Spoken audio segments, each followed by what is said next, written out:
Hi, welcome back guys. This is your friend, Cabbage Head Fanfics.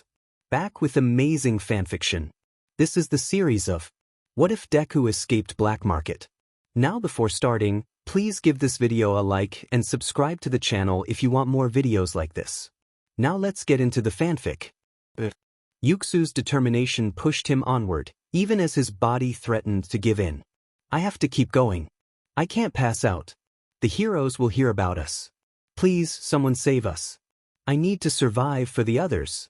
It's all for them. But despite his resolve, his small frame finally collapsed, unable to endure any longer. In another part of the facility, an underling reported to the doctor, "Sir, Subject 4 has gone unconscious." The doctor, frustrated, turned off the electricity coursing through the frail boy. The lights in the room brightened, casting an unforgiving glare on the scene. "I'm not a fool," the doctor snapped, glaring at the boy. "He's not just Subject 4, he is the only one left." He paused, taking a deep breath to calm himself. That was the last method we had to activate the chemicals in his body. His voice was laced with irritation. He approached the boy, ripping out the defibrillator cords that had been attached to him. The cords clattered to the ground as the boy's back began to bleed. "The other subjects died months ago. We have to shut the program down." "What? We can't do that. This project has taken us almost 4 years, the underling protested, disappointment evident in his tone. "Why can't we just get more kids?" "More kids," the doctor scoffed. "I went through hell to erase the records of all 20 of those children and sever their family connections." Anger simmered in him, giving way to a sense of defeat. This was our last chance. Our benefactor has declared this a lost cause. He informed me that the pro-hero Eraserhead has discovered us and will make his move tomorrow night with Hawks and Endeavor. We are out of time. "But can't we just—" The doctor slammed his clipboard against the wall, his fury palpable. "Gather all the data and burn everything else." Silence hung in the air. "Sir, what about the last subject? What if he was a success? The only reason that boy is still alive is because he believes the others are still with him." The doctor ran a hand through his messy hair. "Kids are so vulnerable, they believe whatever you tell them." He looked down at the unconscious boy with a crazed expression. "Let's at least get the most out of him. Sell him to the black market and try to get the highest price for that quirkless livestock. All the data points to that kid being a failure." With that, he stormed out of the room, slamming the door behind him. The underling paced back and forth, muttering to himself, "That man reminds me of a snake. He could at least use my name. How long has it been? Oh right, for hellish years." As he listened to the footsteps fade away, he turned back to the boy, mocking the doctor's words. "Let's at least get the most out of him. Sell him to the black market and try to get the highest price for that quirkless livestock." His voice grew louder with sarcasm. Suddenly, the door creaked open, causing his heart to race. "Get moving," the doctor hissed, his gaze landing on Project, "or you're joining him." Sweat dripped down the underling's face as he hurried to the boy's side, realizing he had no choice but to comply. Using his quirk, he dragged the boy across the room and reattached the shackles to his wrists. The doctor returned from the main computer, a hard drive in hand. "Good thing the brat is too young to remember anything," the underling muttered. "Where he's going, it doesn't matter if he remembers us," the doctor replied, looking down at the boy. Chills ran down the underling's spine. "I just downloaded the database and erased everything else. Now drag him out back and I'll light this place up." The underling complied, dragging the boy out the back door of the lab and tossing him into the trunk of the car. He climbed in and waited for the doctor. Moments later, the building erupted in flames as the doctor exited, climbing into the passenger seat. "Drive," the doctor commanded. Next city over. Driving into the lot of an abandoned warehouse, 2 men stepped out of the car, the gravel crunching beneath their feet. The sun was setting as the doctor stretched, popping his back in 3 different places. "The ring MST should be waiting inside. Pop the trunk, Drag," he commanded. "Yes, sir," Drag replied, his voice faltering as he looked into the doctor's eyes. He dragged the boy into the middle of the warehouse, slightly trailing behind the doctor. They stopped in the center of the empty space, and the doctor yelled, "I'm here now, get out and let's negotiate." Slowly, a stout man emerged from the shadows, grinning widely. "What do you have for me this lovely evening, Doc?" His gaze landed on the half-conscious boy and he continued, "Looks low quality. Too young." "Young, but he always seems to bounce back from death's door," Drag mumbled, ceasing his quirk, causing the boy's head to hit the dust-covered ground. The madman approached the boy. "Let's at least see if my quirk will work on him." He activated his quirk, Circus SLV, which allowed him to create a SLV contract with anyone who was part animal or quirkless. However, controlling part animal individuals was notoriously difficult, and the more contracts he had, the weaker they became. "So what will it be?" the doctor asked. "How old?" the madman inquired, crossing his arms over his ample stomach. "My quirk tells me this boy will be extremely difficult to handle, which is unusual considering he doesn't look like a beast. He's about 8. He is a fighter, but turn that into a loyal dog, and you would have a beast on your hands." The underling watched as the two men conversed. "How much are you trying to swindle for this kid?" the madman asked. The doctor began to circle around him, leaving dust prints on the ground. "It's hard to find someone who works with your quirk and has no threads attached to them, you know." He shrugged, and the ring emitter slowly turned his body to follow the doctor. "It's not like I went through all this trouble to find you someone to boost your underground circus. Not like you need someone to balance on a tightrope with blazing fire beneath them." The doctor completed his circle, meeting the man's eyes before speaking again. "I mean, I could always just kill him and be done with it." He sighed. "Just tell me the amount you want, and then we can talk," the ringer replied, unfazed. $7,000 US, the doctor stated. "For someone like him, at most $2,000. $7,000 or no deal."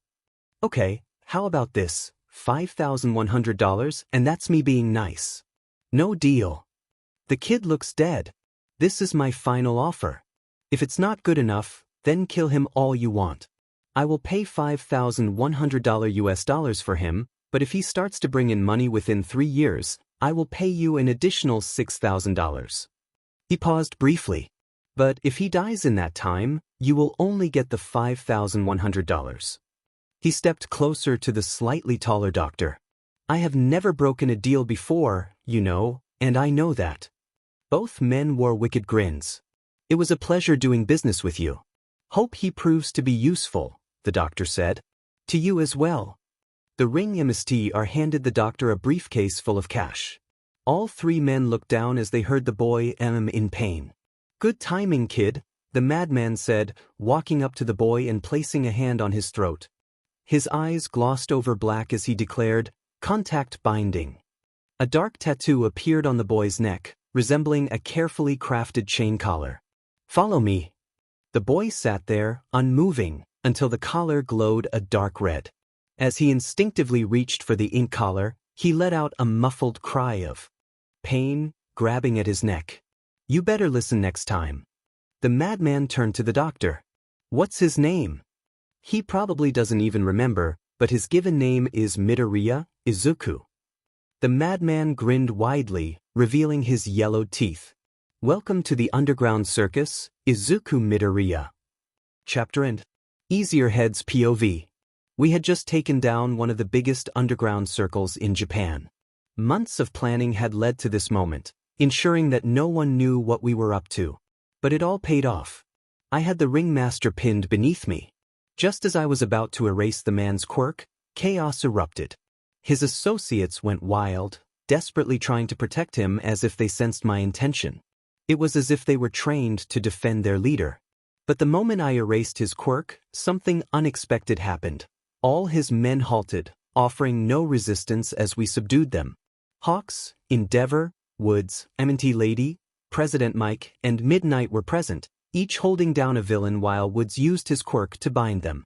I was about to restrain a hefty man when he suddenly reached out, pleading, "Help me! Now!" His head was craned as he scanned the warehouse.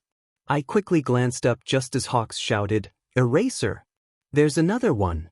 A small figure stood in a doorway, clad in an oversized black hoodie, a leather collar, and a red mask. The figure froze, glancing between the ringmaster and us, searching for an escape. Unfortunately, all exits were blocked. They looked shocked and somewhat frantic before suddenly sprinting toward the staircase. What were they thinking? We had Hawks, who could fly, and Endeavor, who could unleash flames. I chased after the figure, joined by Hawks, Endeavor, and President Mike, while the others stayed behind to secure the remaining villains. As I raced up the spiral staircase with President Mike, I realized how fast this villain was. I flung my scarf at him just as Endeavor propelled himself forward. Hawks flew just outside the staircase, leaving no way out for the figure. Then, in a surprising move, the figure jumped. I tried to maneuver my capture tape out of the way, but Endeavor collided with it. "What?" Mike exclaimed as we watched the small figure leap from the staircase, plummeting toward a 40-foot drop. Hawks dove to catch him, but the figure used Hawks as a springboard, kicking off him just as he flapped his wings, propelling himself upward instead of down. With remarkable agility, the figure skipped the last 3 turns and burst through the door, freezing momentarily. We wasted no time and bolted after him. I pulled out extra capture tape from under my shirt. Hawks emerged first, followed by Endeavor. I rushed out just in time to see the figure leap off the roof, facing a 60-foot drop. We raced to the edge, with Hawks diving down. Hawks was about to catch him when the figure, moments before impact, slammed his legs against the building's wall, altering his trajectory. He executed a rolling landing, narrowly avoiding a crash. Hawks almost hit the ground but managed to stop just in time. I grabbed Mike and shouted, "Hawks!" I jumped, and Hawks, understanding my intent, used 2 of his feathers to catch us. As we descended, I spotted the figure sprinting away. Just then he slipped on the ice. How could he slip after such acrobatics? He crashed and slid before regaining his footing, but now he had a noticeable limp. Despite his injury, he picked up speed. How had we not caught him? We were all surprised when he fell, but it should have given us the chance to close the gap. Something was off with Endeavor. A chain-link fence loomed ahead, and the figure managed to shove his good foot into the fence, flipping over it and landing on 1 foot without hesitation. "I'll follow him from the air," Hawks declared, soaring over the fence and taking off. The 3 of us raced after the figure, watching him take a left, then a right, and then another right. I turned the corner and found a 3-way intersection. The man's footprints vanished. Guessing, I turned and ran, spotting a garbage bin and some boxes but passing them. Another 3-way intersection loomed ahead. Trusting my instincts, I turned again. See, it was a dead end. "It's a dead end," Mike yelled. "He must have gone a different direction," Endeavor replied gruffly. "Or he's hiding." His footsteps disappeared at the last turn. Hawks is up above and hasn't seen anything. I glanced down the dead-end alley, noticing a pile of small cardboard boxes. Then I remembered the garbage bins we had passed. There were 4 other directions he could have taken, and this is a dead end. Let's split up and check every possible hiding spot. We took off running. I paused, looking back down the alley. Something felt off about the situation. That person was injured yet managed to evade capture by the top heroes. I needed to find them. Something felt wrong about how everything unfolded. I paced back and forth in my apartment. A few days ago, we had dropped the ringmaster and his men at the station. I set my phone down on the kitchen island and began to walk around it. Something was amiss. That person, no, I was certain it was a man, was clever, fast, and possessed impressive acrobatic skills. Perhaps it was due to their quirk. I was overthinking it. We had apprehended the leader of this underground circle. The rest would eventually fall apart. We had learned about this underground society after overhearing villains discussing bets for the next games.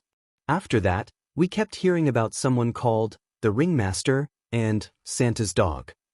Given the man's size, he certainly resembled Santa. The dog, however, was a different story. My phone rang, interrupting my thoughts. "Tsukachi, have you managed to get him to talk about the other figure?" I asked. "The ring MC hasn't said much, but one of his men did," Tsukachi replied, a hint of frustration in his voice. "Go on," I urged. He sighed. "It's not much to go on. but they mentioned that none of them have ever seen his face. They referred to him as Santa's dog. All we know is that he's male and possesses exceptional skills. Anything else? I pressed. Yes. I managed to get one of them to share a story about the man. It's troubling. We're set to question the ring MSTR again in half an hour. Would you like to be there? I'm on my way, I said, pocketing my phone and grabbing my keys. See you soon. I closed the door behind me. I entered the back of the station, spotting Tsukachi, who approached me and shook my hand. Just in time, he said. Thanks for waiting, I replied. We have him in room B, he informed me. We walked down the hallway to the designated room. Tsukachi placed his hand on the door handle and glanced back at me. Let's go, I murmured. He opened the door, revealing a room with a metal table and 3 chairs. The ring emissary sat shackled to his chair, cork cuffs attached to the table. He looked directly at me. Out of all the heroes, it had to be you, he remarked. What do you mean? I asked, confused. Didn't the old detective fill you in? Tsukachi cleared his throat. We discovered his quirk from the others you brought in, he continued.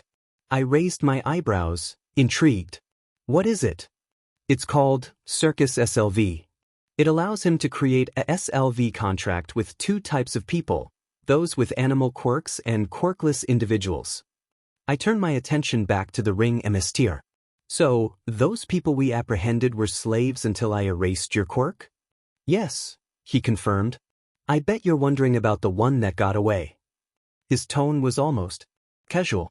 What about him? I inquired. I'll give you 3 hints. He held up 3 fingers. His reputation is known for being quirkless. He retracted 1 finger. The boy is too young to get a provisional license. Another finger went down. And one last thing, he added, his expression darkening. He has never seen rain. A grin spread across his face, revealing yellowed teeth.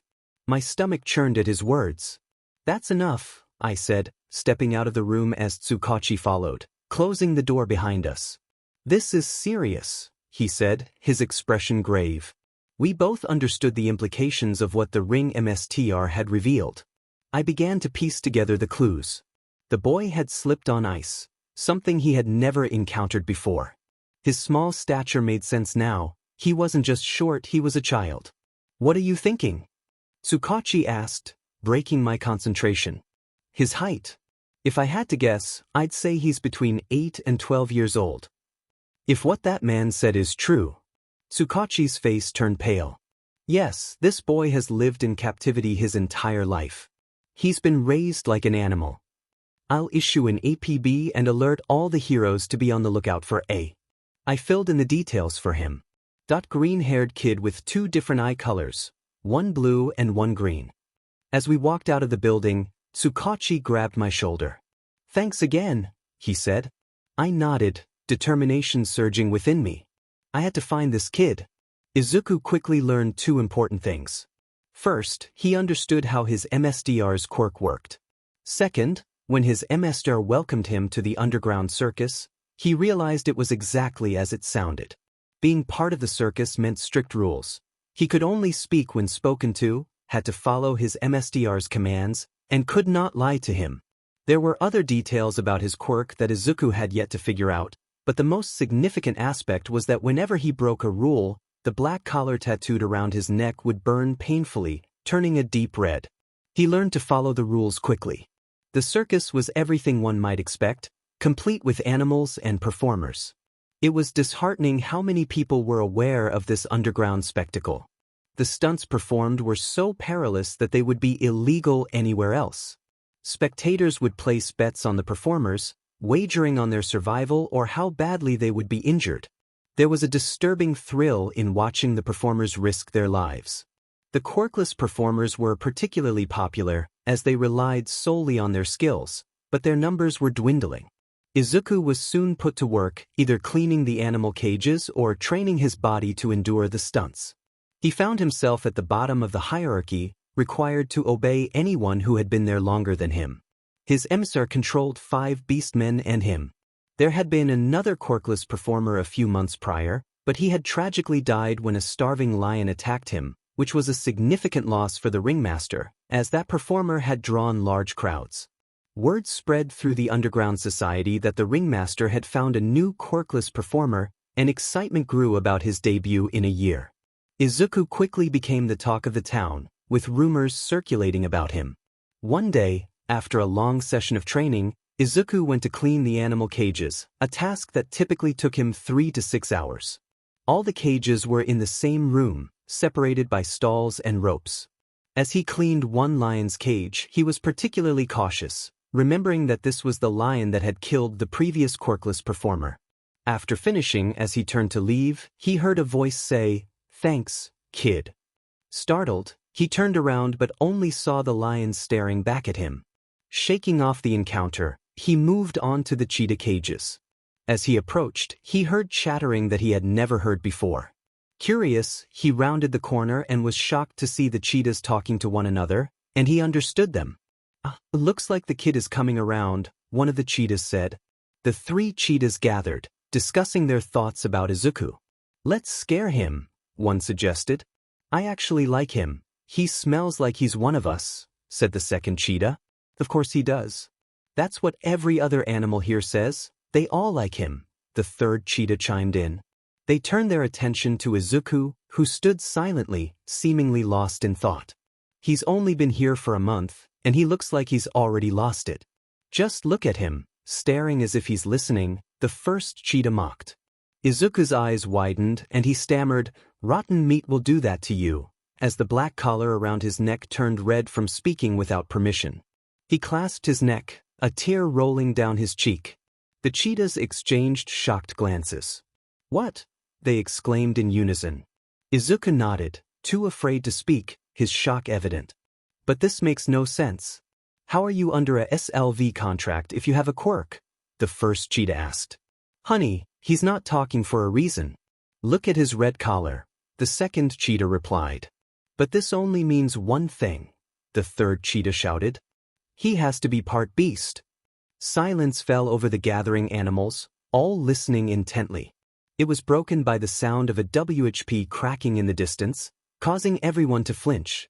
"But he definitely looks nothing like a beast," a horse from a nearby stall interjected. "Maybe he's hiding it or doesn't even know," the second cheetah suggested. "Hey kid, sorry for doing this, but you have to listen to anyone who has been here longer than you or who the MSTR told you to listen to, right?" one of the cheetahs asked. Izuku shook his head, trying to deny it, but the collar turned a light red again. Feeling the pain, he stopped and nodded in response. Taking a deep breath, the cheetah said, "Well, I bet this is only working because you can understand us. I command you to show me your beast side." Izuku screamed as pain erupted from his back. A flurry of pure green feathers with dark blue tips surrounded him, almost enveloping him completely. The animals stared in shock until Cork, an elephant, spoke up. "He's only been here for a month, but until now, he couldn't understand us. His quirk must have just manifested, but that's crazy considering he's only 8. "Man, you're one unlucky kid," a bear called from 2 cages over. "First, the MSTR thinks you're quirkless, but then you turn out to be a beast man." The bear paused. "I mean, we've all been eavesdropping, and I've heard a lot about you bringing the crowds back in. If people find out you have a quirk, your life is going to be a living hell." "The bear's right," a lion scoffed from the maze of cages. As pain pulsed through Izuku's back, he heard more animals joining in the chatter. Then the same cheetah that had given him the command earlier spoke again. "Kid, I command you to hide your wings." Izuku cried out in pain once more as his wings shrank, collapsing against his back until they seemed to vanish completely. Izuku felt a phantom pain where his large wings used to be, now reduced in size. Cork, the elephant, observed him from across the room. "So, his quirk must allow him to understand animals and retract his wings by shrinking them to hide them," Cork speculated. "I bet he has better eyesight as well." "There's no way the Imp won't find out about this," Cork continued, her voice heavy with concern. "Why can't we just hide it from the Emser?" a bear asked. Looking worried, Cork sighed, her intelligence evident. "Look at his shirt." Izuku turned around, revealing that his shirt was torn, his wings bursting through the fabric. The animals collectively sighed. "What should we do?" asked the first cheetah. "The best thing for the kid is to send him straight to the emissary as fast as possible so no one else will find out," Cork advised. Izuku felt tears welling up at the thought of being forced to confront the animals noticed his distress and fell silent. "Honey, I know this sounds horrible, but it's really the only option here," the second cheetah said gently. Izuku nodded, understanding the gravity of the situation. Tears streamed down his face from the pain in his back and the throbbing headache that spread through his head. He pointed at Cork, his hand shaking. "Of course, I can do it," Cork replied. "Here we go, kid. I command you to go to the emissary as fast and sneakily as you can, then show him your wings. Do not answer any questions about being able to speak to us." Her eyes were filled with sadness. "Good luck, kid." Izuku took off toward the circus arena, where he knew the emissary would be training with one of the beastmen. He snuck into the arena, aware that the beastman would likely smell him, but he hoped to avoid detection from everyone else. Crouching behind the ring set on fire for the animals to jump through, he spotted the ladder leading up to the tightrope. "That will do." Gulping, Izuku ran in a crouch to the ladder and climbed up. He successfully avoided everyone's gaze and made it to the top, waiting for the beastman to notice him. It didn't take long for the beastman to look up sharply, followed by the MSDR's gaze. Before the emissary could command him to come down, the beastman sought permission to speak. Izuku could barely see the emissary nod from his high perch. He realized he shouldn't have been able to see that at all, but his eyesight had significantly improved over the past hour. The beastman whispered something, then looked back up at Izuku. The MSDR's eyes never left him. The emissary nodded again and shouted, "Everyone out." Everyone immediately stopped what they were doing and left the arena, including the beastman. Once the arena was clear, the MSDR shouted up at Izuku, "Get down now and don't waste time." The urgency in his voice made Izuku groan, knowing it meant he had to hurry. His body moved on command, running onto the tightrope. He had discovered over the past month that he had excellent coordination and balance, so walking on the rope was no challenge. The emissary looked shocked as he watched the boy run effortlessly on the rope 50 feet in the air. His heart raced when Izuku deliberately stopped above him and jumped off. Panic filled him as he feared losing his future cash flow when suddenly, feathers exploded from the boy's back. The lights shone down, casting Izuku in a dark silhouette. Instinctively, Izuku slowed his fall. A feather fell from his wings, landing between the MSDR's feet. A gust of wind ruffled the MSDR's hair as Izuku landed in a kneeling position. The emissary gazed in awe at the large green feathers with dark blue tips, blending into lighter colors as they moved away from his body. Realization struck the emissary. The boy wasn't quirkless, but the underground had made him appear that way. Everyone wanted to see a child perform dangerous stunts, and if they discovered he had a quirk, there would be an uproar, and the MSDR would be the one to pay for it. Looking down at the feather at his feet, the MSDR tried to pick it up but stopped short, realizing he was too large to bend over. Anger flared as he yelled at Izuku, "Pick it up, now!" Scrambling to the feather, Izuku stumbled under the weight of his wings. He grabbed it and stood up, handing the foot-long feather to the "Drape that over your back and follow me." Izuku complied, making a makeshift cloak and pinning it together with one of his smallest feathers. They walked to the MSDR's chambers, Izuku keeping his head down the entire time. The MSDR jingled his keys as he opened the door. "Go inside the room and turn left into the bathroom. Wait there and don't move." Izuku obeyed, listening to the MSDR shuffle through his belongings. "I know it was around here somewhere," the MSDR mumbled. "Here are the shining babies." Entering the bathroom, Izuku saw the MSDR holding a pair of sharp scissors. Fear gripped him. "This will fix the wings, but the eye is a different story," the MSDR said, looking at him. "Well, people might just think you have heterochromia." Confused, Izuku turned to face the mirror for the first time in 4 years. He stared at the unfamiliar face reflected back at him. His green messy hair framed his pale skin, with a few freckles under his eyes. His eyes, once a vibrant green, now held true to only one. The other was strikingly blue as the sky or his wings. Pain throbbed through Izuku's body as he realized he had ignored one of his MSDR's commands. Looking up at the he felt confused, unsure of what he was supposed to do. "Spread them out," the owner commanded, his voice tight with frustration. With some effort, Izuku extended his large wings to their full size, holding them out for the Mr. to inspect. "How long have you known?" they asked, his eyes sharp with intensity. "Today, sir," Izuku replied, his voice rough from disuse. The collar around his neck remained silent, allowing the emissary to continue. "How did it happen?" "The wings. They burst from my back and all I felt was pain. Then a piercing headache started at my left eye." The collar still did not react. "How did you manage to walk that tightrope without falling? Was that from your beast side?" The MSDR's curiosity was evident. "No, I learned that last week during training," Izuku said, his voice becoming a little clearer, though he remained frightened. The MSDR's demeanor shifted, a chill running through him as he considered Izuku's potential. "This kid is a natural acrobat. If we could keep his wings a secret, he could bring in money I haven't seen in years." A dark chuckle escaped his lips, sending shivers through Izuku. "Good little sparrow. You've put me in quite a predicament." The emissary raised a pair of scissors, a malicious grin spreading across his face. "A bird that has never flown is much easier to catch." His gaze hardened. "From this day forward, I will train you, and you will never leave my side unless I give you permission." He stepped closer, raising the scissors to the tips of Izuku's feathers, preparing to trim them so Izuku could never fly or learn to escape. Tears streamed down Izuku's face as he watched his one chance at freedom being cut away. "Don't worry, little bird. You will be mine forever.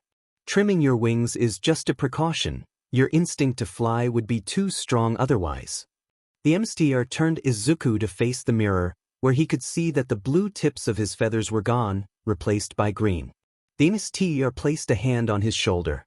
"I command you to never use your wings and never let anyone else see them." Izuku's wings shrank again, collapsing into his back. Every day for 3 years, Izuku trained under his emissary, becoming an acrobat and a skilled performer. His debut could not have gone better for the MU. The crowd grew, and so did the ticket prices.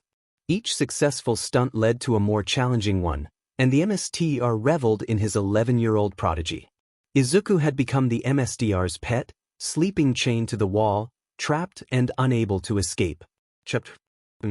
Izuku's pro, 11 years old. I woke up again, adjusting my wings as quietly as possible. Hunter was only 20 feet away, sound asleep in his bed. I attempted to move farther from the wall, but the chain that manifested from my MSDR's quirk was attached to my collar, pulling me back. This was how it had been for 3 years, absolutely no sleep. I was forced to be an insomniac. It didn't take long for me to understand another aspect of his quirk, SLV chain. It allowed him to chain anyone he wanted anywhere. It wasn't a real chain but more like black ink that someone else could easily walk through. To me, it was my prison. He could adjust its length, but he never stuck to one size. Some nights, I couldn't even rest my head on my pillow. Other nights, if I did something he liked, he would make it so I had to sleep standing. He would also take my ragged blanket away, moving it just out of my reach. Tonight, without my blanket, I wrapped my wings around my body for warmth. Earlier that day, he had been training me to perform a new trick, but I messed up. My whole body still throbbed from the fall. I couldn't believe I had stumbled. Perhaps that was why he was so harsh with me. He had me doing a handstand on a tightrope while it bounced up and down. Then he told me to close my eyes, and that's when I lost my balance. Thankfully, there was a net beneath me this time. I should have been able to do that without any trouble, but my wings were trying to come out, and the chain he had placed around them wouldn't allow it. Frustrated, I thought about how useless my wings felt. My thoughts were interrupted by the sound of my MSDR's alarm beeping, signaling it was 8 o'clock. I watched as he groaned and rolled out of his king-sized bed. He glanced at me. "Good morning, my little Zuzu," he said, his lip curling in disgust. "Looks like it's time again." I looked down at my wings. The blue tips were returning. He trimmed my wings every 3 to 4 months, and it had become routine. He approached me, his nose wrinkled. No wonder I couldn't sleep. Your smell must have invaded my dreams. He looked down at me as if I were a pet that had rolled in something unpleasant. Go clean yourself. The chain disappeared and reappeared in the bathroom. I walked toward it, the ink chain shortening with every step. Stop, he commanded. I turned around. If I have to help you again, you better say your prayers. Chills ran down my spine as I recalled the time I almost drowned. I hated water. I would rather endure anything than have him help me again. I nodded and hurried to the bathroom. I washed every part of my body with the soap he had bought me, scrubbing my feathers as quickly as I could. I emerged from the shower about 8 minutes later, putting on my breathes just as he walked in. Hold it. He entered with a pair of scissors. I froze, spreading my wings as he did the rest. Blue feathers fell into the garbage can as I cleaned them off the floor. These wings felt like dead weight, and they were becoming harder to hide. Over the years, I had learned that my wings hated being collapsed and shrunk against my back. The longer they remained small, the more my back ached, and the less control I had over them. My answer had figured this out and allowed me to sleep with my wings fully extended, but they were only getting bigger. Now, I had to wear an extra-large hoodie to conceal them. Come, MSDR's voice rang out sharply. I scrambled to him, wondering what I had done wrong. Why did he look upset? How could I help him? He seemed so sad. Sorry, Zuzu, but I have some business outside today, and you can't come. He reached down, running his hand through my feathers, eventually ruffling my hair. The no pet rule and all. Looks like you'll have to spend all day in here. His grin, revealing yellowed teeth, made his chin triple. So sorry, bud. I looked up at him. You really are my little pet, Zoo. Don't worry, we can pick up training when I get back. He lifted my chin with 2 fingers. Don't look at me like that, it's almost heartbreaking. See you soon, Zuzu. The chain returned to my bed, just long enough for me to use the bathroom. Then the door closed and my MSTR was gone. I waited for an hour before I started to hum and then sing to myself. Any chance I had to use my voice, I would take. I had discovered a few months after arriving that if no one was watching me, then no one knew I was talking, so technically, it didn't break any rules. I couldn't talk to anyone, so I sang and hummed to myself. My MSTR didn't like it when I talked because pets couldn't talk. Oh, how wrong he was. I could hear everything the animals were saying. Let me just say, zebras were the worst, knock-off horses with the attitude of a wet cat. I stood in the same spot for a while, staring at the closed door while I sang. My voice was sore, barely coming out as a rasp, but it slowly grew stronger. Finally, I began to walk around. My bed was in the corner of his room, so I crawled onto it. Even though my body throbbed from yesterday's training, it felt wrong to lay down. It felt unnatural. I hung my head over the edge of the bed, looking upside down at the room and glancing over at the bookshelf. Wait a minute. I looked up, turning my head around. Just maybe. I stood up and walked toward one of the many corners in my MSDR's room. I watched as the chain began to pull tight. I could reach it. I grabbed a book off my MSDR's bookshelf. Even though he was grossly overweight, he was not dumb. My hamster often said, if you never give a dog a bone, he will never learn the taste. I later understood that he meant those who can't read won't know any better. Little did he know, I had seized every opportunity over the years to learn how to read. I opened a book and lost track of time. Soon, the alarm clock next to his bed read 9 p.m. I had read 3 books of different genres throughout the day, and my eyes throbbed with a headache. I carefully returned the books to their places, including a dictionary I had used to help me. It had been the best day I'd had in a while, but I was starving. I hadn't eaten anything yesterday and barely had anything before that. I'm famished, I said aloud, laughing at the new word I had just learned.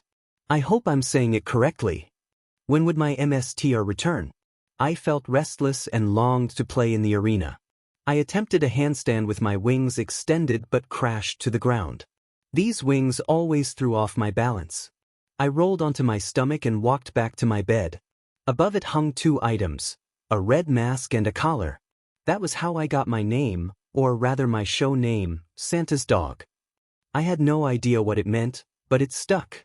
They saw my green and blue eyes behind the mask, and the name never left me. In fact, I wasn't allowed to remove those 2 items anywhere else. Because of that, I didn't think anyone knew what I truly looked like. Only Mayamsar and the animals knew I was a beast, or how old I was, and they had never heard my voice. To everyone else, I was just a pet. I was always with my Mstu, watching him train the other slaves. He treated them like humans, but with me he only saw the beast. It had been too long. Why wasn't he back? I didn't dare approach the bookshelf, fearing he would walk in on me. Something felt wrong. I ran to my bed, grabbed the collar and mask, and instinctively put them on. I dashed toward the door, but the collar stopped me 5 feet from it. That was foolish. Something was definitely wrong. I needed to find my Mr. He needed me. What if he was in danger? Panic surged through me. I rushed back to my bed and grabbed the chain attached to the collar. I pressed my feet against the wall and pulled with all my strength. Why did I feel like he needed me? I had to go to him. I pulled harder, the chain cutting into my hands. "No, Emissar!" I screamed. Suddenly, the chain snapped, and I fell to the floor, crashing down. What was I thinking? I had to get out of here. I scrambled to my feet, kicked down the door, and shrank my wings. I threw on an oversized hoodie and glanced up and down the hall. No one was there. I had dreamed of escaping every day. I knew how to get out and how to hide. Mayamsar had made a mistake. He had trained me into a monster. He had given me skills that kept me alive over the years. He had made me a beast, and all beasts know how to hide. I ran, my wings feeling as if they could fly. I had known for years that my underground prison was beneath an old abandoned warehouse. The maze extended far beyond the building above. I dashed out of one of the exits the animals had told me about. After all, they hadn't all been unconscious when they were brought in. As I entered the warehouse, memories flooded back. It was the same place from 3 years ago. The scene before me shocked me to my core.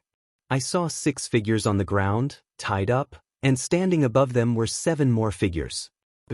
One of them on the ground was my Among the 13 people there, my Himser lifted his head and saw me standing in the doorway leading to the staircase down.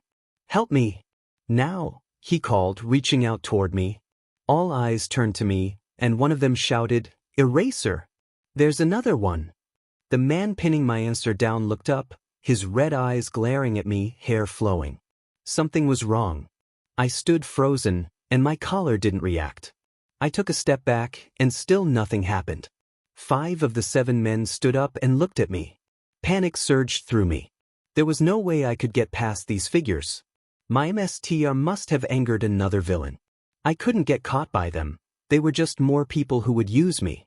Frantically, I scanned the area and spotted an open staircase leading up. I sprinted at full speed, racing up the spiral staircase. Looking back, I saw 5 of them chasing me. One of them had wings and was flying straight at me. I tried to pick up more speed. I glanced back again and saw a collision about to happen. A man covered in flames was almost at my feet, while the one with feathers hovered just outside the railings. There was only one thing to do. I jumped. Neither of the men expected it. The flaming one crashed into the white cloth, catching it on fire while entangling himself. I had a moment before it burned away, but that was all I needed. I was in the air, and the fiery man was below me. I slammed my feet onto his back, using that momentum to propel myself over the railing toward the flying man. I used him as a springboard to boost myself up to the top of the staircase, swinging my legs over the railing and flinging the door open to the roof. I paused in the doorway. What was this? It was cold. I reached up and touched my face. I looked down at my wet hand. Was I crying? Glancing around at the rooftops, I recognized the white blanket covering everything, snow. After a brief moment, I flung myself off the roof, plummeting down the side of the building. I kicked off the wall and rolled onto the ground, maintaining my momentum. My footing was perfect until the snow shifted beneath me, causing my ankle to twist. I crashed, sliding a few feet before scrambling to my feet and running as hard as I could, ignoring the pain in my foot. I reached the end of the warehouse and easily jumped the fence. The men chasing me had paused for just a moment when I leaped from the roof, which was the only reason they hadn't caught up to me. I must have surprised them. I dashed into the alleyways surrounding the warehouse, with them in pursuit. I sharply turned a corner and began jumping off the walls to mask my footsteps in the snow. I spotted a couple of garbage bins and some cardboard boxes. Skipping past them, I turned another corner and saw a smaller box. I crashed into it, quickly turning around to close the flaps. Just as I did, the men rounded the corner. "It's a dead end," one shouted. "Hurry." "He must have gone a different direction," another replied. "Or he's hiding." His footsteps disappeared at the last turn. My heart froze at the sound of the tired voice. I slowed my breathing, trying to remain as quiet as possible. "Hawks is up above and hasn't seen anything," he added. I peeked out through a hole in the cardboard box, catching sight of the man speaking. He had his hand pressed against his ear. The box was too small for me to turn around, so I lay on my back, watching everything upside down. He looked straight in my direction, and I froze, knowing that any movement could give me away. There were 4 other directions he could have gone, and this is a dead end. There were also garbage bins back there he could have hidden in. Let's all take a different direction and don't overlook any spot big enough to hide in. The man turned and began running back the way he came, while the others scattered in different directions. They turned it into a search of the area. I felt a wave of relief. I was safe for now. There was no way I was going to move and risk being seen. My whole body began to shake as the pain from my ankle spread up my leg, and my eyes started to feel heavy. Chapter end. I am so cold. I opened my eyes, feeling groggy.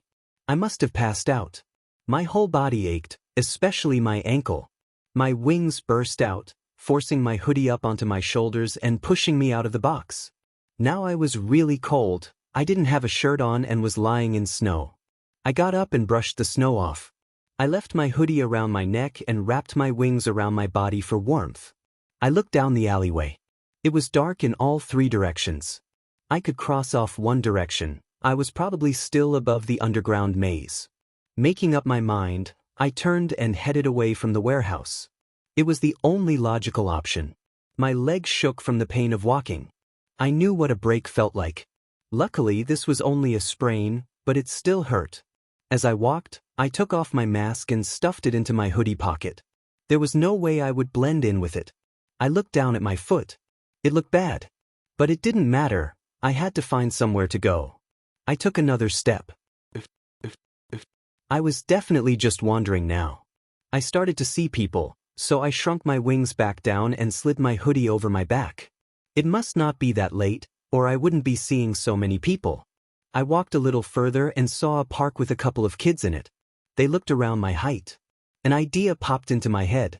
It was a horrible idea. I stopped limping as best as I could and walked up to them. This was going to hurt. This was stupid. I was 10 feet away from the kids when I pretended to trip. Ouch! I grabbed my ankle, making it hurt even more, and rolled around on the ground. To my surprise, 3 of them ran away. This was not how things happened in books. Just as I was about to get back up, I saw the 4th kid spin around and run right towards me. "What's wrong?" I looked up at him and said in a strained voice, "I think I rolled my ankle." Luckily, my voice worked in this situation. The kid had huge dark bags under his eyes. He looked tired. I lessened my acting and just laid on the ground. I reached my hand out and he grabbed it, helping me up. "Thanks." "No problem." The kid didn't let go of my hand. Instead, he moved it above his head, putting my arm across his shoulders. He helped me hobble to a park bench. "Do you have a phone to call your parents?" He looked so concerned. I almost felt bad about overacting. "No, I don't. My parents are out of town for the rest of the week. My grandma is watching me, but she doesn't own a phone. She doesn't even know that I left, then I took the wrong turn and got lost." I stuttered, feeling like any second my collar would go off. "Well, my house isn't far away. Let's go there." "Thanks." He helped me back up. "What's your name?" "It's Hitoshi Shinso." "It's nice to meet you, Shinso." He seemed sad, and something about this kid reminded me of myself. "What's why?" But before he finished, I interrupted, "Are we almost there?" I put more of my weight on him, making him focus more on holding me up instead of asking questions. "Yeah, just around this corner." He breathed as we turned the corner. There was a building with 2 floors, and you could see all the doors from the outside.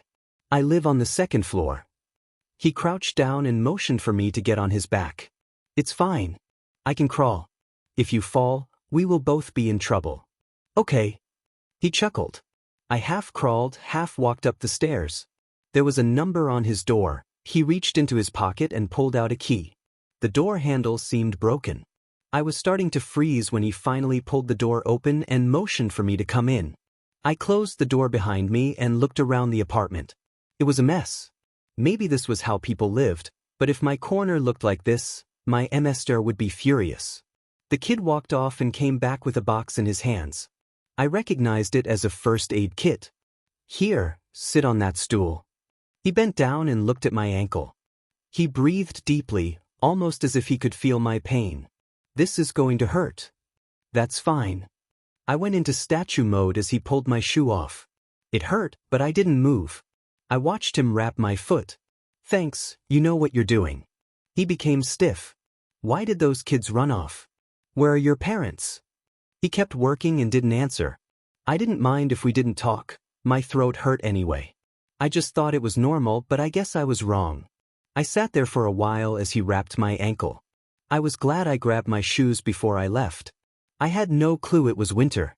If I hadn't thought to grab them, my feet would have frozen. I rarely wore shoes. Another one of my MSDR's sayings was, "One who can't walk can't run." The saying faded when my feet became tough, but they still felt the cold. My MCA had no idea I knew where my shoes were, but I was lucky I did. The other kids pulled a prank on me. They thought you caught them. I don't know where my parents are, but I don't mind. My train of thought snapped. I looked down and noticed the dark bruise forming under his eyes and another bruise on his arm. I could tell by the way he moved there were more. All done. He stood up and stretched his arms above his head, revealing more dark blotches. He noticed my gaze and hurriedly put his arms down. Who did that to you? Was it those kids? I felt sorry for him, but I focused on maintaining a normal reaction. I knew how much that could hurt, but really? Some just punched him, it wasn't that big of a deal. Learn from it and duck next time. I'm fine, I said. Why don't you tell your pair? Suddenly, I heard someone jiggling with a key, trying to open the door.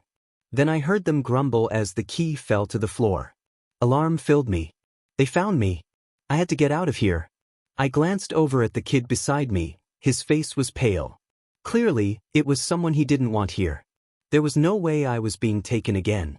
I took my fighting position. I wouldn't be taken down. I was going to land a punch and get out of here. The door started to open when Shinso grabbed my hand and yanked me into a room. What? I hissed at him. Sorry, no time to explain. He tried to push me under a bed. Was he trying to take me down? That wasn't happening. I said in the coldest voice I could muster, no. He looked shocked. Please just go under the bed. Was this boy having a lapse of sanity? First, he helps me, then pushes me, then wants me to go under the bed. I coldly looked at him and then laid on the ground, rolling under. The boy ran out the door and closed it. As soon as he left, I moved. I got out from under the bed and hobbled to the door. I would be standing behind the door if it opened, then I heard a man's voice from outside. What are you hiding, boy? It's nothing. I'm not hiding anything. That was Shinsu's voice. I could tell he was standing right in front of the door. Don't speak back to me. Then I heard a slapping sound followed by Shinso falling to the ground. The door swung open, hitting the wall instead of me. I saw a bulky man walk into the room. He started tearing the place apart, looking for whatever he thought Shinso was hiding. Of course, the first place he looked was under the bed. That kid really didn't have any survival skills. If it were me, I would have hidden someone in the mattress. Dad, I can explain. Shinso walked into the room, his face pale. He thought I was still under the bed. What do you mean, nothing's under the bed, Shinso? What was under there, boy? He raised his hand again. I stepped out from behind the door. The man saw me and froze. My voice was already tired from talking, so I didn't bother. Who are you? This has nothing to do with you. I didn't budge. Honey, get in here. A lady walked into the doorframe. She also froze when she saw me. She went to grab my hand, but I was ready. I ducked and slammed my fist into her gut. I could feel her ribcage crack. She crumpled to the ground. The man went berserk, running straight at me. My head started to ring. I realized the ringing was from his quirk. My ears began to bleed, but I didn't show it. I just stood there until the man reached me. He threw a punch at me, but just like his wife, I ducked. This time, my hand met his face instead. I punched him so hard that he crashed into the bed, breaking it. I looked at Shinso. He looked terrified. I bent down and took the phone out of the woman's pocket. I was still crouched when I asked, "What number do you call for help?" "And woman." His voice was shaking. I looked down at the phone. I had no clue how to use it. I threw it at him. "You do it." I went over and opened his closet, grabbing some clothes, then walked back to my shoe in the other room. I put it on. I had no idea how I did it, but it was still throbbing. I walked back into the room to hear, "911, what's the problem?" I took the phone out of his hand. "We need help. I injured 2 people. I'm pretty sure one has a couple of broken ribs and the other has a concussion. Before you ask, they were beating their child."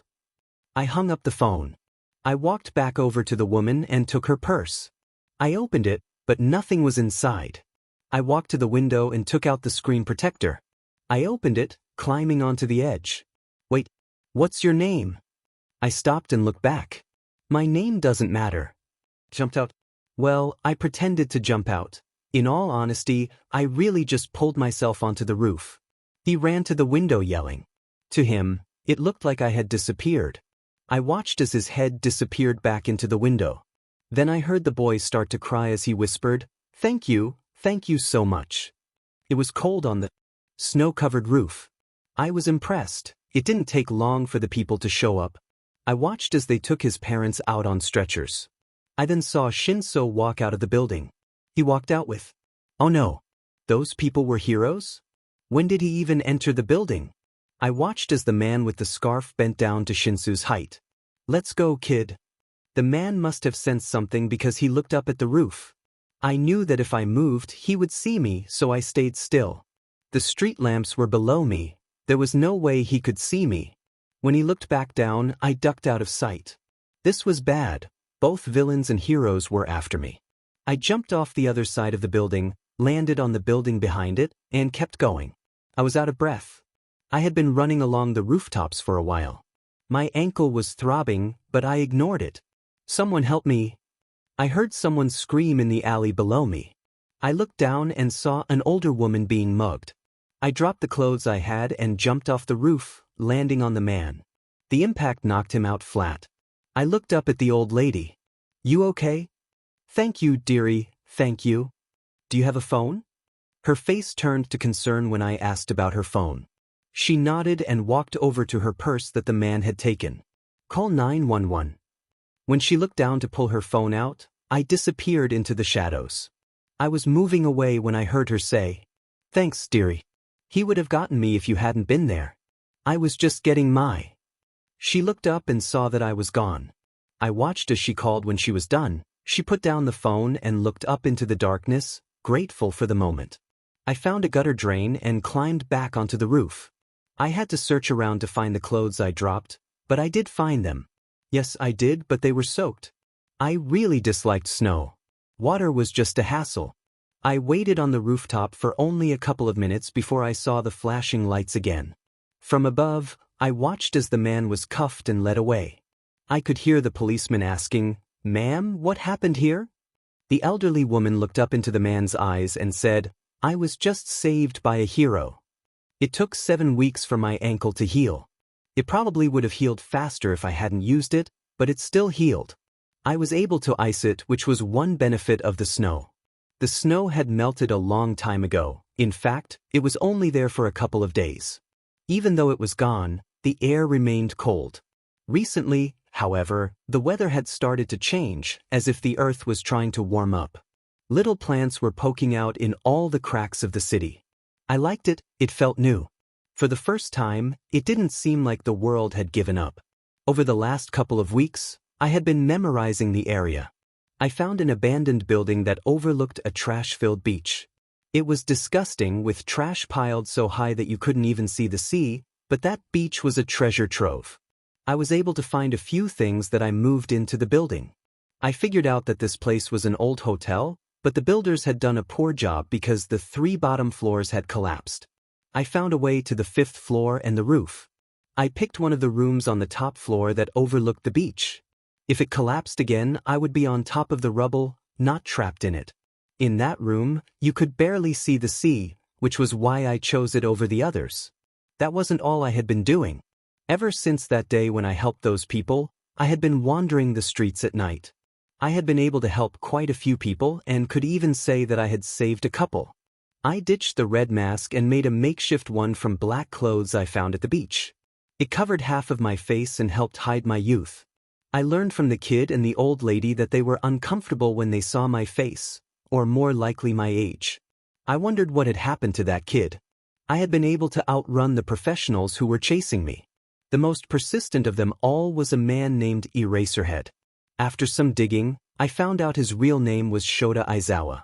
He was determined to catch me, and I knew that if he did, his people would put me back into another cage. I was determined to avoid that fate. At night, I roamed the streets, but during the day, I found a place called a library. I had been there every day since, reading every book I could get my hands on. I had visited so often that the people there started to talk to me. They even mentioned that if I paid a bit of money for a library card, I could take the books home. But I didn't have the time or money for that. There was a poster outside the library that said they needed help and were looking for people to hire. I needed money, so I had been thinking of asking for the job. Izuku was almost 14, though he had never really known his exact age. About 2.5 years had passed since his life changed. Shinso, get out of your room and come do the dishes. It's your turn. Shota called out. His son emerged from his room, his purple hair tousled. No way. I did them last night, Shinso protested. You did do them last night, but after the dishwasher started, you used 6 bowls and 6 glasses for your snacks. I don't understand why you needed so many different dishes, Shota said, trying to sound intimidating, though he knew it wouldn't work. That doesn't matter. It's your turn, and we're out of apple juice. We need more, Shinso replied, stretching out the word, it's, with sarcasm. Shota hid a smile behind his scarf. It had been 2.5 years since he had taken Shinso in. The boy had grown so much, he was no longer the child who would break down at a raised voice. Now, he regularly argued back, though he had yet to win a debate. That night marked their first chase after a vigilante. Shota had been in the area when the police received a 911 call about Shinso. He had no intention of taking the boy in until he discovered his quirk. Now, 2 years later, he would defend Shinso against anyone who tried to take him away. He was Shota's son, and nothing could change that. Dad, are you okay? Shinso asked, noticing Shota's distraction. Shota sighed, knowing his son could read him too well. It was going to be a challenge when Shinso applied to UA. Lately, Shota's thoughts had been occupied by a green-haired boy who had been doing more hero work than many professionals. He had only seen the boy from a distance, and the only information he had was from Shinso and an old woman who had passed away last year. Yeah, I'm fine, but you better get those dishes done before I come back, Shota replied. Don't worry, you'll catch him. You'll find the phantom, Shinso said, determination in his voice. I hope so, Shin. I'll be back soon.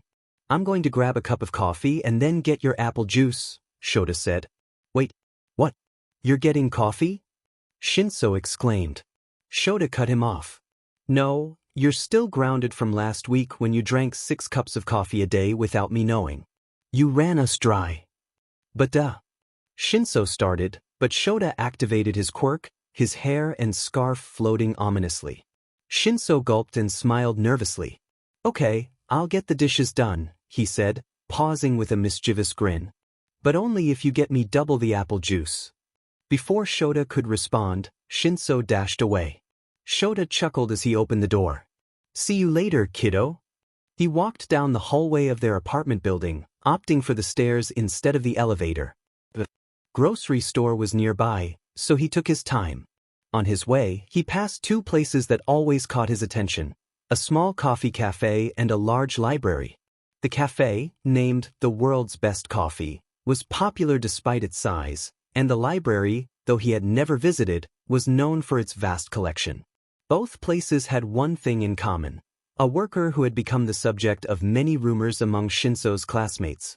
Shota had never seen the boy. Every time he visited the cafe, the boy seemed to be off shift. The only thing he knew was that the girls thought he was quite handsome and that he was homeschooled. As Shota entered the cafe, he inhaled the bittersweet aroma. He spotted an open stool by the window and took a seat. The cafe had a unique charm, decorated with an eclectic mix of items that made it feel timeless. Despite it being midday, the cafe was bustling with customers. Shota observed a young man emerge from the back and approached the manager. "I'm going to take my break now?" the boy asked, half questioning his own statement. The manager glanced at her watch. "I just saw a regular walk in. How about you serve him first, then you can take your break?" She pointed at Shota, who quickly looked away. The boy nodded and walked toward him. "Hello, sir. What will it be for you today?" The young man appeared confident yet nervous. "My regular," Shota replied, expecting a follow-up question, but the boy simply nodded and walked away. A few minutes later, he returned with a mug. "Here you go, sir. Black Soul is one of the less popular drinks," he said, nervously placing the cup in front of Shota. "Be careful, it's not just an empty soul, it's also wicked hot." As he turned to leave, Shota asked, "Are you new here?" The boy faced him, opening his mouth to respond. "No, sir. I've been working here for almost 2 years now." Shota glanced down, searching for a name tag, but it wasn't there. "Kid, what's your name?" The boy reached up, trying to find the tag, then realized it wasn't there. "It's Suzuki Ren," he said, bowing slightly as he introduced himself. So, this was who the rumors were about. Shota watched Ren as he prepared to leave, sipping his coffee. The black-haired, brown-eyed teen exited the cafe, the bell above the door ringing as he stepped outside. Shota watched through the window as Rin turned the corner, disappearing from view. Something seemed familiar about the boy. He reminded me of Shin. I signaled another waiter and requested a to-go cup. The waiter bowed and took my cup, returning shortly with a styrofoam cup in hand. I could feel the warmth of the coffee as I made my way to the grocery store. I wondered where that boy had gone. His break couldn't be that long. Turning the corner, I spotted the store ahead. As I entered, I noticed the black-haired teen handing cash to the cashier. He walked past me, a grocery bag dangling from his fingers, and I watched as he settled onto a bench outside, pulling out an energy drink from the bag. It was amusing that the coffee boy had just bought an energy drink. Inside the grocery store, I picked up 2 large containers of apple juice. My son seemed to prefer apple juice over coffee, and I joked that he would turn into an apple tree one day. As I exited the store, the familiar buzz of the doors opening caught my attention. I glanced over to see the boy still there, now opening a can of tuna. My gaze shifted to the ground, where I spotted a red cat with black-tipped ears, tail, and face. Shocked, I leaned in closer. It was Shanks. How had my cat gotten all the way out here? Shanks approached the boy, rubbing against his leg as if begging for food. I walked up to the boy and he startled, jumping up. I took a step back to avoid spilling my coffee. In a monotone voice, I remarked, "That cat's going to get fat." The boy looked down at Shanks and then back at me. "Is it your cat?" I nodded slightly. "His name's Shanks." "I've been feeding him for a while now," the boy replied. Shanks meowed and jumped onto the boy's back, trying to get at the tuna. I watched as the boy gently removed the cat from his shoulders, set the tuna down on the ground, and tossed the empty container away. "Well, I have to get back to work. Please come again to the cafe," he said as we both started walking in the same direction. The boy wore a large black hoodie that obscured his features. We walked in silence until we reached a crosswalk. The boy broke the quiet, asking, "You look really familiar. Is there any chance I've seen you before?" The light turned red, and the crosswalk sign switched to a countdown, indicating we had 40 seconds to cross. As we reached the other side, the countdown dropped to suddenly, a group of small children sprinted across the road, and the black-haired teen tensed, turning to run after them. I scanned the area, but everything seemed normal. The children would make it, There were still 5 seconds left on the countdown. But then I heard screeching tires. A car appeared around the corner, heading straight for the trio of kids. Panic surged through me as the countdown flickered to 0. In an instant, the boy was there, pushing 2 of the kids out of the way and scooping up the third. He leaped, the car passing beneath him. I caught a glimpse of him looking at me as he flung the child toward me. I barely managed to catch the kid as the car crashed into a lamppost, the sound of shattering glass echoing in the air. Someone on the sidewalk screamed. I set the child down safely and turned to assess the scene, horrified. The car had collided with a lamppost, and I searched for the black-haired boy. I spotted him just a few feet from the wreckage, motionless on the ground, while the driver had been thrown from the car. I rushed over, my heart racing. A woman lay unconscious in the driver's seat, cradled in the arms of the boy. She had a few scrapes but appeared to have fainted from shock. I pulled out my phone to call for medical help, then checked the car, finding it empty. When I turned back, the boy was right behind me, seemingly unfazed. "Kid, are you hurt?" I asked, scanning his body for injuries. He patted himself down. "No, I don't think so, but you should check on the lady." "What about the kids?" "All 3 kids are fine." I called for an ambulance for her. I reassured him. The boy looked around, taking in the chaos as a crowd began to gather. The 3 children huddled together, crying. The teen approached them, placing a hand on one child's head and whispering something that made them laugh. One child lunged forward to hug him, followed by the others. But as the 3rd child grabbed his left arm, he flinched. He stayed with the kids while I remained with the unconscious woman until the ambulance arrived. I explained what had happened, and they rushed the woman away. An officer took over for the boy, helping the children. "Hey, kid," I said, noticing the arm he had flinched at. A drop of blood dripped from his hand onto the asphalt. I reached out, but he backed away. I approached him slowly. "You're hurt." I tried to pull up his sleeve, but he quickly yanked his arm back. "It doesn't hurt. And if the kids see it," he trailed off, understanding the potential guilt they might feel. He was right. If the kids saw his injury, they would feel responsible instead of grateful for his bravery. His left arm, partially visible, was covered in road rash, enough to be bleeding. I walked the kid behind another ambulance, ensuring we were out of sight. Gently, I pushed his sleeve up to examine the road rash. Retrieved a first aid kit from the ambulance and took out the hydrogen peroxide. The kid braced himself, squeezing his eyes shut as I poured the liquid over the wound. He remained still, and once I finished cleaning it, I wrapped it up and pulled his sleeve back down. "You should go to the hospital," I suggested. The kid lowered his head, looking ashamed. "Hospitals cost money," he replied, glancing up at me before looking down again. "Why do you think I have 2 jobs at my age?" I nodded. "And how old are you?" If I had to guess, he seemed to be in middle school. I'm almost 14. "You figured out who I am, right?" He nodded. "Where are you planning to go for high school?" The kid shrugged. Suddenly, I remembered what Shin had told me about him being homeschooled. "Kid," I sighed, taking a deep breath, "if you want, you can have my recommendation for you." The kid looked shocked. "Well, you better ask for the rest of the day off if you don't want anyone to find out about your arm. I'll handle things here." He ran off. It took 2 hours for everything to be cleared up. Unfortunately, my coffee ended up spilled across half a block, but luckily for Shin, his apple juice was just fine. My phone buzzed. "Hey Shin, I'll be home soon. I heard what happened on the news. But they didn't say who saved the kids? You know, don't you?" "Yeah, I know. What about my apple juice? Did it make it?" I hung up, knowing my son was likely grinning mischievously. What a bother. I had to go on patrol with no coffee. I might as well swing by and get another cup. That boy should be long gone by now. As I walked back to the cafe, I paused in the doorway when I spotted Ren at the register, giving a man his change as he turned to leave. "My regular," I said. Ren looked up at me. "Well, hello." He went into the back and returned with a pre-made, steaming cup. "I figured you would come around for another cup." He slid the cup over the counter. "On the house." I noticed his hand shake slightly as he handed me the cup. He smiled and touched places with a coworker, disappearing behind the employee door.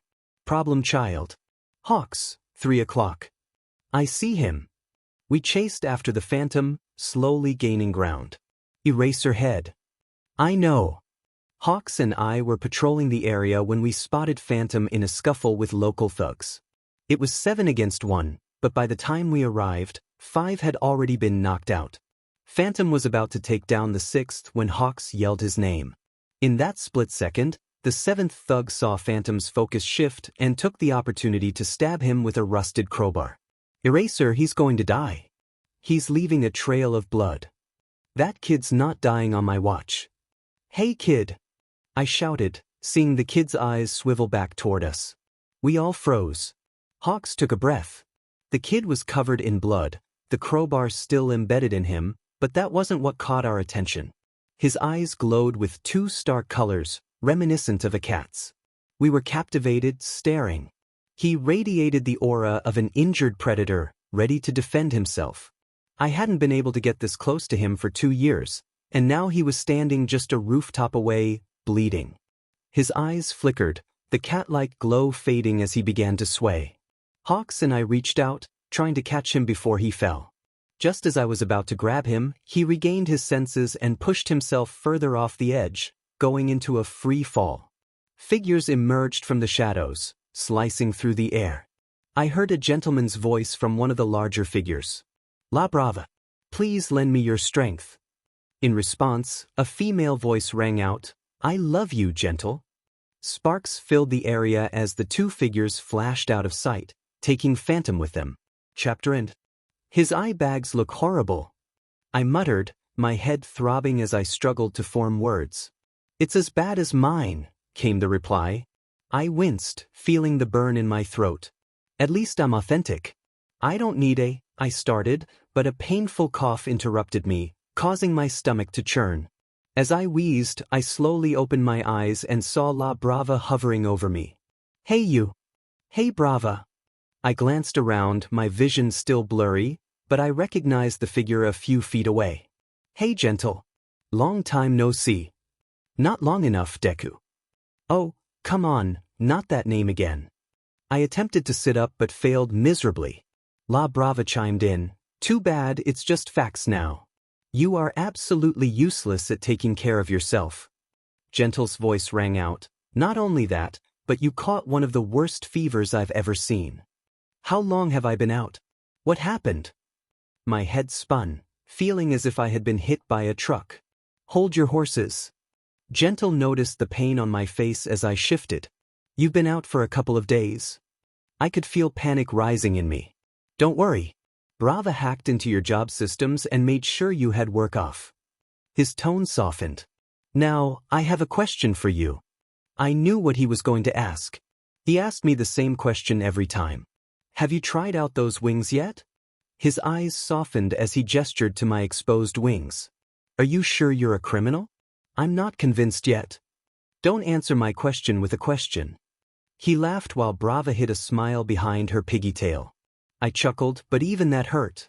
La Brava got up and grabbed a pill bottle, taking out 5 pills. You caught a fever from an infection. Don't ask how we kept you alive. I have no idea how we did it.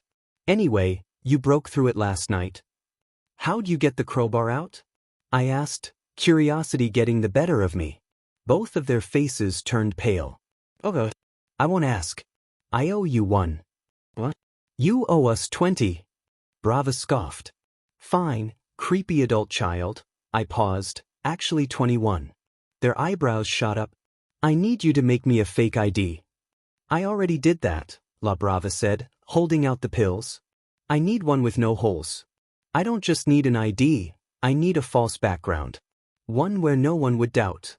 What have you gotten yourself into this time, Deku? Gentle asked, a hint of concern in his voice. Somehow, during our conversation, a cup of steaming tea had appeared in his hands. I had no choice. I was in my civilian clothes when I ran into Eraserhead. Everything was fine until I ended up saving a bunch of kids. Now I have a recommendation to you. I placed my hand on my forehead, grumbling under my breath. Both looked shocked. Then Gentle got up and handed me a plastic water bottle. Well, that is a problem. If you don't show up, that would be a red flag to the pro. I know. I took the pills from Brava's hand. Will these knock me out? She nodded. I handed her back 2 of them and swallowed the last 3. I'm going to work tomorrow, so I better be able to wake up. I looked at them. Please help me with the technical problems in my life. I'm useless when it comes to that sort of stuff. My words began to slur. We know, you could barely figure out how to use your flip phone. My mind started to muddle their words again. Hey, I've gotten a ton better. I can be quite handy with technology now, but I would miss something Brava won't. I closed my eyes, the light starting to irritate them. This stuff works fast, I slurred, knowing that the 2 were laughing at me. I had no dreams. I woke up knowing that I was alone. They must have gone out to get something. I looked around and noticed a stack of papers on a table with a box next to it. I rolled myself out of bed. The pain engulfed me, but I made my way over to the table. There was a note by the... Hey, if you disappear by the time we get back, the papers on the table are what you asked for. You have to go through and read all of it, so you don't slip up. I figured you would be low on your colored contacts, hair dye, and bandages. Those are in the box. Don't be mad, but you've really been out for 2 weeks. See you later, kid, but next time let's plan it. La Brava, Gentile criminal. They're getting to know me a little too well. Getting home took me way too long. I stopped at least 10 times, and my pace was as slow as an injured snail. Getting up to the room was harder than I expected, but I managed. I walked over to my work table and laid out the papers La Brava made for me. In the midst of the papers was a new ID card. I picked it up, turning it around. It was just an updated picture of me in my black hoodie. I noticed another ID card lying on top of the table. What? How did she manage to do that? Really, Brava, really? The ID photo. That clever child had somehow photoshopped my wings into the same photo she used for the other ID.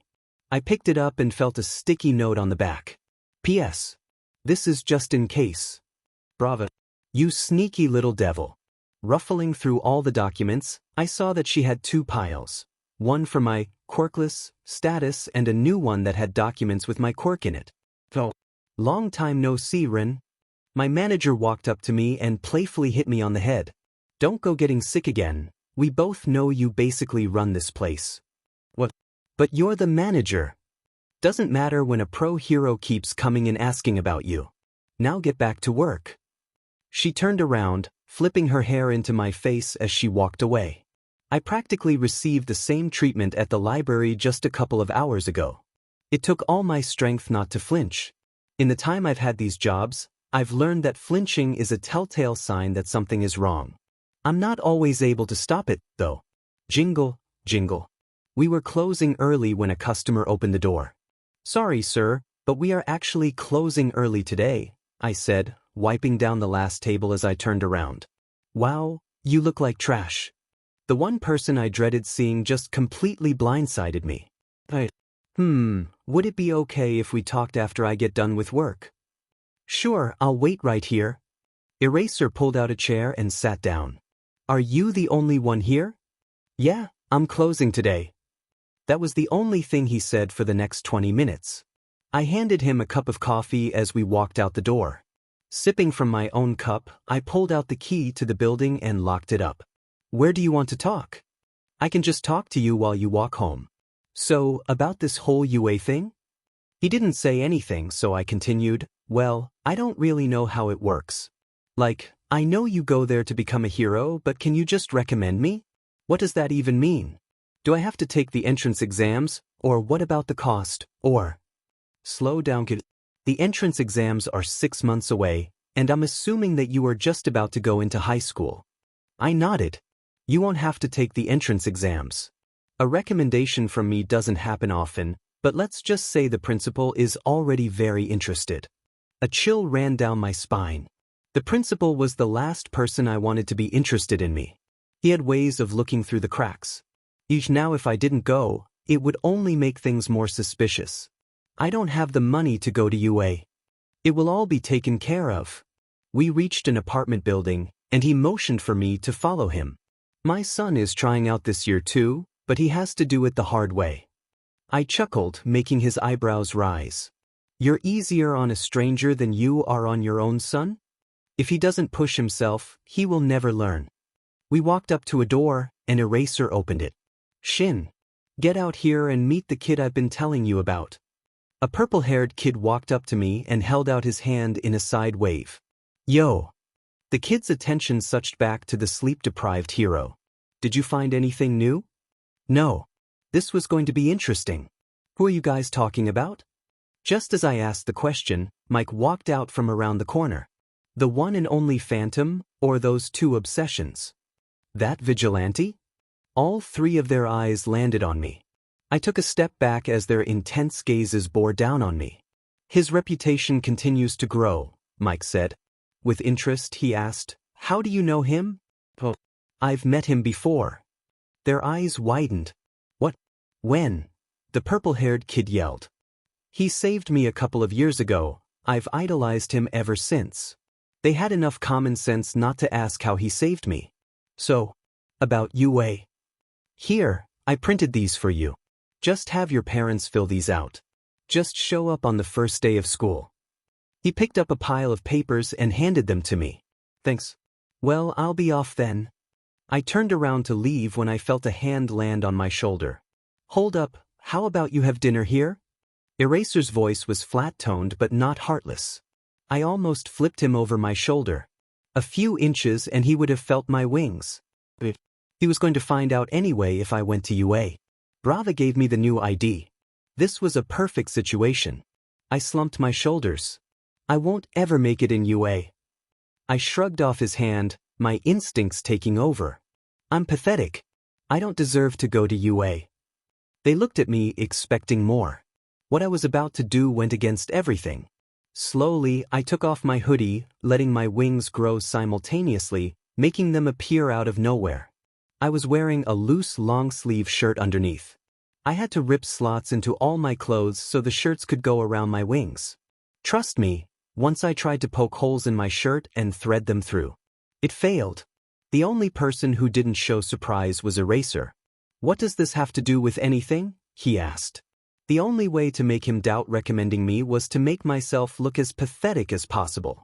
It was a long shot, but it was still a shot. I'm afraid of heights. I looked down, shuffling my feet. I've never learned how to fly. This caused a different reaction from the three of them. Okay, this was good. Eraser wasn't showing any emotion, but the others looked concerned. And wasn't Eraser being a little foolish here? Who recommends someone to UA after seeing one thing happen? Did he suspect anything? What was he thinking? Oh my gosh. He's going into my class. Mike boomed as he ran up to try to engulf me in a hug. I ducked out of the way. What just happened? Mike. Eraser's voice made Mike quiet down and look back. I'm the one recommending him. Shinso walked up to me with a fascinated gaze in his eyes. Wings? Is that your quirk? Bird wings are not seen very often, and yours are green. Have they always been green? Why? Why is your hair purple? I can't help that my eyes are brown, and my wings are green. He looked embarrassed. I have to get back and eat dinner. It was nice meeting you guys. I bowed, the weight of my wings throwing my balance off just a tad. I turned around and ran off. What the heck am I going to do? The papers were clutched in my hands. I think I have to go to UA. My mother's mental state has deteriorated significantly, and she is now residing in a mental health facility. In the midst of all this, the authorities have overlooked my situation, leaving me to fend for myself for some time. My mother's condition continues to worsen, and to make matters more difficult, the facility has imposed restrictions on visits due to her state. Each day, her dementia progresses, and she struggles to remember even the days of the week. Ren had always been skilled at concealing his bad habits, but there were moments when he slipped up. It was during one of those moments that someone finally confronted him. They understood that beneath his carefully crafted facade lay a deeper story, one that Ren had kept hidden for so long. You know, they began, it's not as hard to see through your defenses as you think. You've managed to create a narrative around your life, especially with being homeschooled all this time. But now, it's time to fill in the gaps. Rin felt a mix of apprehension and relief. He had always been good at weaving tales, but this time, the truth would have to come out. As he prepared to share his story, he realized that perhaps it was finally time to confront his past and embrace the person he truly was. Brava felt a deep ache in her body as she made her way back home, each step sending waves of pain through her. The stitches pulled at her skin, a constant reminder of the ordeal she had just endured. She paced back and forth, lost in her thoughts, murmuring to herself. How could this happen? She wondered. I was just trying to save those kids. And now I've caught the attention of the underground heroes as Ren. What is even happening? The weight of her situation pressed heavily on her mind, and she struggled to make sense of it all. I felt utterly trapped. That strange creature had been trying to find me, while Brava and the creature engaged in a silent battle, one covering my tracks and the other waiting for more. Fortunately, Brava had the upper hand and managed to keep my existence hidden. But Brava didn't know much about my past. No one did. I knew that if I turned down UA, it would raise red flags with the creature, and I couldn't let that happen. I felt frustrated with myself for allowing this situation to unfold. However, there was another perspective to consider: information. If I could learn how the heroes were taught their fundamentals, predicting their actions would become easier. If I could get my hands on a computer there, I could even make La Brava proud of me. I owed her more than I had let on. I needed a plan to conceal my strength, and then it struck me, something that everyone would perceive as training. Months passed, and my actions began to attract public attention. Every morning, onlookers gathered, and even a few news vans drove by. It saddened me that not a single person offered to help during those months. In a world filled with heroes, not one stopped to lend a hand. It was honestly disheartening. I had grown accustomed to the heat, but for some reason, my long-sleeved black shirt felt like it was trapping warmth against my skin. The sand beneath my toes was burning, and my feet had become softer over the years due to wearing shoes. In an emergency, I might not have time to put on shoes, and my feet needed to be stronger than they were. My wings were beginning to poke out, reminding me of my unique abilities. My ripped shirt felt heavy against my skin, a reminder of the training I was trying to adjust to. I couldn't let anyone think I fought better without it.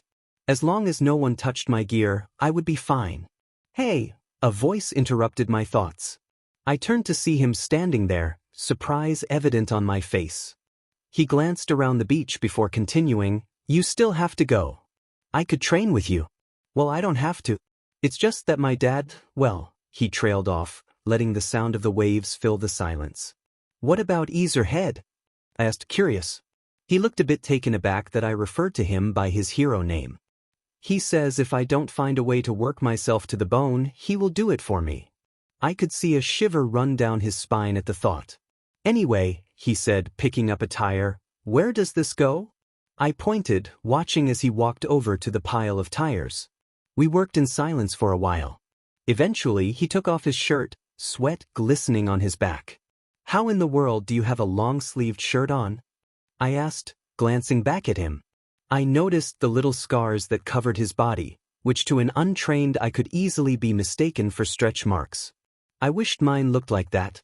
"My skin is sensitive to the sun," I replied, my practiced answer rolling off my tongue. Shinso's bones ached as he realized he must have fallen asleep on the sand after Ren told him he was done for the day. He creaked the door open to find Aizawa looking at him. "You look dead," Aizawa remarked, and Shinso didn't have the energy to retort. "What did Ren do to you?" Aizawa raised an eyebrow. Shinso collapsed onto the cold tile floor. "I don't get it." "Get what?" Aizawa asked. He makes no sense. I would even say he has more stamina than you do." Shinso saw Aizawa's eyes twitch slightly. After he said he was done, he walked off. When I woke up, I saw him working at the cafe. Still going strong. Look at me lying here, I can barely move, and I look like I need a nap. Shinso lay there on his stomach while Aizawa returned to his book. "I learned one thing about him, though," he started, but Aizawa looked ready to roll his eyes. "He talks less than you do and always wears long sleeves," Shinso continued. "He's different, I know," Aizawa replied. He almost seems standoffish, then a second later, he's the most caring person. He didn't even ask what my quirk is, we just worked. There are only a couple more months until UA's entrance exams. You better start working harder. Aizawa knew why Shinso was so focused on Ren's strength. He could see right through him. Shinso was terrified he wouldn't get in, unsure if the other kids would even like him. Almost as if reading his thoughts, Aizawa stepped closer, putting his foot on Shinso's back. You're fine. Let's get coffee. Shinso sprang to his feet in seconds. Oh, so now he has energy, Aizawa teased. They walked back to the cafe, picking up some books along the way. Have you found out anything about you-know-who? Shinso asked. We think he came back, but no one has been able to spot him. He's being more careful now. The little bell above the cafe door jingled as they entered. Welcome, I'll be with you in a moment.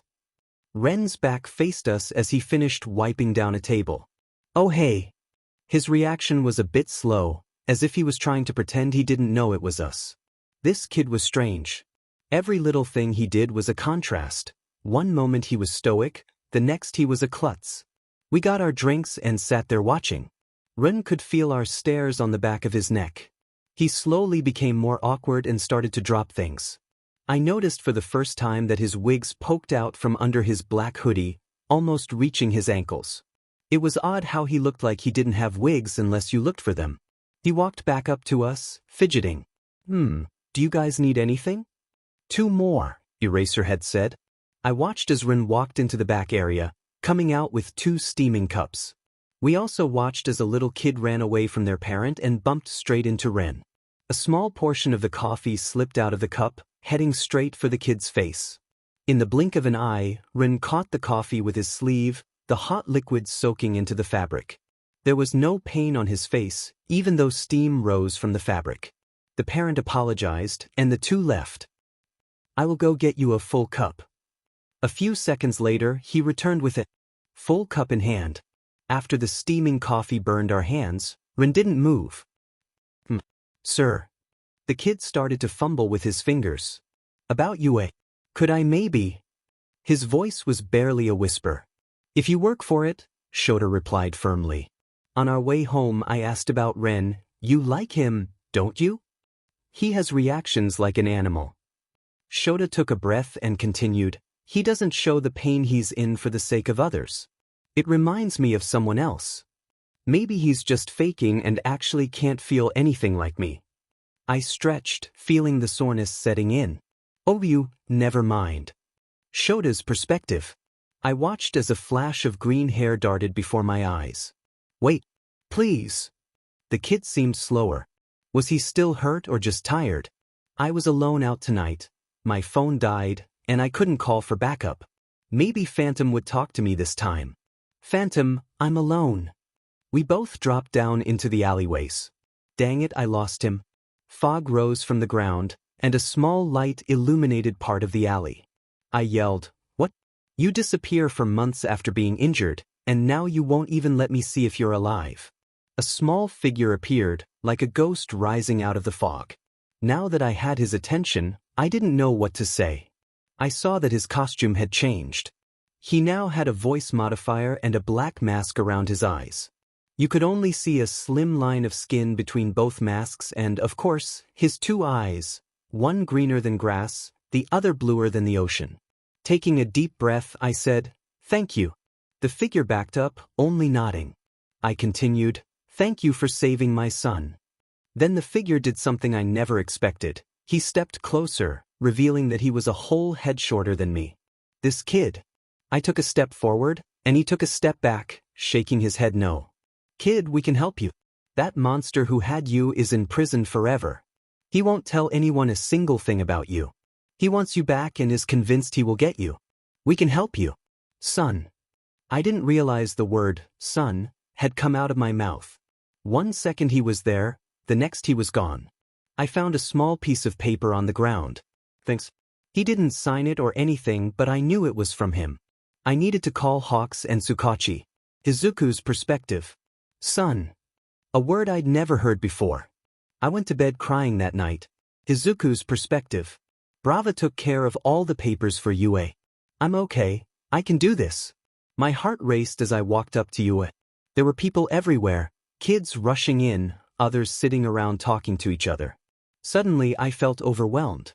This was a bad idea. My heart was racing. How was this making me lose my nerve? I was so lost in my thoughts that I tripped. I was about to stop my fall when my weight seemed to vanish, leaving me in the air. That was a close one. A brown-haired girl with huge brown eyes helped me back on my feet. Thanks a ton. Bad impression to make on the first day. I laughed as the girl's eyes widened, looking at me. Is there something on my face? The girl blushed. No, you're good. Oh no, I mean there's nothing, you're fine. Yeah. She was practically hopping up and down. What class are you going to? Her face was still a little red. I pulled out a piece of paper and handed it to her. This one. Oh, class 1A. That's my class too. Her enthusiasm was infectious, making me twitch. With that one twitch, I got a horrible feeling. You must have been recommended like Todoroki and Yurashi. So, that means you are. She stopped, thinking. It's Ren. Oh yeah. Her personality radiated happiness, but I couldn't help feeling more nervous just being around her. She didn't notice as I grew twitchier. I tried to calm myself down, only having a slight tremble. Did I really think I could do this? Be normal? One girl, and I was already shaking like a leaf. This was the worst idea I had ever had. Why didn't I just run away? We walked into the class together. There were a few students there. One was moving his hands in a chopping motion. I walked in just as he was talking. Shinso, you must have noticed that there was more to the exam than the rest of us when you saved that girl. The robot stopped when he saw the girl standing next to me. I used the moment to slip into the back, finding a chair by the window a couple of seats behind a blonde kid with spiky hair. For some reason he looked. I can't wait to meet everybody. The girl was moving her arm up and down as she said this. When I heard Aizawa's voice, I felt a mix of anticipation and anxiety. If you are here to make friends, you can just pack up your stuff now. Welcome to UA's hero course. Now, put these on, he said, unzipping the yellow sleeping bag he was in and holding out a school gym uniform. And meet me outside. The students around me exchanged confused glances. How did none of us notice him? One whispered. Where did that uniform come from? Another asked. Everyone stood up to grab a uniform made for them, except for me.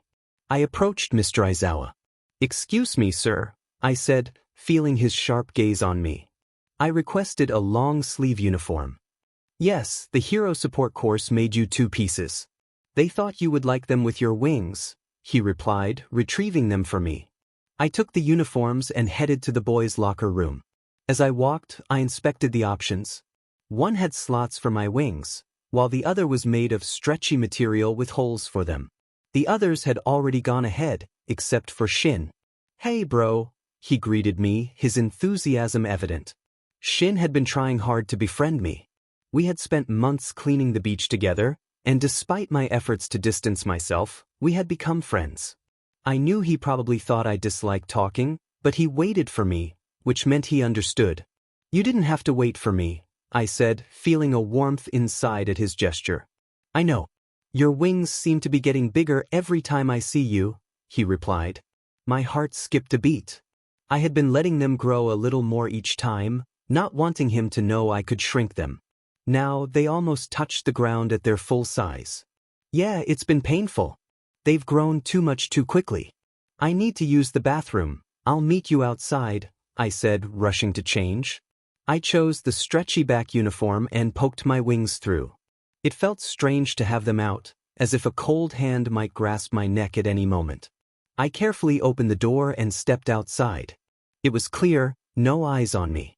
I tried to compress my wings against my back, but they still dragged on the floor behind me. Having them out felt good, like the relief of moving after sitting in one position for too long.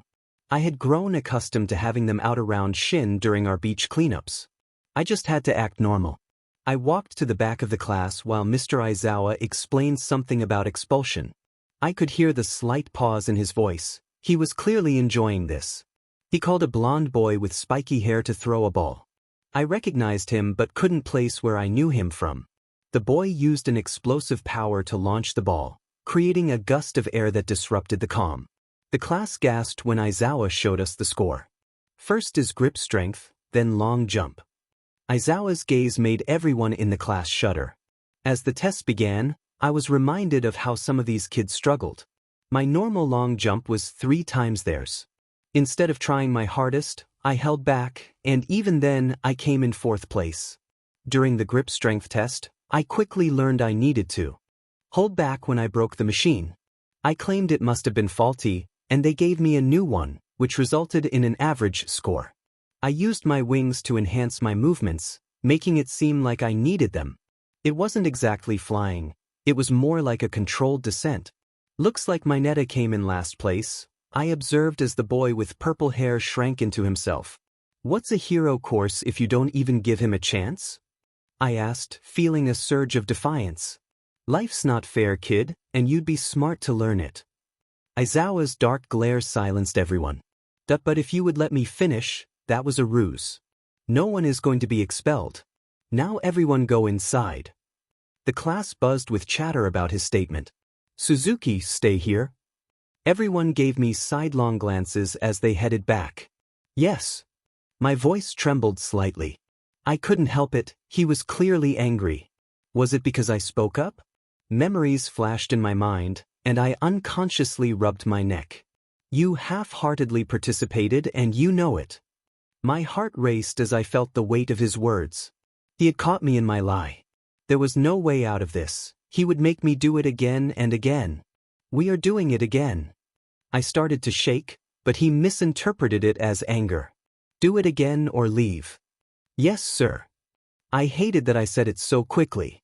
Why couldn't I just refuse? I tried to give 3/4 of my power on the next long jump, already doubling my last score, but he saw right through it. Again. Flashback. Do it again. Coughing up water, I collapsed to the ground. Get back in there. Do you want to leave this perfect place and spend all that time alone? Do you remember where naughty animals go?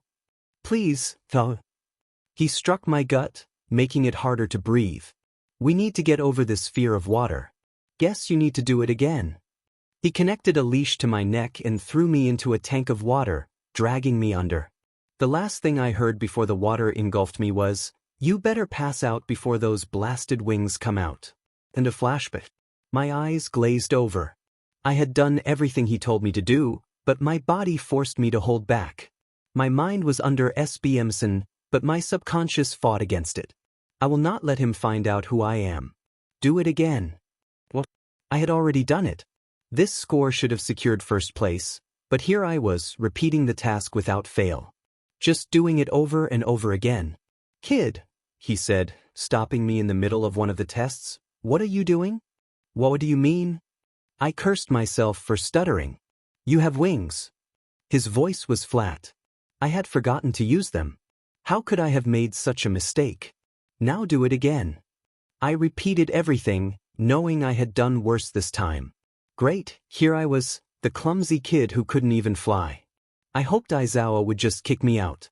Then I could return to being the phantom, the cool-headed shadow, not this kid who trips and twitches. Sadly, I knew that Ren was clumsy. He had quick reflexes but was still awkward. A kid who ran into doors and forgot where he was going. A pathetic kid who couldn't fly. You just got 4 times your original score. I get the feeling you're not trying your hardest. This man was sharp. He made me redo all the tests. I had shattered my past scores, yet he still knew. The only test I hadn't had to redo was the ball throwing. What was giving me away? I needed to find out. This was going to be hard, but I could do it. The way I fought as the phantom was like a cat. Fighting as Ren meant moving and breathing as Ren. It all had to be the exact opposite. If they saw me fight, Aizawa would know who I really was. My reactions needed to slow down. They could be fast, but slower movements were necessary. I needed to be less flexible, to fight traditionally, not like the phantom. You made yourself redo those tests almost every time. Don't ever do that again. Aizawa's voice was harsh, but there was a weight to his words that made it clear he meant what he said. You are late to your next class. Get going. Aizawa's POV. 3 kids, well, 4, but one of them is mine. Shoto Todoroki, Katsuki Bakugo, Ren Suzuki, and of course, Hitoshi Shinso, now known as my son Hitoshi Aizawa. These four are the problem children of the problem children. Bakugo is loud and explosive, clearly in need of some serious anger management. Todoroki refuses to use the other half of his quirk, and being the son of the number 2 hero, he has a burn on the left side of his face, which raises some suspicions. Then there's Rin Suzuki. Unlike Shoto, who refuses to use his quirk, Rin literally can't. It's evident he has a mental block preventing him from flying. He possesses incredible physical abilities but dislikes showing off. He rarely fights back and is very quiet. While most kids will look me in the eye and then look away, he does so but with a different intensity. When he spoke up in class, it seemed like he didn't care about the repercussions. In fact, it looked like he wanted to get kicked out. Aizawa. Ren Suzuki, a kid I recommended for class 1A. This kid. Aizawa, you looked lost in your thoughts, All Might said, speaking at a normal volume for once. How did your classes go? I asked. They went well, except for one round in your homeroom class. I'm sure you already know, he continued. I simply looked at him and he went on. The boy with wings and the one with the gauntlets. The game went too far, and the one with wings got seriously hurt and needed to go to Recovery Girl. I didn't stop it because I thought the wings kid would have countered it. I watched his eyes follow the blast, but his body didn't react in time.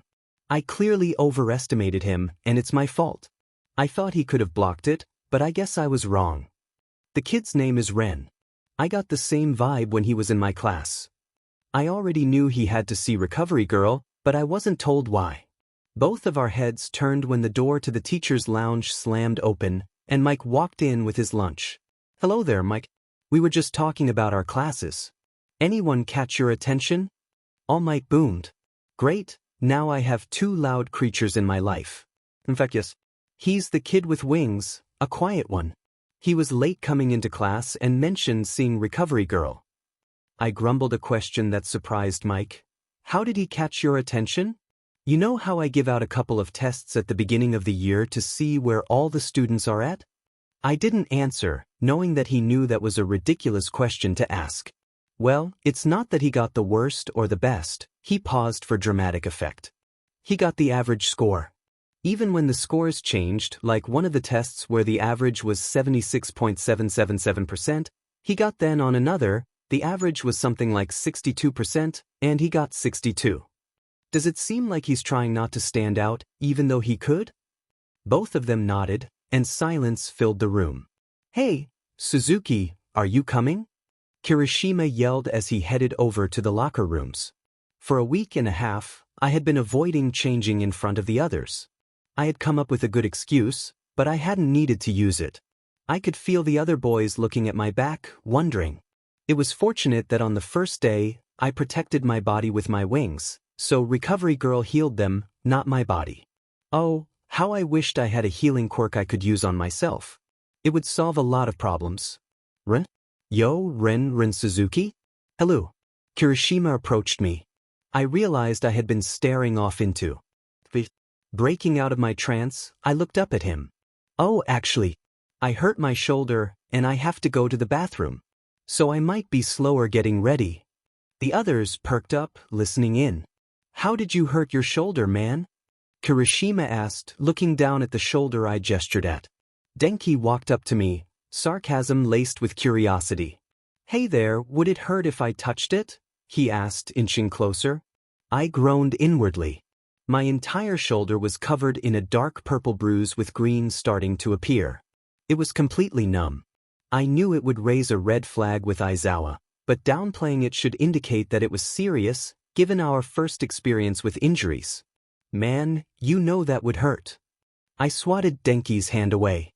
I accidentally hit it pretty hard, well, more like crushed it. I mumbled the last part under my breath. Ren, are you okay? What do you mean by crushed? You should go to Recovery Girl. Uraraka said, worry etched on her face. I'm fine, it will heal. You see, I work at the library, and I wasn't tall enough to put a book on the shelf. I was too lazy to get the ladder, so I climbed up, and the shelf fell on my shoulder. Most commotion I've ever seen there. I gave a light chuckle, feeling proud of the lie. Well, mostly a lie, I was, in fact, crushed. So no thank you. I don't want you guys seeing how pathetic I am when you don't see a bruise. I got most of the class to chuckle at that. I had a problem. I couldn't lift my arm high enough to take off my shirt. I walked back out of the stall and approached the mirror. I bent down and washed my face. The cheap cover-up I had been using came off, revealing the bags under my eyes. In all honesty, I looked like I was sick. I walked out of the bathroom, gym clothes in hand. I am here. Looks like we are both running a little late today, young man. All Might exclaimed, placing his hand on my shoulder and giving it a reassuring squeeze. Let's hurry so we won't be late to my next class. My face must have turned pale, as All Might took a step back, concern evident in his voice. Young man, it looks like you do not feel well. I think I'm going to sit your class out, I replied, looking down, genuinely feeling sorry. I walked away dejected as All Might squeezed my shoulder one last time, looking at me sincerely before rushing off. I returned to class 1A, sensing Izawa hiding under his desk. Sensei, do you have another sleeping bag? His head slid out from wherever it was hidden, looking at me. Top drawer, kid. It's an extra large. I pulled the drawer open and found another sleeping bag packed inside. Dragging it across the floor, I made my way to the opposite end of the classroom. I opened one of the closets in the back and climbed into both the closet and sleeping bag, leaving myself in complete darkness. Okay, class dismissed. The sound of tapping toes filled the air as the bell rang. Hey guys, let's go get ice cream, someone suggested. Yeah. Who else is in? Another voice chimed in. The feet left the room, clattering down the halls. Izawa walked over to the closet and opened it, discovering that I had unzipped the sleeping bag and made it into a bed. I lay on my back, my wings pressed against me, curled up tightly. Izawa was surprised when he looked at me, expecting to see peaceful slumber. Instead, he found me crying, shaking in my sleep. Izawa bent down and gently tapped me. I tensed, instinctively bracing my leg against the wall and shooting out of the closet, ready to defend myself. My eyes widened as I took in my surroundings. I really fell asleep, I thought. On the other hand, Izawa observed me with concern. He looks worse. Kid, Shota whispered, what are you hiding? I dropped my defensive stance, my hand flying up to my neck, a nervous tick. Then I simply said one word. Pain. The way the boy spoke was perplexing. At times, he seemed deadly serious. At others, he was like a jester. It was as if he had been raised to lie while telling the truth. He didn't want anyone to know his reality, so he presented it in a way that made it hard to believe, using his body language to mislead. But deep down he was lonely. He lived alone, and no one had ever loved him. His memories were filled with pain, and he never wanted anyone else to experience that suffering. That was why he hid. The phantom ruled the night, a ghost never to be seen. Izawa's POV. Have you found anything about him? I asked. I can't believe you, of all people, would recommend someone you know nothing about, Nizu teased, sipping his tea. I like him, I replied. The little monster burst into laughter. Well, you might not like his backstory. That piqued my interest. Continue. Ren Suzuki. I've been reading through the papers. To be blunt, it's tragic. His parents died, and he was adopted by a good family. They got into a car crash. The husband died, and the wife now has dementia and doesn't remember anything. He has slipped through the authorities and taken 2 jobs to pay for his adoptive parents' medical bills. Frankly, he's been living on his own for a very long time. Have you done anything about it? I see you're getting better at reading me. Nizu took a long sip from his cup, the atmosphere in the room growing darker. But the matter is more complicated. He paused for effect. His records are all real, but they only contain the bare minimum. It's very strange, and I will continue to look into it. Chills ran down my spine. Nizu was frightening. Again, what have you done about this? Nizu's eyes gleamed. Seeing that you have successfully adopted 1 child already, my heart sank. It seems you figured it out. Wait a moment. Before I could continue, Nizu pressed on. Oh, stop complaining. You already said you liked him, so now he is officially yours. My mind was racing. What do you mean he is officially mine now? Did you ask him about it? Nizu finally paused, a flash of sympathy in his eyes. No, I did not. But I want to know more about this kid. Legally, he has no choice. You can now watch him 24/7. Plus, I know you. He gave me another flash of sympathy, but there was a hint of mischief in it. Unless you don't want to take this kid in? A kid who has had a hard life and has never given up. He's taken 2 jobs to pay the bills laid on him. A young kid who needs help. In fact, I have considered adopting him myself. Fear filled me. I had already seen the boy mumbling about his problems, and Nizu had some unsettling habits. There was no way I was going to let this kid be influenced by the manipulative principal. I grumbled as I walked out of his office, knowing he had just won. Nizu had just adopted a kid for me. It had been a week since I adopted him, and I hadn't even told him yet. I did tell my other son, but I tried to act normal. It was clear that something was off in my class. My son couldn't hide it, and the whole class was on edge, sensing that I was about to do something rash. Then it happened. Rin didn't show up for school. It's just a cliff, I thought. It's a cliff with water at the end. Deep water. Water is worse than the ground. Come on, you can hover. Why not fly? What if I can't do it? No, I have to. This is why you picked this spot. You can't save yourself without the wings. These are my wings. I need to at least learn how to fly. I had no fear of heights. The cliff didn't frighten me. Dying didn't scare me. It was the water. I was the phantom after all. I leaped off buildings. I had been stabbed many times. But couldn't I fly? I stood at the edge of the cliff, ready to jump. There was no way I wouldn't be harmed if I didn't fly. So I jumped. Okay, life lesson. If you can't fly, don't jump off a cliff. Correction, don't jump off a cliff without a plan. Yes, what a brilliant realization I just had. The cliff I jumped from overlooked the ocean. I was an absolute fool. I jumped, and deep down I knew I wouldn't die, so my wings never flapped. I crashed into the water and was tossed against the rocks. I was a fool. A huge wave crashed me against the rocks, and I struggled to find a grip as the waves pummeled me. Finally, I grasped a handhold and pulled myself up.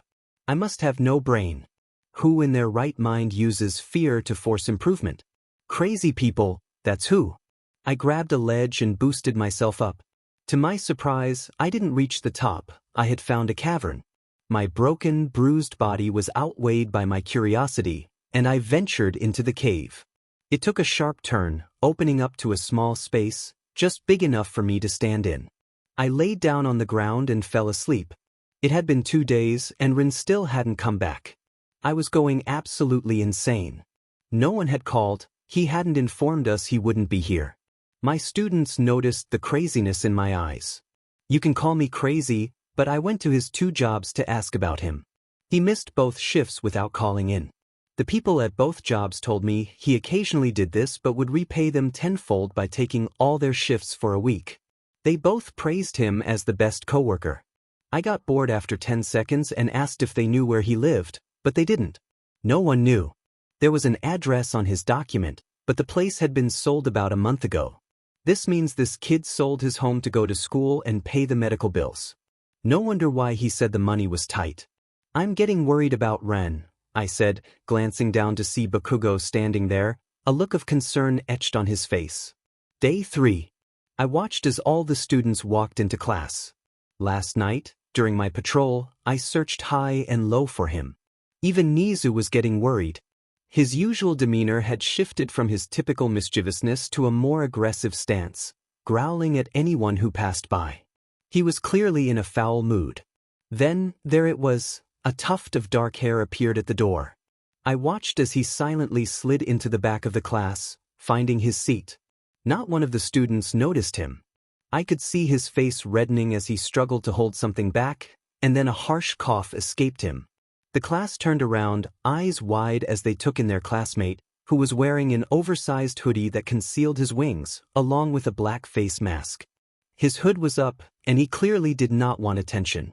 Suzuki, The whole class yelled in unison. Man, that was not cool disappearing for 3 days. Suzuki, I've gathered all the materials you missed in your classes, Ida said, chopping the air with his hands.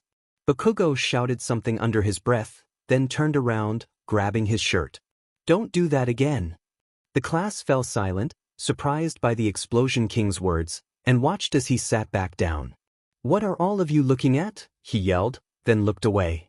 The class erupted into chatter, all trying to talk to Ren at once. Quiet down, I said, using my quirk to make my hair rise slightly. Suzuki, it's nice to have you back. Ren wrote something on a piece of paper and handed it to Bakugo. The confusion on Bakugo's face was evident. After reading it, he looked calmer. Ren lost his voice, he said, using his quirk to turn the note to ash, letting it fall onto his desk. I could feel the worry from the class. It was clear Ren was sick.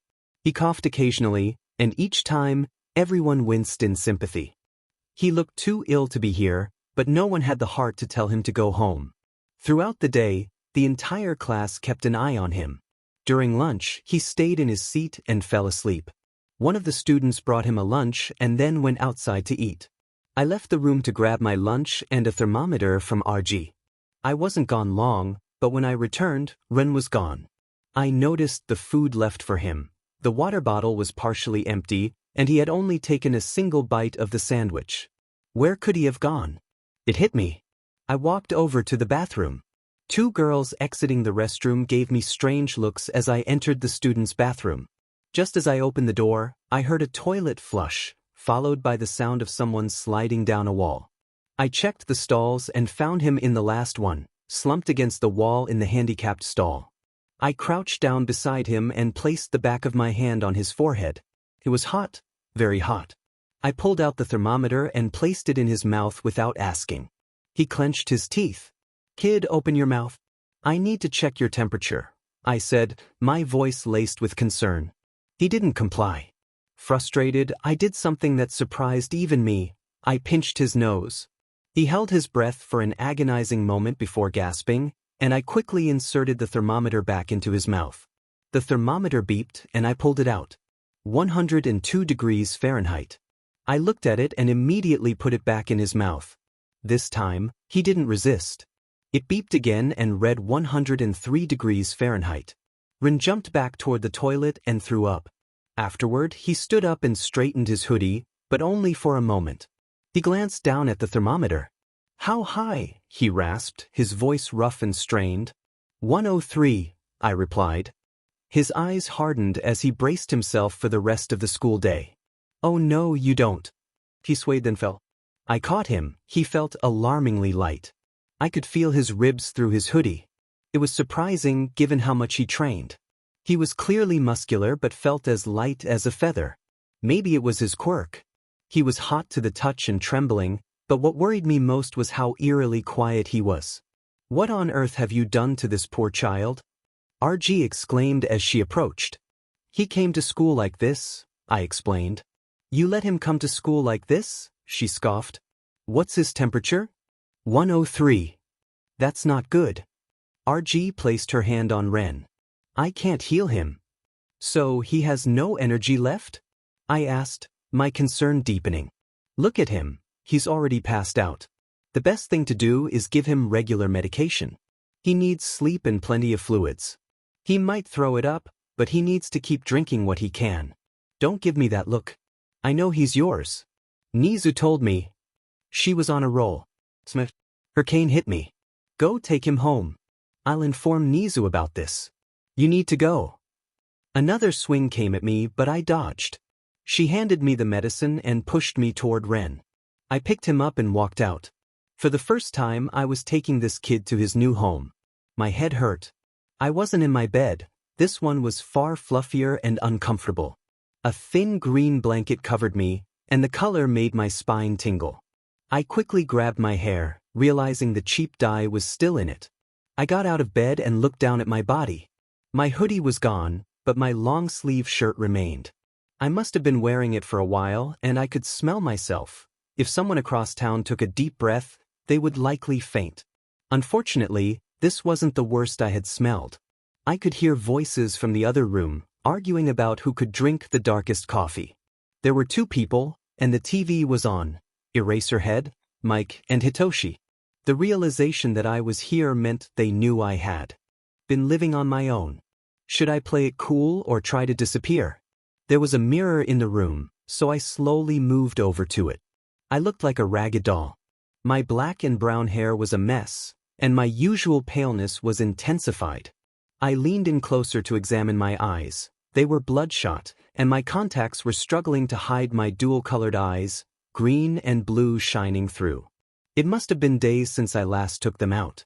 This was bad. If I blinked and they fell out, they would know. I needed to leave. I wasn't completely falling apart. I could manage. I didn't live far from here. I slid open the window just as footsteps approached the door, sending a wave of panic through me. I could easily hide, but I just stood there, feeling guilty about leaving. The door slammed open, revealing me with one leg dangling out the window. My body shook so hard that it rattled the window. Eraserhead looked like he wanted to say something, but all that came out was a simple, "Hey. Hey." I stood there, probably looking like a guilty ghost. "You look bad," Hitoshi remarked. I didn't respond. "You were pretty sick, but this doesn't explain why your eyes are red." Aizawa stepped closer, his body tense. I leaned further out the window. "It alerted you when the window opened, didn't it? Kid, how about you come back inside and we can talk?" Eraserhead stepped forward. "No thanks. I'm not dumb. The fact that I'm here means the system found me. I don't want to go back into the system."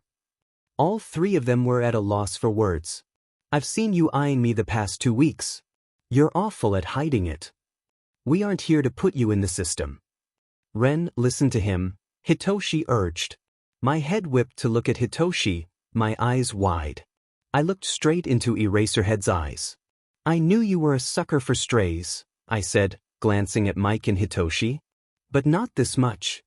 That's not why. You probably already adopted me. I'm not running away, I just need some time, okay?" I was sitting backward on the window. "Dude, you can't fly. This is the top floor," Mike exclaimed, trying to get me to respond. I leaned back. "Kid." I tucked my wings in and dove down. Halfway down, I spread them open to slow my fall. I still crashed, but no broken bones, just a jarring landing. I could hear Eraser jumping out the window using his capture tape. "Get back here." "Nope." A harsh cough escaped me, and it took longer to recover than I liked. "I can hear you wheezing from here. Problem child." Eraserhead shouted, clearly frustrated. I took a sharp left, heading away from the beach. I seized my moment when I spotted a trash can tipped on its side and slid into it, wheezing loudly. "Calm down." I needed to calm down. I took a deep breath. "Could come out." Eraserhead called as he ran past me. I didn't waste any time and backtracked, losing him. They can't catch me. No one can. I let out a high-pitched whistle, calling 5 birds to me. "Guys, I need help," I explained my situation. The birds set up a system, one in every direction with one leading the way. The leading bird screeched to turn left, but then it turned right. That was a close call. Not every bird is as smart as the others. Let me tell you now, seagulls will and do lie to you. I ran into the abandoned hotel, jumping through a window. I scaled to my room at the top, and the birds flew in after me. "Thanks, guys." They stayed for a while, wanting to keep watch. I loved my hotel. It was huge, and I could create new gadgets here. The best part was that no one could keep me here. It was open. I slumped down onto my worn-out bed. This bed was much better than the one I had just sunk into. One thing I had in abundance was pillows. I once spent an entire paycheck on them, and I had no regrets. I had a long one and one that looked like a shark. My favorite was a pillow pet. I felt guilty when I bought it, but the advertisement had stuck in my head for weeks. I got the biggest one, a big fat cat. There wasn't a spot in my room that didn't have a pillow on it. There was a bathroom in this room, but the water didn't work. One bathroom did work, but it was a couple of floors down. I took out my contacts and headed to the bathroom. I took a cold shower, rinsing the dye out of my hair. I wanted to go on patrol tonight. I had been going every night until I started attending UA. Crime rates were rising, and the news was starting to take notice. They totally adopted me. The worst possible outcome. Nothing worse could have happened, I ranted to myself. Really? You've been trying to be an average student. Look how well that worked out. Now the teacher adopted you because it makes you more pathetic. I had grown too soft. There were so many ties leading me back to being a vigilante. 1. Countless injuries I sustained. 2. My jobs. Oh look, whoever ran Suzuki is just missed 2 days of work and came back with a limp. Nothing to worry about here. If they hadn't fired me already, they would now. They thought they had the hard-working Rin Suzuki, not this broken version of me. I'm a bird who can't even fly, I whispered, feeling tears form down my face. No one would want this broken-down body, except for 2 people. Himsar and Lovi. LOV wanted my skills. Himsar wants his slaves. A bird next to me started singing, enticing me to join in. I gave in and began to hum softly. My cold had vanished within a couple of days. During that time, I engaged in as much vigilante work as possible, sustaining a few scrapes and a dark bruise on my torso. I felt the need to address the rising crime rate. To my surprise, the animals began to assist me. More and more of them sought my guidance, and it became increasingly difficult to manage. I didn't want them to come, but they did. Help! A cry echoed in the night, prompting me to rush down and confront a thug. 2 hours later, I found myself in a similar situation. How could I possibly return? I had run away as I always did. It was a simple strategy one had learned. Hit and run. Hit run. Easy as that. I lay on a rooftop, gazing up at the stars. It was peaceful, no crimes had occurred. The news of the phantom was circulating again.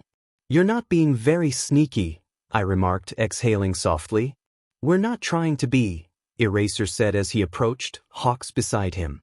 Are you going to try to get me today? I asked, not in the mood for confrontation. Let's call a truce tonight, okay? Both of them stood there, unsure of how to respond. They were closer than ever before. You're talkative today, Hawks said cautiously as he settled down next to me. With my mask on, I felt secure about my identity. Eraserhead pulled out his sleeping bag and joined us, placing me in the middle. Tension coursed through my body. One wrong move and I would be gone. I can see a cat, Eraserhead pointed out. I jumped to my feet, then slowly sat back down. Hey, look at that, it's a KFC bucket, Hawks said, while Eraserhead insisted it looked more like an umbrella. I strained to see anything in the night sky. That one looks like a cup of coffee, I said, trying to join in. Look, another KFC bucket. Hawks exclaimed. Those are the same stars, Birdhead, I replied. Are not. Hawks shot back, sitting up to face Eraser. What are you doing? I whispered, concerned about the noise. I'm looking at the sky on a peaceful night, Eraserhead replied, his body tense like mine. What can you see? I looked up at the stars, unable to form any shapes. What do you need? Neither of them responded. How would you earn someone's trust? Eraserhead asked. Remain silent. You don't use them for your own gain, Hawks said, his voice devoid of emotion. Eraser answered, time. They were talking about me. How do you trust someone? I finally spoke, wanting them to hear but also wishing to remain hidden. If you're talking about Suzuki, don't worry about it. Eraser shot up. Where is my son? I jumped, startled, and cleared half the roof. He's fine. He wanted me to tell you he will come back soon. Who's Suzuki? You have another son? Hawks asked, surprised. Yes, I do. He ran away 3 days ago. How does he know you? Eraser directed the question at me. I saved him a couple of years back. I took him in these past months. The shock on Eraser's face was almost amusing, but the sweat on my palms betrayed my anxiety. His trust issues are as bad as mine. Please take me to him. I can't do that. Why? Hawks pressed. I don't want to move. It was emotionally draining to be the Phantom whenever I encountered Eraser. He wanted to talk to me, to tell me he would help. It was ironic that he had just forcefully adopted the child he had been pursuing for 3 years, thinking we were discussing his other child when, in reality, they were the same person. Don't worry about it, I'll kick him out tonight, I said, walking a tightrope of tension. I trust this kid with my life. He won't tell anyone anything. He's the only person in the world I trust. If you hurt him in any way, we will both disappear. I was skilled at navigating precarious situations. You should come with him, Eraser suggested, and we all fell into our fighting stances. I'm beyond hope. He isn't. Just as I was about to leave, Hawks spoke up. Why did you talk to us this time? We all get lonely sometimes. Plus, you guys are cool. The Vigilante disappeared like a phantom, leaving me and Hawks on the roof. Hawks, I'm cashing in that favor you owe me, I said, my tone serious. Hawks nodded. Whatever I can do. You saved me. Ren, I replied, referring to the new kid. Your new kid? Hawks asked, raising an eyebrow. Yes, Ren Suzuki. I explained his past, watching Hawks' expression change. But there is one more thing. Shota, at this point I will do anything for this kid. It's his quirk. He has wings just like you, different colors, of course, green and blue. But he doesn't know how to. Are you telling me that you, Shota, want me to teach him how to fight with wings? I pinched the bridge of my nose, feeling the weight of the conversation. Just let me finish. Hawks opened his mouth, then closed it after I shot him a glare. He can't fly. What do you mean he can't fly? The reason he gave me was flimsy. So I don't know. Reason? He claimed to be afraid of heights. No kid willing to jump in front of a car would be held back by a fear of falling. I would rather die, Hawks whispered. That's like being held in a cage, able to see the sky but never reach it. We paused, listening to the distant sound of cars driving home after a long night. I can do Mondays and Wednesdays, but his jobs will be in the way. I will handle that, I sighed, somehow. First, you need to find him. I need him to trust me. Another thing keeps nagging at me. Nizu found a file in his information that doesn't make sense. You asked Nizu to look into this kid? Hawk's voice was filled with surprise. He likes him too. But we haven't been able to figure out why the file doesn't match the information. Nizu is obsessed with it. Poor kid. What do you mean? Think about it. He's been on his own, doing perfectly fine. Suddenly, by doing a good deed, he caught your attention. Red flags would have gone up if he refused to go into UA, so he was forced into it. Then he was forced into another adoption. Now Nizu is looking into him. If I were him, my head would be spinning. It's a big change. I know. Plus, the kid's hiding something. You should head home. The kid is getting kicked out today. He's got nowhere else to go. Go home. Later that night, a knock echoed through the door. Standing before me was the dark-haired kid, his wings dragging on the ground. Run was holding 2 backpacks and a duffel bag. I took his 2 backpacks, putting one on my back and holding the other. I don't have anywhere else to go, he said, his voice a dejected whisper. You've already got a room here. He looked down, then reached around the corner and pulled out a huge pillow shaped like a cat. His face turned red when I looked at him. All cats are welcome here, I said, hiding my smile as I led him down the hall. This is your room, kid. It's okay. I just need a few days to find a new place. Kid. My head was starting to hurt. You already figured this out. You're mine now. I've adopted you. This room is yours. You don't need to go find your own place.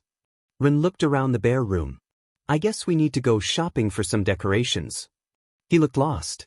Well, we have class tomorrow. I'm going to bed. If you need me, I'm 2 doors down. Hitoshi's already asleep. He took something for his insomnia. I looked at him again, unable to read his expression. Good night, kid. He just stared at me, not saying anything. I walked down to my room, my heart pounding. I was so nervous about talking to him. I had been trained to deal with these situations, but it didn't compare to real life. Luckily, I had already gone through this with Hitoshi, but Rin felt like a whole different story. I wasn't going to sleep at all tonight. I just stared at him. I didn't really know what to say, and luckily he left. I was losing my mind. I was here, in Eraserhead's house, A house with two extremely light sleepers. I laid down on the bed and sighed in frustration. It was too soft, way too soft. I couldn't even move around, I sank into it too much. I was bad with soft beds, but a normal person wouldn't be able to sleep in this thing. I had to figure out a way to be able to sleep in this room. What was I even thinking? Why would I sleep? But it didn't hurt to lay down. I hated myself for it, but I took the blanket off the bed and looked around for a spot on the floor. Like a good SLV, I thought. That's not why. It's just that the bed wasn't comfortable. As quietly as I could, I moved the bed into the corner of the room, creating a triangle shape between the bed and the wall. I took all the pillows off the bed and placed them on the ground, then got my big cat pillow and put it among the other pillows. The hero had left my door open, but I was sure he had security to keep me in. At first glance, I could tell the window was locked. It wasn't like it could keep me here, but it made me uneasy. I kept the door cracked open. I turned the lights off, but I had excellent night vision. Why was I here? I was starting to feel like two people. I was Ren, but I was also something else. Ren was just a name I made up. The only clue to my real name was Zuzu, a pet name my MST liked to call me. Maybe he literally meant zoo animal with that nickname. I needed to get my priorities straight.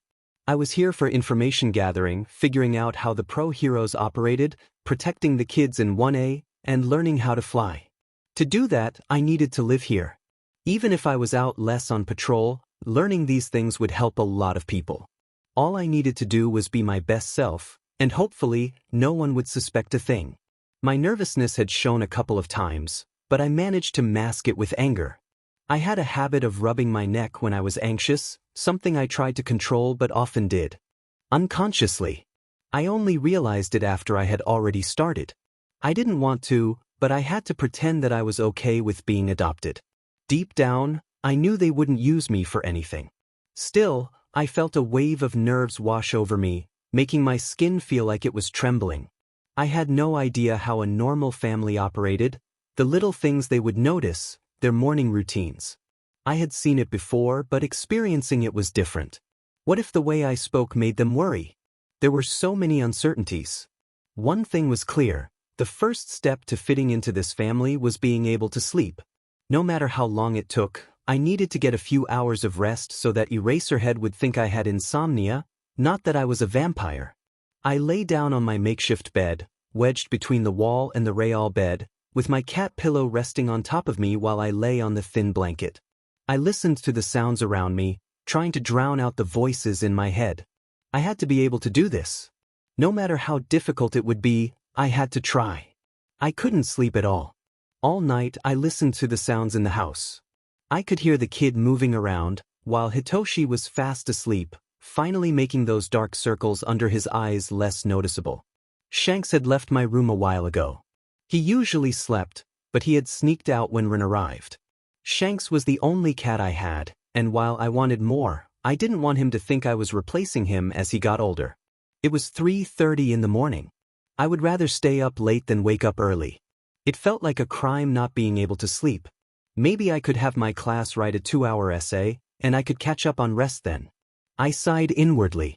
I knew I would have to correct all those papers, which would take me far longer than 2 hours. I was too lazy for that. Besides, I had already planned something for today. I wondered if the kid had any bird-like traits. Hawks love to eat chicken, and since he was a hawk, maybe that was why he always looked tired. What if he couldn't eat certain things? I recalled only one bird-like thing I had seen him do. One day, when Denki accidentally got too excited and released a bolt of electricity, everyone jumped back, but Ren caught my attention. I saw a visible chill run through him, his feathers puffing out. It looked ridiculous, but the expression on his face was pure fear. I couldn't shake that terrified look from my mind. Giving up on trying to sleep, I rolled out of bed, taking my blanket with me. I crawled to the kid's room, poking my head around the corner. I was surprised to see his door open. Hitoshi always closed his. I peered inside, trying my best not to wake him. In the corner of the room, I saw the bed had been moved. Sure enough, Ren was lying on the floor with his cat pillow. He looked terrified, trembling in his sleep, curled up tightly. My instincts kicked in, and I rushed over to him. As I approached, he suddenly woke up, his eyes wide with fear, a tear rolling down his cheek. I spoke softly, "Bad dream?" He looked around, realizing where he was, and his eyes widened in shame. "Yeah, bad dream." I walked closer, and though his shaking had stopped, I could see it lingering. Without thinking twice, I picked him up and carried him to my room. It felt like déjà vu. I had done this years ago with Hitoshi, who had come willingly. This time, I was carrying Ren. I placed him on my bed and covered him with a blanket.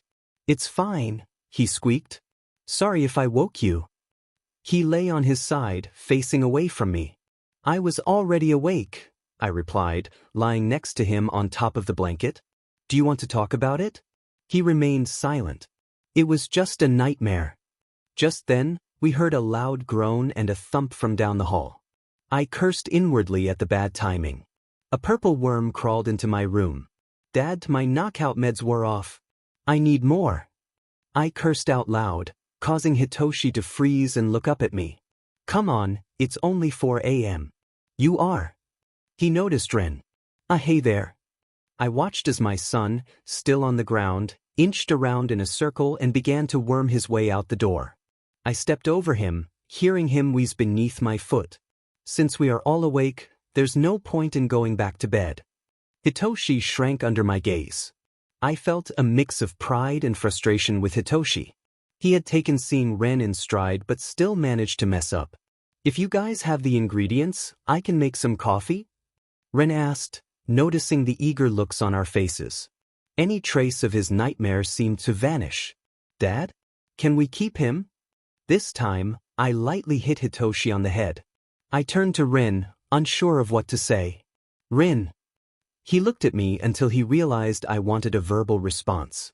"Do you want another cup?" he asked, handing Hitoshi his fourth cup. "You know you don't need to work anymore," I said. The kid flinched at my words. "I like working." His short answer felt genuine. "I know this isn't what you want to hear, but I've looked up how many hours you work at both jobs." I sighed, watching his body tense and then fidget. "You are breaking a lot of LBR laws." He stood there, white. "Please don't tell anyone. I swear it's the only law I've broken." "How in the world are you working that much?" Hitoshi asked, blowing on his coffee. Ignoring Hitoshi, I continued, "That's not the problem. You work 5-hour shifts at both jobs for 6 days a week. That's 70 hours a week. On top of that, you go to school for 7 hours a day. I don't know how you managed it when you were homeschooled, but now you're going to school at 7:30 and getting home at midnight. Legally, I don't know how you even got these 2 jobs at such a young age." Ren avoided eye contact, his fidgeting increasing as he rubbed his neck. "Kid, I'm not mad at you. I just hope you won't be mad at me." "Why would I ever be mad at you?" His voice was laced with distrust. "Yesterday, I called both your managers and told them about the hours you're working. The library agreed to let you quit. That place," I gestured toward the coffee shop, "put up quite a fight, but they relented. They're letting you quit too, but said you can come in whenever you need extra cash. Officially, both places will have 1 less worker." I felt like the meanest person in the world, but I knew this was necessary for him to become more dependent on me. "What about?" "You don't need to worry about your mom. Nizu is taking care of everything. Now that you're officially an Aizawa, I'll pay for anything you need." "Does this apply to all Aizawas?" Hitoshi smirked. "I'm not buying you more socks," I said firmly. "But I keep losing the left ones." Rin protested. "No. Please. No." Rin took a deep breath, bringing a moment of silence. "I really need some socks." Hitoshi's eyes lit up. "Oh yeah, he does. You know, the ones at the store that reach your knees? One side is green with blue stripes, and the other is blue with green stripes. Don't you also need about 20 more pairs of white and black socks?" I noticed a slight grin on both of their faces. "Oh, and why would he want your favorite colors on socks? Plus, think about how many socks you've lost." "Oh no, he really needs them, doesn't he? Think about it. You lost the left pair from 20 socks, so that means you only have 10 socks left." "That is not how it works," Rin insisted. I need 21 pairs of socks, he said, his face serious. I was completely caught off guard. It wasn't just what he said, it was the way he said it jokingly. Well, you are an Aizawa now. I guess I have no choice. I pinched the bridge of my nose. Hitoshi grinned from ear to ear, clearly triumphant. We're going to the UJS today. I need to gear up on coffee. Can I have 2 more? Skillfully, Ren made enough for 3 more cups, taking one for himself. Chapter End. Eraserhead Pro. Over the last 4 years, 20 homes had burned to the ground with no survivors. If I hadn't been looking through Tsukachi's files, I might not have noticed the pattern. All 20 of those houses had one child in common, and not one of those children's bodies was found. My headache intensified as the lack of sleep weighed on me.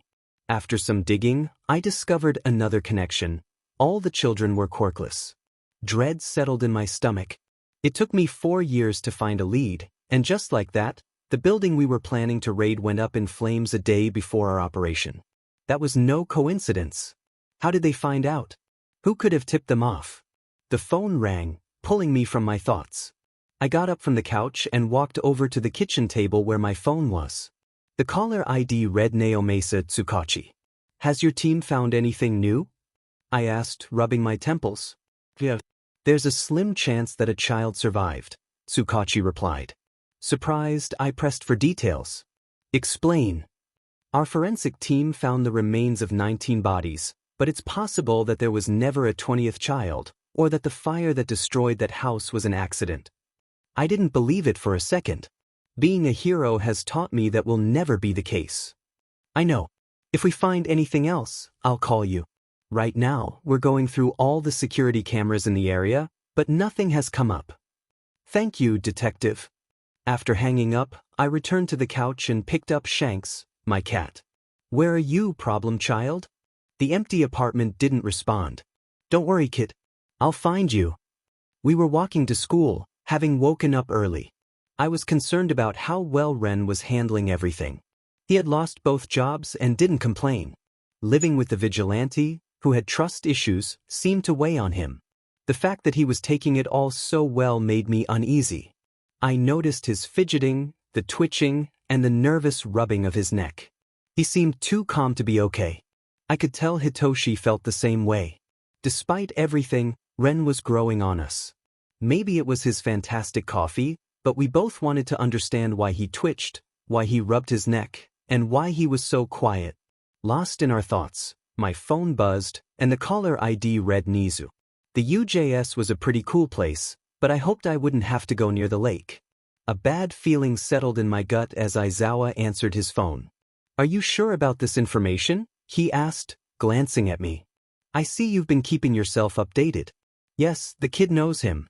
Yes, the kid knows where he lives, Eraserhead replied, listening intently. No, I can tell we won't do that. I figured it was Nizu on the other end. How long? I asked, looking at Hitoshi, who glanced back at me. Do you still want to continue with today's plans? Eraserhead listened, then nodded. Okay, I understand. The bad feeling intensified as I saw Eraserhead's expression. Did he know something? Why was he looking at me? What did Nizu know? What's happening? I asked. Phantom is in danger. Can you tell us anything? Anything at all about him? Eraserhead pleaded. My gaze hardened and I took a step back. I'm not saying a word. Inwardly, I felt relieved that this had nothing to do with linking me to my other self.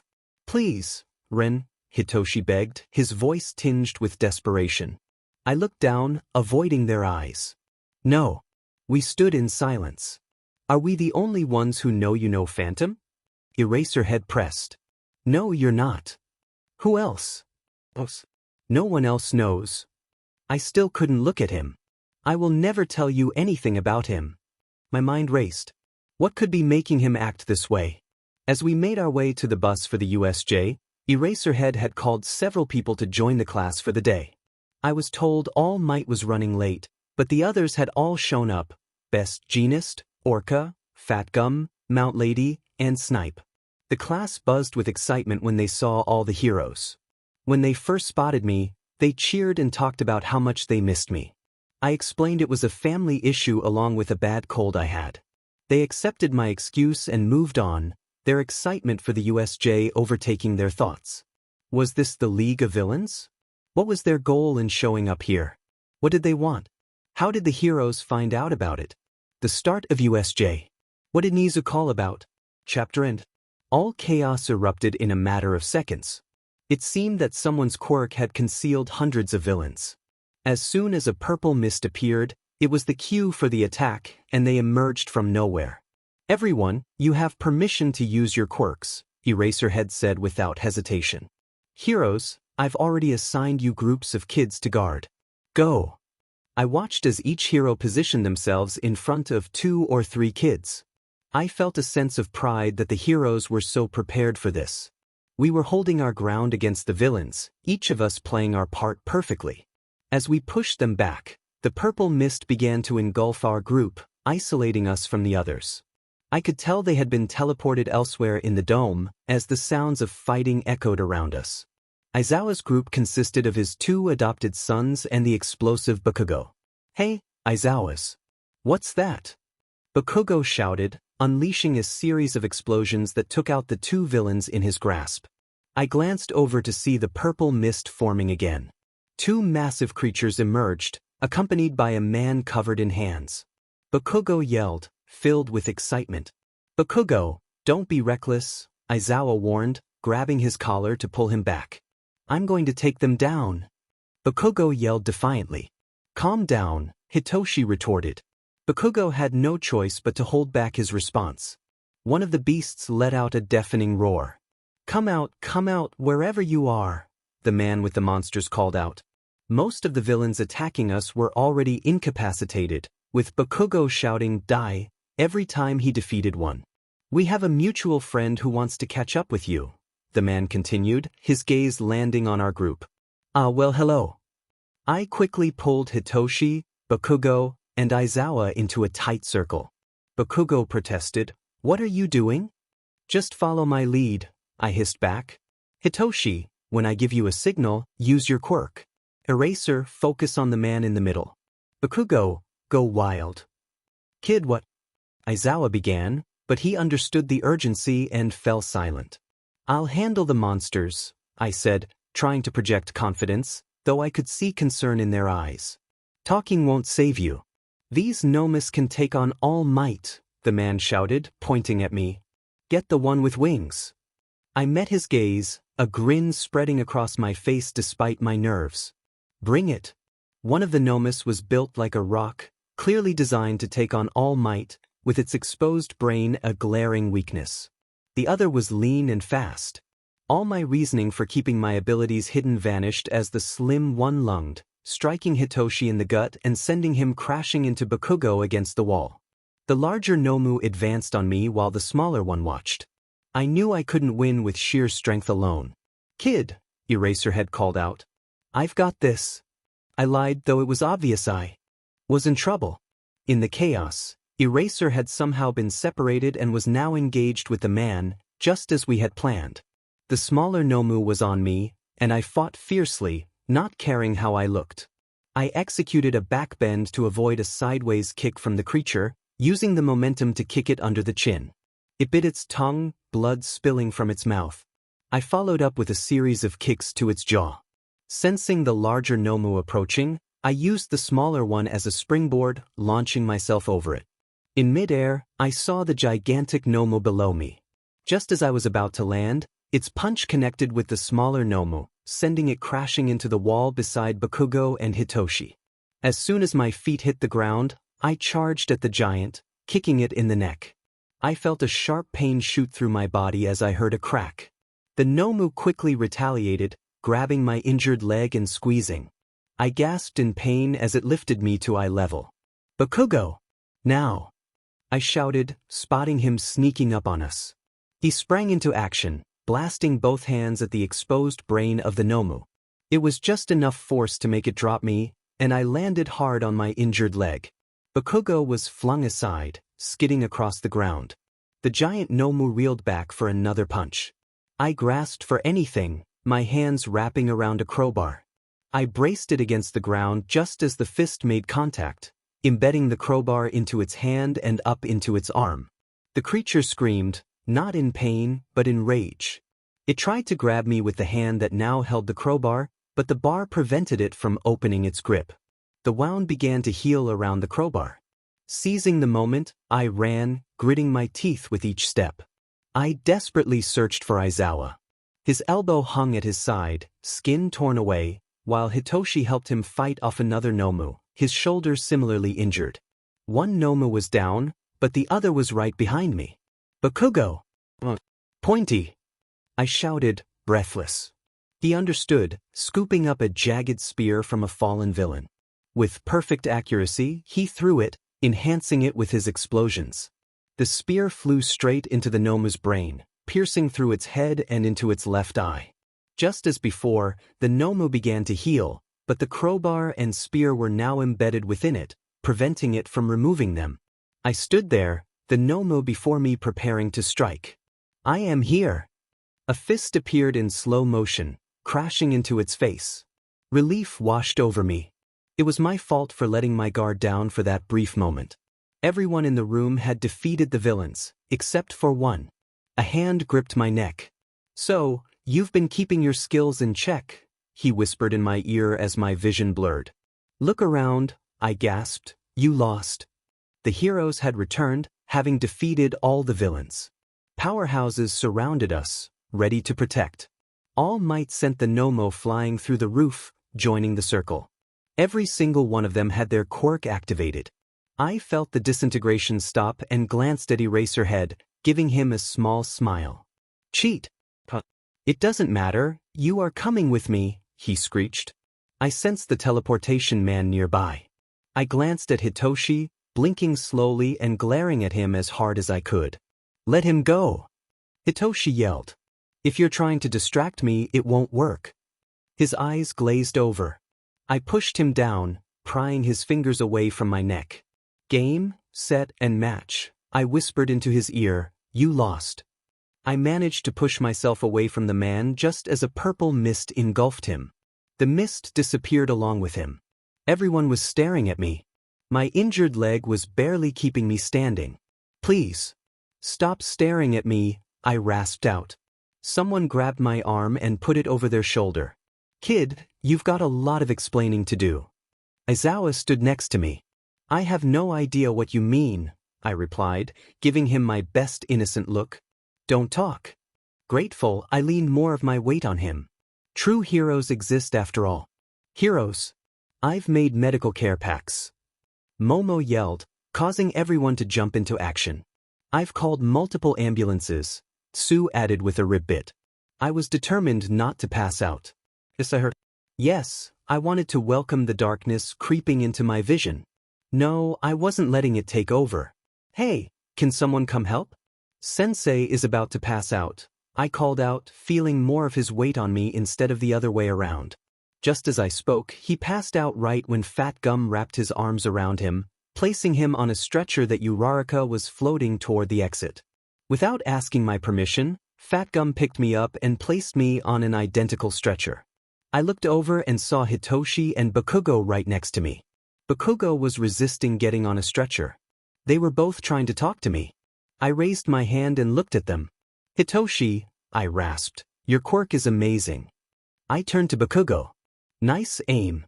I laid my head back and closed my eyes, feeling less scared as I welcomed the darkness this time. I sat there, filled with dread. How long had I been out? Maybe an hour? Basic first aid had been administered. My neck was bandaged, and my leg was in a brace.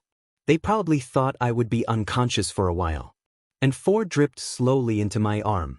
I knew I had a high pain tolerance, but that didn't mean I didn't feel the pain. It was more like I chose to ignore it. I was aware my leg was broken. I had run on it before, but moving it now didn't seem like a good idea. Everyone had seen me fight. Bakugo, Hitoshi, Izawa, the heroes, my classmates. They all knew that someone was after me. Why would they help MST or break out of jail? Tears streamed down my face as I thought about it. The League of Villains had no reason to break him out. I recalled Eraserhead's words, A group of villains called the LOV helped break a man out of prison. He had bent down, speaking only to his students. His underground name is the Ringmaster. I didn't understand. Why would they need each other? The only thing MSTR had to offer was me. My body trembled, sending pain shooting through my broken leg. No one was safe with me. No one had ever been safe with me. I felt like a plague. I would never be safe, and no one around me could ever get close. I looked around the room. Why was I alone? This looked like a hospital, but why had they left me? Just then, the door burst open, and a group of people rushed in. Most of them looked like doctors, but I recognized two, RG and Nizu. Why isn't he on anesthesia? One of the doctors asked. Sir, he is, another replied. There's no way he should be awake. Their lack of bedside manner was appalling, earning them a reprimand from Recovery Girl. This is not how I trained you to act, she huffed. I chuckled, gaining their attention.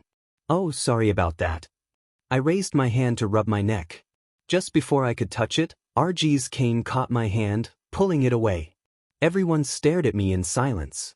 Can I talk to Nizu and maybe RG alone? I asked, avoiding their gazes. What for, dearie? It can wait. How about after I heal you? RG insisted, eager to use her quirk. Recovery Girl, we need to hear him out, Nizu said, looking into my eyes until I looked away. Everyone, please leave the room. As they filed out, Nizu walked over and turned off the anesthesia. Thanks. I was starting to fight it, I said, glancing out the window as rain began to fall. What do you want to talk about? Nizu asked. I don't know what to do. I felt lost. There were no options left for me. If I ran, they would find me. If I stayed, that would hurt those around me. If I went back, they would make me hurt people. I had become too much of a weapon, and now someone was trying to pull the trigger. I truly felt like a plague. Nizu, I said, unable to meet his gaze, I'm so lost. Tears streamed down my face. I don't want to go back, but I have nowhere else to go. I wrapped my wings around myself, seeking comfort. You're in too much pain. Please let me heal you? Nizu pulled RG back. No, this is important. How was I so blind? I tried to chuckle but ended up crying harder. I've got mad skills. I rubbed my neck, not caring anymore. Can someone please explain what's going on? RG asked, taking my hand away from my neck again. You see, this boy is none other than the notorious Vigilante, Nizu said, sitting next to my bed and covering his eyes with his hands. Recovery Girl was speechless.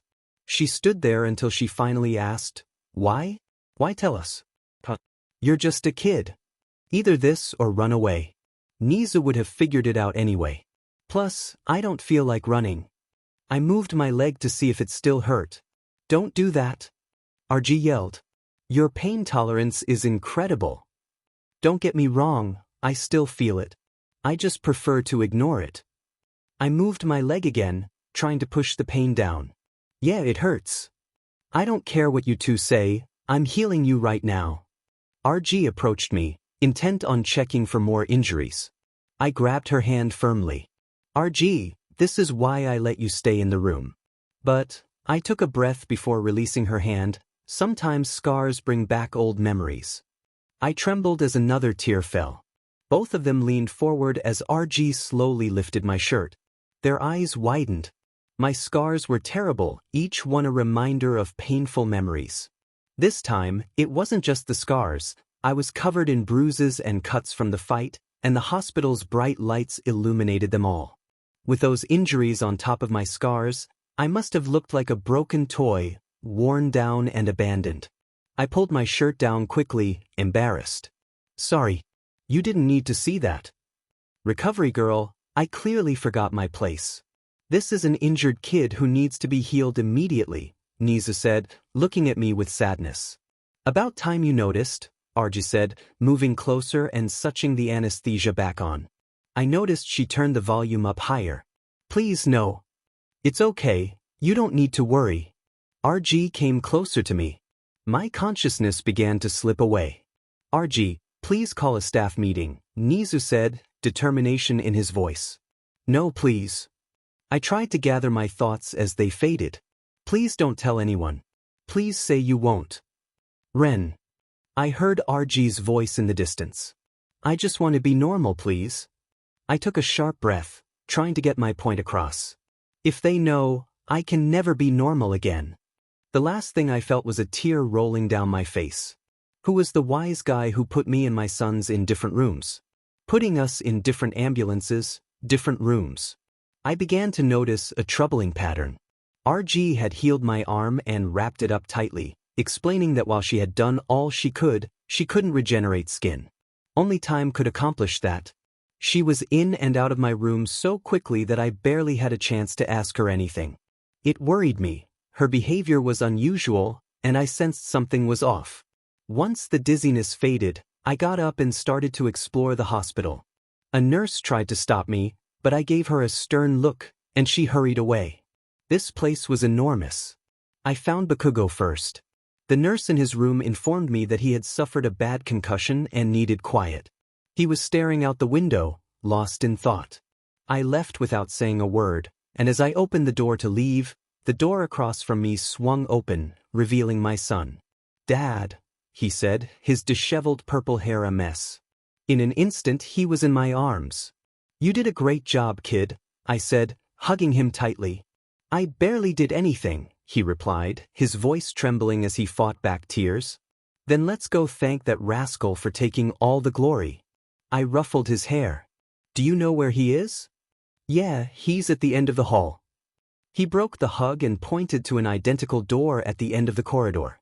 As we approached, I noticed Nizu walking out of the room. Why was he in there? Why hadn't he come to see me first? Our eyes met, and he approached me.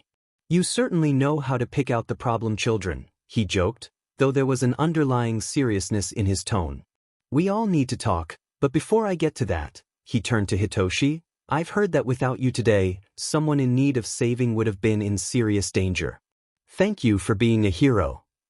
I didn't like the way he phrased "in need of saving." It felt too immediate. "Thank you, sir. That means a lot to me.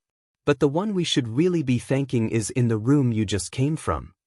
Just as I expected from an Aizawa, straight to the point. "Let's go into his room. He's sleeping right now, but you two need to know what's going on." We turned and headed back to Ren's room. A curtain divided the space, obscuring my son from view. "Don't worry. He's fast asleep and can't hear us," Nizu assured us, standing in front of the curtain. "Before we open it, I need to discuss something. Principal, just like you said, we handle things better when you cut to the chase. Why is my brother causing such a racket?" Hitoshi interjected. "I'll keep this brief. Please be patient. First, your son and brother is in more danger than we realized. Second, I'm ashamed and impressed that I didn't uncover the truth until now. Third, none of us know Rin Suzuki's real name." "Please explain more," I urged. Nizu understood why they wanted the boy with wings. They wanted my son, and the answer was right in front of me. I wasn't going to ask unnecessary questions. "It would be easier to show you, but please stay quiet and don't do anything rash." Why would I act rashly? What could possibly provoke such a reaction? Nizu began to pull the curtain open, the fabric sliding with a rustling sound. As it parted, there lay Ren. "I don't get it," Hitoshi said, confusion evident on his face. Ren was covered from head to toe in bandages, his tuft of black hair a fluffy mess, and his wings lay on the bed. He looked like Ren, but I didn't understand what Nizu was trying to convey. "Is he not okay? Why build it up so much?" I asked, frustration creeping in. Hitoshi was right. We didn't need to beat around the bush. Nizu held up a bottle. "I'd like to show you something. I know I'm ruining any trust one might have with this boy. This bottle contains a powder that RG gave me. If you expect anyone in this room to drink it, I quit right now," I said firmly. "I wouldn't let anything harm us. No, it's a strong dry shampoo. Please just watch." Nizu walked over to Ren and sprinkled the powder into his hair. As he worked it through, the color began to change. "What are you doing?" I asked, bewildered.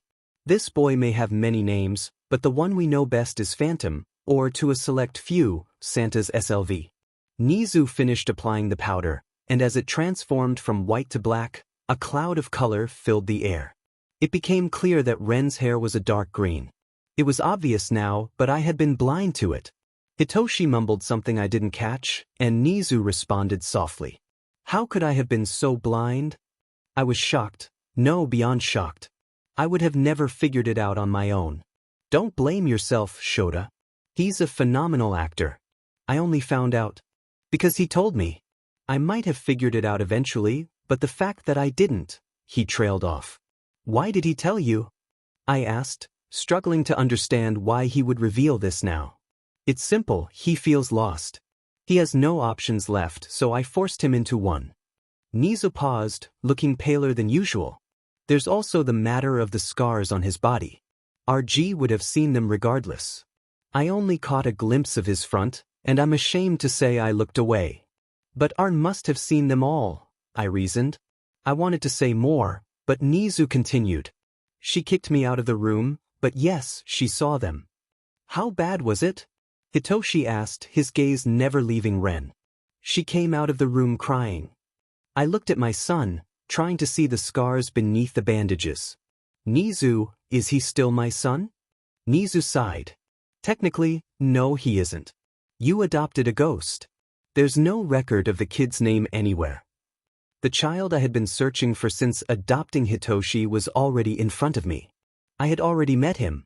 I had already seen him in the hospital, covered in injuries. I felt like I had failed him. He is my child and no technicality can change that, I said firmly. I know.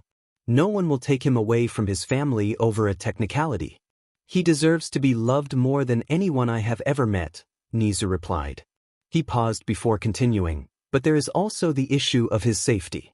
I will suggest a tracking bracelet and having another hero around him at all times.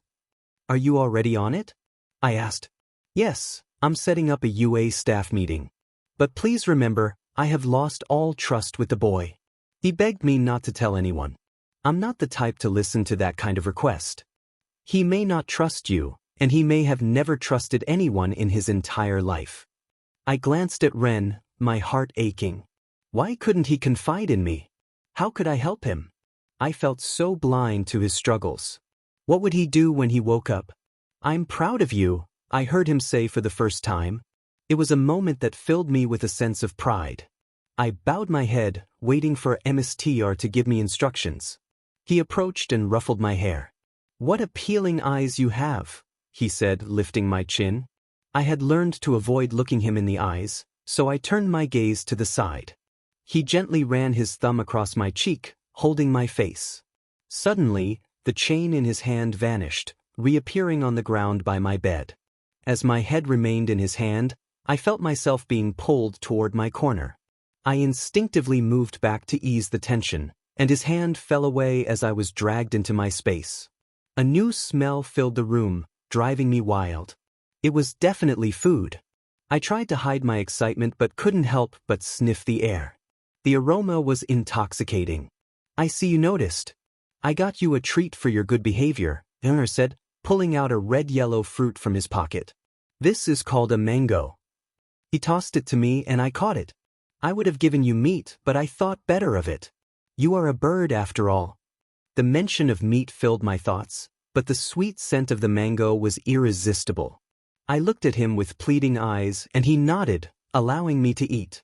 I bit into the red-yellow skin, revealing golden yellow flesh. The texture was stringy and it got stuck in my teeth. I devoured it eagerly, but the pit in the middle was hard and disappointing. I managed to eat around it, savoring every bite. I tried my best not to make a mess, but juice dribbled down my hands and mouth. When I looked up, I saw Amthar watching me with amusement. This had been a great day. I even got a mango. Dingar was happy, and when he was happy, everything felt better. The animals were nice to me. It truly was a wonderful day. I made eye contact with him for a brief moment before looking away. Oh, I get it. You want another one? His tone turned smug. Well, if you do as well as you did today, I'll give you another one tomorrow. I was overjoyed.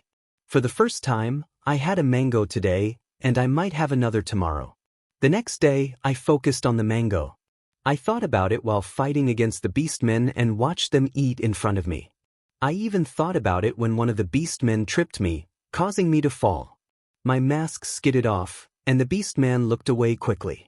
Everyone else in the room shut their eyes before they could see anything. Mstr approached and activated the pain. My collar glowed red as pain coursed through me. The beastman beside me writhed in agony. I sat there, trying not to make a sound as my mask was placed back over my face. I thought about that mango the whole time, not the one I had missed, but the only one I had ever received. It was one of the best things I had ever eaten. After that day, I never saw that beastman again. The others began to fear me, knowing what I had endured. He's crying in his sleep. I woke up but remained still, aware of multiple people in the room. I felt a cold hand on my forehead. RG, he is burning up. That is normal, it just means he is healing. I wonder what he's dreaming about? It was the same voice that had mentioned my tears. To think he was able to run on a shattered leg. It's humanly impossible. It was difficult, but I healed his leg, so now it's only broken. I'll heal the rest when he has more energy. It was Recovery Girl speaking. Can he walk after you heal him? I recognized my brother's voice. Of course, he will be able to walk. But Shota, don't let him. His pain tolerance is off the charts. I don't know if the kid will realize he can't walk. I chuckled at RG's words. Of course, I could feel it. I just pushed through. To think he had that much skill, hiding it all this time, Recovery Girl remarked. You didn't even see it. He made a plan in a split second and held those monsters back. He almost took out both of them. The amazement in Hitoshi's voice made me crack one eye open, wanting to see his expression. Everyone was watching me, their eyes wide as I opened my eyes. Recovery Girl, Hitoshi, Mike, and Shota were all there. It's kind of creepy waking up to everyone staring at you, I said, my throat still sore from the burns, but I could tell RG had healed most of it. I looked at Nizu and RG, who both looked away. That wasn't a good sign. I lost myself in thought. I was better than this. I trusted Nizu and RG to keep a secret of this magnitude. I knew they wouldn't betray that trust. Out of everyone in this world, those two could keep a secret. Nizu had been experimenting, and RG had witnessed many things over the years. I looked up at the group of people in the room. Nizu and RG nodded at me before leaving, which I took as a sign of reassurance. This left me with Mike, Shota, and Hitoshi. I'm glad you guys are okay, I said, glancing at each of them. Turning to Hitoshi and Shota, I added, Hitoshi, I wouldn't be here if it weren't for your quirk and quick thinking. The way you got him to talk was incredible. I owe you my life. Ren, Hitoshi paused, his voice trembling as if he might cry, thank you for everything. It seemed he wanted to say more but held back. And Aizawa, I said, watching him focus intently on me, if you hadn't stopped his quirk, I wouldn't be able to talk right now. I turned to Mike, I need to thank everyone who was there. Without them, the outcome would have been much worse. Kid, I know a lot of people who need to thank you. You've saved so many lives. I'm pretty sure this one ends. I started, but was interrupted. No. Don't, Aizawa said firmly. Don't what? Don't talk. Run, thank you for saving my life and Hitoshi's. If it weren't for you, he wouldn't be here. What do you mean? If it weren't for him, I wouldn't be here.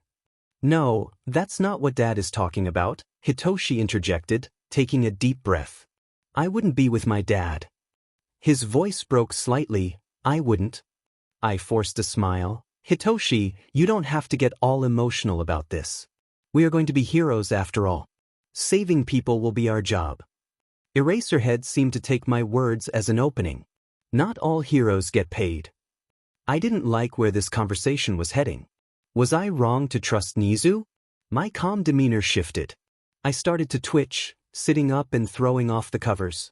My leg was in a cast, completely wrapped in bandages. I sighed inwardly, they hadn't seen my scars. I glanced at the 4 attached to my arm. A black computer screen was in my view, and I caught a glimpse of my reflection, my brown eyes staring back at me. But what caught my attention was my green hair, standing out atop my head. The others must have noticed my reaction. Phantom. Please calm down, Mike urged. I stood on the bed, tense and uncertain. I couldn't trust anyone. I felt foolish for even considering it. No one could be trusted. There was an open window, and I had jumped out of enough of them to know how to do it. The cast on my leg was a hindrance. I couldn't bend my knee. This room was high up, but heights had never bothered me. I had learned to embrace the fall long ago. "Don't you dare," Eraser said, his voice firm. "Oh no, I would never," I retorted, my anger boiling over. I was furious. How could I have tried to trust anyone besides myself? The venom in my voice made all three of them step back. I shouted into the air, "Nizu! I thought you were smarter than this." I knew he was watching. He was always watching. Whatever was going through his mind, I hoped it was regret. "Kid, calm down. Please just breathe," Eraser said, stepping closer. I turned my cold gaze on him. "You just want to take care of a broken child. Tough luck," I laughed bitterly. "I've never been a child. I had been through this before, so I took the initiative. I flung my wings open, causing chaos, and before anyone knew what was happening, I was out the window and falling. None of them could follow me. Eraserhead didn't have his gear on, and Mike wasn't one to jump out of windows. I was falling fast and hard, my wings trailing behind me. I pulled my wings in, diving through the air. I wasn't flying, I was skilled at falling. I crashed into a tree and then took off running. If someone were watching, they wouldn't think I was injured at all, except for the limp caused by the cast. I kept running. This pain wouldn't stop me. I had won. They couldn't find me. I ran into a crowd of people, snagging a jacket from a park bench and swiping a pair of sunglasses from someone. With my wings hidden and my eyes covered, I was almost set. I just needed baggy breathes and a hat. It must have been my unluckiest lucky day because I found the baggiest pair of breathes just sitting there. I didn't know why they were there, but I wasn't complaining. I felt sorry for whoever owned them, but I took them. The baggy clothes actually created a style that hid my injuries. The breathes were so large they covered my feet. I even swiped a hat off someone's head without them noticing. Sweat dripped down my forehead. I could feel my pain tolerance slipping away, or perhaps the pain was just getting worse. My leg throbbed. I needed to sit down. Luckily, the street was filled with people and children running around. I picked a random bench. An elderly couple sat there, both with gray hair and holding hands. I tried not to look at them. They seemed to embody a happiness I longed for. They appeared to have no worries in the world, focused only on each other. One of them noticed me. The man spoke in a gentle voice, "You don't look so good." He held his wife's hand tightly. "You have a nice soul, dearie. You can call me Granny, and this old fart, you can call Pops," the kind old lady said, leaning over to look at me. From the commotion before and arriving at this bench, it was almost too much for me to handle. "Oh, my name's Ren. It's nice to meet you," I replied, forcing a bright smile. "Isn't it a wonderful day?" Pops said, looking up at the blue sky. Before I could agree, he added, "You look like you've been having a bad day." "Pumpkin, don't pester the boy if he doesn't want to talk," Granny scolded him gently, though she seemed curious too. "I know you can see it. He needs help and someone to talk to," Pops insisted, picking up his cane and tapping it on the ground as if trying to be intimidating. He ultimately failed. I was honestly surprised they noticed, so I asked, "How could you tell? Was it your quirks?" This time, Granny spoke up, "Young man, it wasn't that hard. You have sweat running down your face and you look sad. Both of us old folks are quirkless. We aren't like you new generations with all this flashy stuff." "Quirkless? Why did they have to be quirkless? I am not quirkless." Pops tried to defend himself. "If you call hard of hearing a quirk, you are doing just fine." I had heard the term quirkless many times before. I had saved kids with no quirks before. So why was this causing me pain? Why did my head hurt? Why was I seeing images flash through my mind? I cut into their little argument. "What do you mean?" "I faced the facts a long time ago, kid. We ain't got any of those quirks." Pops looked at me. "Kid, where is your family? Is your mom or dad around?" "My husband is right. You look lost. Do you need us to call someone to come get you?" "Honey, all the kids have phones these days." "I know, but maybe it died?" She looked at me again. If you need, you can use my phone to call your family. I felt a chill run down my back as a cold hand gripped my shoulder. The figure sent ice into my veins. Oh well, hello mister, you must be his father, Granny said. I turned my head to see a very tired and worried man. You have no idea how much of a problem child he is. Yup, that's his father, the old man said, hitting his cane on the ground again. It must be your mother with the dark green hair. Or maybe not, hair colors these days. His hand gripped harder. Young man, this is your father? The little old granny asked. The old couple was getting worried. I didn't want to make them worry. I gave my biggest smile to reassure them that indeed this was my guardian.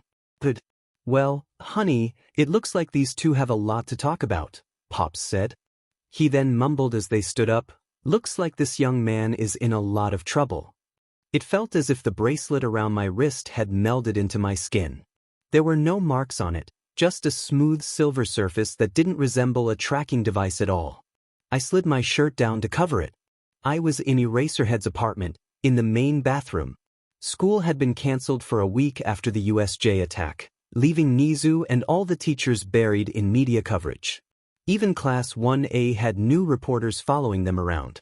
Thankfully, nothing had leaked about me. School was starting again today, which meant I needed to dye my hair.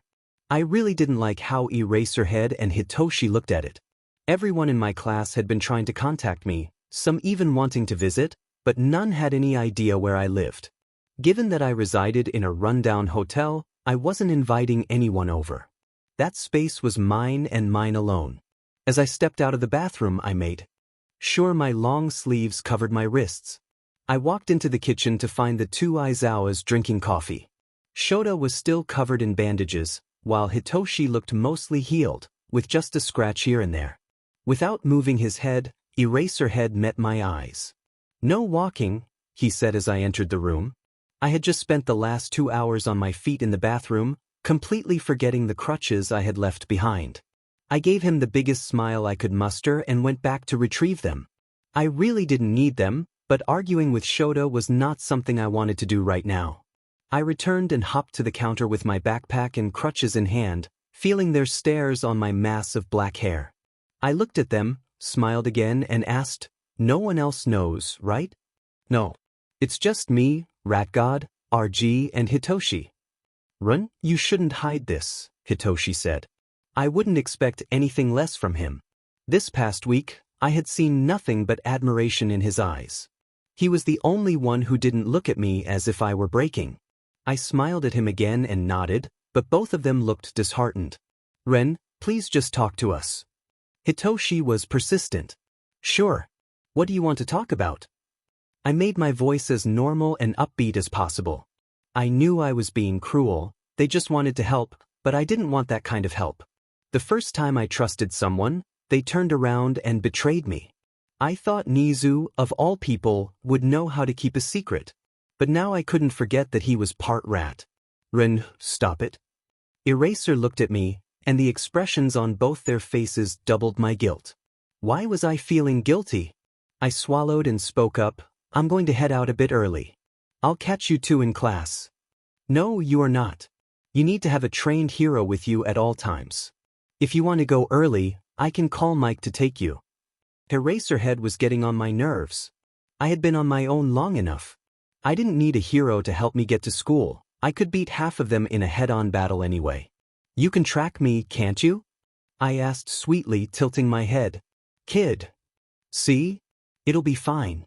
I'm just going to head off and meet you there." "No. I won't walk." I held up the crutches. "You can even take my backpack to make it easier on me," I added. "I'll go with him, Dad.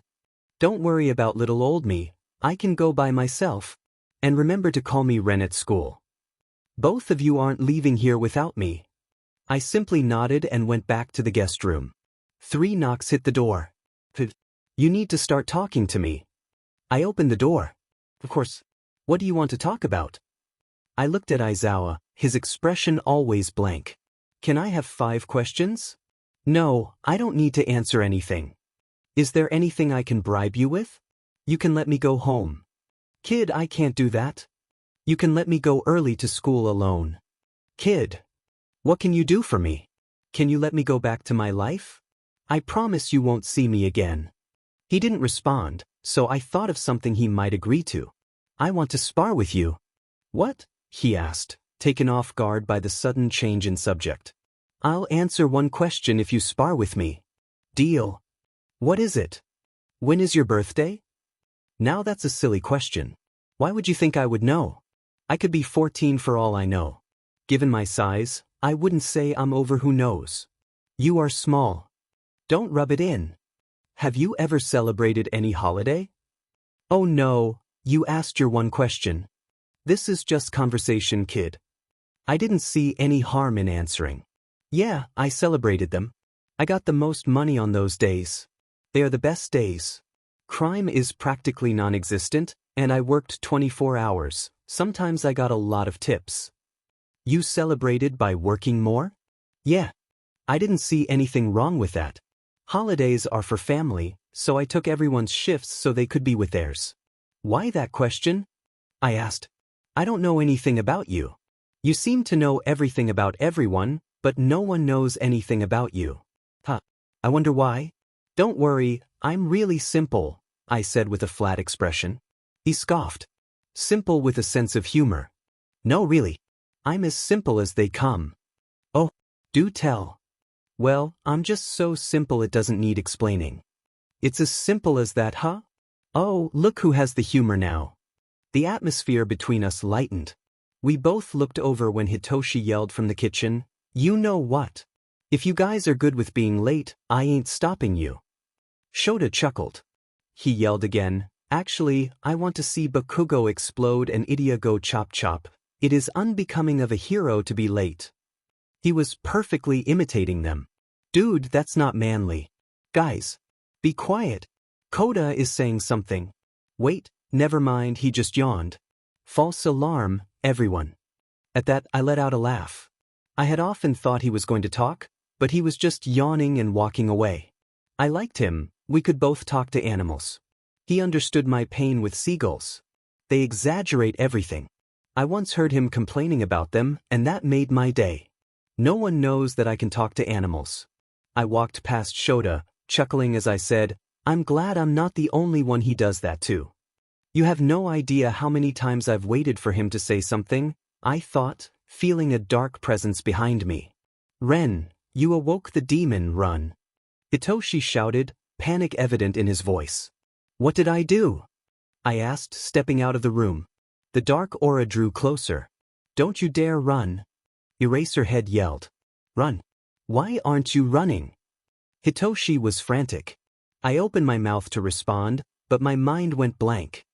I felt disoriented. I couldn't even recall the ride to school. All I remembered was that dark aura, which left me feeling uneasy. As we exited the car, I pulled out my crutches, realizing they were going to be useful this time. Media swarmed the area. I noticed a few students trying to get through, but the reporters were blocking their way. Look, it's Class 1's teacher, someone exclaimed. 2 of 1A's students. Another voice chimed in. I overheard the students who were being blocked. I can't believe them. They got school cancelled, and now the media. I know. It's like they're saying, we are better than you. I felt overwhelmed by the noise. Leaning back, I realized I didn't have my hoodie to hide in or anything to cover my face. Everyone would see me, and the cameras were everywhere. What was the point of hiding when they already knew who I was? I snapped my wings against my back and stood behind Shota, taking him by surprise until he noticed my movement. I focused on erasing my presence and used another student's shadow to blend into the crowd. Where did the other kid go? Someone asked. He was right there. He was injured. He must have been the heart of the attack. The speaker sounded foolish. It was challenging to hide my presence while using crutches, but I managed to slip past the gate and waited behind a nearby tree. I heard shouting and felt that dark aura again. I watched as students rushed into the school, worried about being late. What kind of teacher would blame a student for being late due to someone else's actions? They would be fine, I thought. But what was taking them so long? If you get near my class again, I will arrest you for stalking and violation of privacy, someone yelled. Then another voice shouted, die. Bakugo! Yelling is unbecoming of a hero. Go die with them. Bakugo! You are on cleaning duty now, Aizawa said, his eyes scanning the area until they landed on me. I stood up, nearly forgetting my crutches. I bent down to pick them up and made my way over to them. These crutches were surprisingly fun. Suzuki! My respect for you cannot be calculated, Ida said, walking next to Bakugo, who was being dragged by Aizawa, his capture tape muffling his protests. Ida, anyone would have done the same thing. We all played our parts, I replied. Suzuki, I'm sorry I wasn't able to visit you. No one in Class 1A has your phone number or knows where you live. Oh, sorry, that's my bad. I slumped down, lifting both my legs and putting all my weight on the crutches. It was surprisingly enjoyable. I started swinging my legs back and forth. Why was this fun? I had always loved swinging motions, but right now, it felt exhilarating. An idea sparked in my mind, and I wanted to see if I could pull it off. Ida had started talking to Hitoshi, while Bakugo was causing chaos for Aizawa. No one was watching me. Aizawa? I called out, surprising him enough to let Bakugo go. What's up, kid? He asked. This is a one-time deal. Only for right now. I will show you one of my skills, but you can't stop me, okay? Is it dangerous? He inquired. What is this all about? Ida asked. Don't ask, it's too long of a story, Hitoshi replied, looking away. If you can do it, and it's not dangerous or against any law, go ahead, Aizawa said. I broke into a smile. This was going to be awesome. I had a heavy cast on my leg, but I should still be able to do it. I pulled my wings in as far as possible to avoid any mishaps. Okay, do you see that tree? They all nodded. Just watch. I placed my hands on the crutches and slowly lifted myself into a handstand. This was really fun and not difficult at all. Crutches were great. I lifted one crutch, balancing on the other. I heard gasps from my audience. Rin, when did you learn how to do this? I'd asked, amazed. I took the moment to tease them. Oh, Ida, I ran away to the circus when I was young. I flashed a huge smile to indicate I was joking. But this isn't the cool part. Look at that tree, okay? Okay, he replied. I maneuvered my body, standing one-legged on the crutch, the other in my hand. Even that small move left their jaws dropped. I reared my leg back ready to kick. With the protection of my cast, I could send this crutch flying. I jumped, kicking as hard as I could. My momentum flipped my body upside down. The crutch pounded into the ground, staying put as I landed perfectly, using it to support my injured leg. They all gawked at the crutch embedded in the tree. I was disappointed the tree didn't fall over, the crutch had gone through it. I thought I could get the whole crutch through, but I guess the tree wanted to fight back. Hitoshi moved to grab the crutch from the tree. That was my crutch. Why did he want to take it away from me? I felt a surge of anger. I propelled myself with my crutch and flung myself toward Hitoshi, kicking him hard enough that he went flying. These are mine, I declared, pulling my dark aura from my bag. They all froze in fear. How dare they take the one thing I wanted? No one was allowed to take them from me. You have to fight me for these. Why were these crutches so important to me? What was I thinking? I looked over and saw the shocked faces of everyone, my gaze landing on Hitoshi, who was on the ground, holding his side. I had kicked him hard. I kicked him with my casted leg, frustration bubbling inside me. Why would I do this? Over 2 sticks I didn't even need? What was wrong with me? I just wanted to go to class. I could pretend everything was fine, making it impossible for the Aizawas to approach me. It was a foolproof plan. I dashed toward the school, glancing up to trick them, then slipped under their legs and made a mad dash, leaving their calls behind me. Taking a deep breath, I used the one crutch I had to enter my classroom. As soon as I walked in, my friends rushed up to me, their faces filled with concern. "Ah," one of them called out. "Bud, we've been worried," another exclaimed. "Guys, I'm sorry to worry you," I replied, forcing a smile despite the turmoil inside. "I missed you all," I added, trying to lighten the mood. Just then, the bell rang, providing a welcome distraction from the conversation. In a crowd of oblivious classmates, I felt untouchable. Hitoshi, we messed up, one of the Aizawas said, concern evident in his voice. I know, the other replied, both of them walking toward the classroom with two very confused students trailing behind them. Chapter end. Hitoshi, we messed up. I know. Don't you dare run, Eraserhead yelled. Rin. Why aren't you running? Hitoshi was frantic. Eraserhead snapped into full-blown dad mode when Rin walked out of his room and into the kitchen. Rin looked back in fear as he started to respond to Hitoshi, I. His words were lost as his heterochromia eyes glazed over gray. Aizawa's previous dad mode intensified, and he let out a stream of frustrated words. Hitoshi, what were you thinking?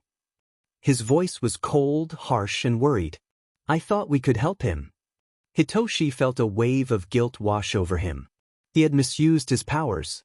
Even with good intentions, he had crossed a line. Shota walked past Izuku and grabbed Hitoshi's shoulder. You are an idiot. I didn't know what I was thinking. You weren't thinking, that's why. Shota brought his hand up to his forehead. What were your intentions? Never mind, I already know. Can we still do it? Letting out a huge sigh, Aizawa moved back, letting his hand drop. It's wrong, but I've thought about doing this many times. Taking that as confirmation, Hitoshi turned to look at Ren. Hitoshi, Aizawa paused, you need to be careful about your wording. He's a smart kid. Hitoshi's quirk had grown more powerful. Since he became an Aizawa, he had been able to practice on his dad. Over the years, they discovered that his quirk could work without the person knowing they had been influenced. He couldn't tell someone to do something they didn't know how to do, but he could change their minds. There were two drawbacks. If the person had any inclination, the influence would break, and Hitoshi had to be near them. The range varied depending on who he was influencing. Hitoshi turned to Izuku. Ren, I'm sorry I did this. You will not remember anything until we get to the car. You will think you are just out of it. Your leg is injured, you don't want to hurt it more. You have crutches, you don't like them now, but today they seem useful. He paused, knowing that simply saying they were useful wouldn't make Ren use them. They aren't just useful, they are fun. These things are yours. Don't let people take them without permission. Again, you will not remember this conversation. Hitoshi broke the connection down to the last thread. It wasn't that he was still controlling him, but he could still feel the after effects of his quirk on Ren. You are grounded. What? I'm trying to help him. Hitoshi, you are the only person I've seen him not twitch around. This could easily make him lose his trust in you. Shota's POV. The atmosphere in the car was tense. I watched Ren out of the corner of my eye. He slowly became more aware until he looked panicked. I was worried he remembered what we did to him, but then he calmed down. The kid's wings were always pressed against his back. I wouldn't have believed they could get flatter until we saw the Mida. What the actual living? The Mida showed up, and Ren was capable of slipping past all of them while injured. I had to contain Bakugo as he tried to blast one of the cameraman's cameras. I needed to find that kid. Hitoshi and I were shocked when he used his crutches to get out of the car. Ida had shown up and started walking with us. He began reprimanding Bakugo. I didn't stop him. But then Bakugo threatened him, and now he had cleaning duty, continuing to scream with my capture tape over his mouth. Sigh, where was the kid? I scanned the area and spotted him under a tree. He stood up and went to move, then thought twice and grabbed his crutches. Wow, I can't believe it's working. This part of Hitoshi's quirk changed from person to person. It was worrying that it worked so well on Ren. It was a clear sign he had been subjected to control for years. Suzuki, my respect for you cannot be calculated, Ida said. The class knew that Ren had fought the monsters, and they all wanted to talk to him about it. I went in to interfere, but Ren answered, Ida, anyone would have done the same thing. We all played our parts. As if we would have been a lot worse without him. Suzuki, I am sorry I wasn't able to visit you. No one in Class 1A has your phone number or knows where you live. That's right. I've never seen the kid on a phone. I think he has one, but how is he paying for it? How much money does he have? Where does the kid live? Oh, sorry, that's my bad. The problem child started swinging back and forth on the crutches. He seemed to be enjoying himself. I looked away for a second, and he addressed me. Aizawa. Surprised, I let Bakugo go. What's up, kid? This is a one-time deal. Only for right now. I will show you one of my skills, but you can't stop me, okay? Why would he show me a skill? Is it dangerous? What is this all about? Ida asked. Don't ask, it's a long story, Hitoshi said. He was already on thin ice, and that comment just let it crack. Hitoshi's apple juice was now on the line. If you can do it, it's not dangerous or against any law, go ahead. Okay, do you see that tree? It was the tree he was sitting under. Just watch. I was shocked. Utterly shocked. I knew he had skills, but that cast was heavy. I even asked Recovery Girl to make it heavier so it would be harder for him to walk around. It didn't work, though. I fiddled with the tracker on my wrist.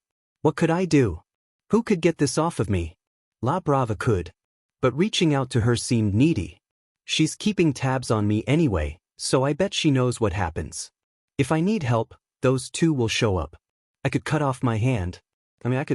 I've already dislocated my wrist and thumb, but I couldn't slide it off. Recovery Girl had taken the cast off an hour ago and said I could walk but to be careful. Surprisingly, no one said anything about earlier today. It was eating me alive. I felt so guilty. I should have been able to control my feelings. I was now sitting in the boys' changing room, waiting for everyone to leave. My body was still covered in bandages, but I couldn't be too careful.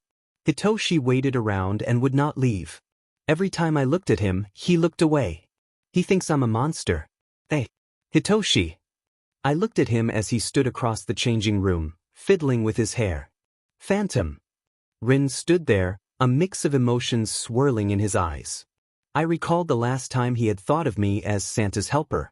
I had unintentionally hurt him, breaking 5 of his ribs, but thankfully RG was able to heal him. I'm sorry, I began, but the words caught in my throat, sadness washing over me. I never meant to hurt you. Please don't apologize.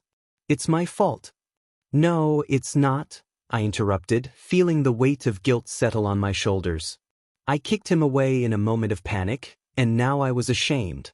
His quirk shouldn't have affected me so deeply. I struggled to meet his gaze. Don't feel guilty. I know what happened. I chose to kick you. Ren. Not to be rude, but can you leave? I just need to change, and I don't want to be late. Of course. He left, still fiddling with his purple hair. It wasn't his fault, he was just trying to help. I changed quickly and met Hitoshi waiting outside. Together, we walked through the halls and onto the grass where we usually practiced. Today we are going to be fighting one-on-one, Eraserhead announced. Losers will have a penalty of 100 push-ups. Now go pick your opponent. As everyone began pairing up, I contemplated throwing the fight, knowing I could beat anyone here. Ren. Bakugo shouted. I sighed. Yeah, Bakugo? Fight me. Okay, Bakugo. I was exhausted and didn't want to fight anyone right now. Bakugo and I took our positions on the grounds. He leaned in and whispered, "You've been holding out on us. Don't do that with me." I was taken aback by his quietness. He usually shouted. He stepped back 10 paces, and when the bell rang, he launched himself at me. I ducked just in time as he flew over my head, his anger palpable. If I didn't put up a fight, he would probably take it out on me later. Smoke filled the air from his rapid acceleration, and I used it to follow him and kick. I didn't want to fight. Why was I fighting? I wished I could just walk away. Bakugo got back up and charged at me again. I noticed his posture shift as he stopped right behind me. I jumped, narrowly avoiding his blast. This time, I decided to stay down. Bakugo approached me with his hands up, throwing a punch that hit me in the side. I instinctively grabbed his arm and hurled him over my shoulder, slamming him to the ground. "Are you looking down on me?" he yelled, glaring up at me from the ground. "Yes? You're the one on the ground right now." He grabbed my shirt, pulling me down so our faces were inches apart. "You're not even using your wings." His voice was angry, but there was something else beneath it. He pushed me away and executed a kickflip, sending me flying. I landed on the ground and stayed there, feeling defeated. Bakugo approached me furious. "Why won't you fight me?" he shouted, his voice echoing. Then, in a quieter tone, he asked, "Who are you?" In response, I kicked my leg, sending him to the ground. He landed awkwardly and gasped in pain. I quickly reached out my hand. "Bakugo, I'm so sorry. Are you all right? Are you hurt?" He blinked, confusion washing over his face, and took my hand. I helped him up. "What did you just say? Are you all right?" "It can't be." "It can't be what?" I was lost. I raised my hand and shouted, "I forfeit." Later, I approached him. "Hey, I'm sorry for whatever I did in the fight." His eyes widened, confusion etched on his face. "Sorry," I repeated. "Izu." "Never mind, I must have hit my head." "Izu? Why did he call me that?" He walked away, and I noticed the puzzled expressions on Hitoshi and Eraserhead's faces. I shrugged, and they mirrored my confusion. Throughout the day, Bakugo kept watching me. I tried to avoid him, but I could always feel his gaze. At the end of school, he approached me again. "Ren, does the name Kaken mean anything to you?" It couldn't be him. How could Ren be Izuku? His hair was black, his eyes were black, and he had wings. It wasn't him. I was kidding myself. My best friend had gone missing when I was 4, his apartment had burned down. Inko was gone, and Izuku had perished in the flames, with no remains found. Izuku was not alive. I was moving on. I wouldn't search for him anymore. It had been 11 years. But once I became a hero, I could reopen the investigation and uncover the truth about that tragic day. I sat in class, staring at Ren. His hair was black, but his wings were green and blue, the same shade as Izuku's hair. Why was I thinking like this? He was dead. Nothing could change that. I yelled. "Bakugo!" Eraserhead snapped. "What?" I shouted back. He sighed, exasperated. "Do you not realize where you are?" I looked around, realizing I was still in class and not lost in my thoughts. I cursed under my breath and rested my head on my desk, staring out the window. I noticed Ren was also gazing outside, looking sad. As I examined his face, I could see the toll he had endured. His body was covered in bandages, and he had just recovered from a broken leg. I focused on his hands, noticing the small scars that dotted his skin. I couldn't tell what had caused them. "Now that we've gone over what you did right and wrong in the fights, go change." "You smell like pigs," Eraserhead said. The class got up, except for Ren. I walked out the door and turned in the opposite direction toward the bathroom.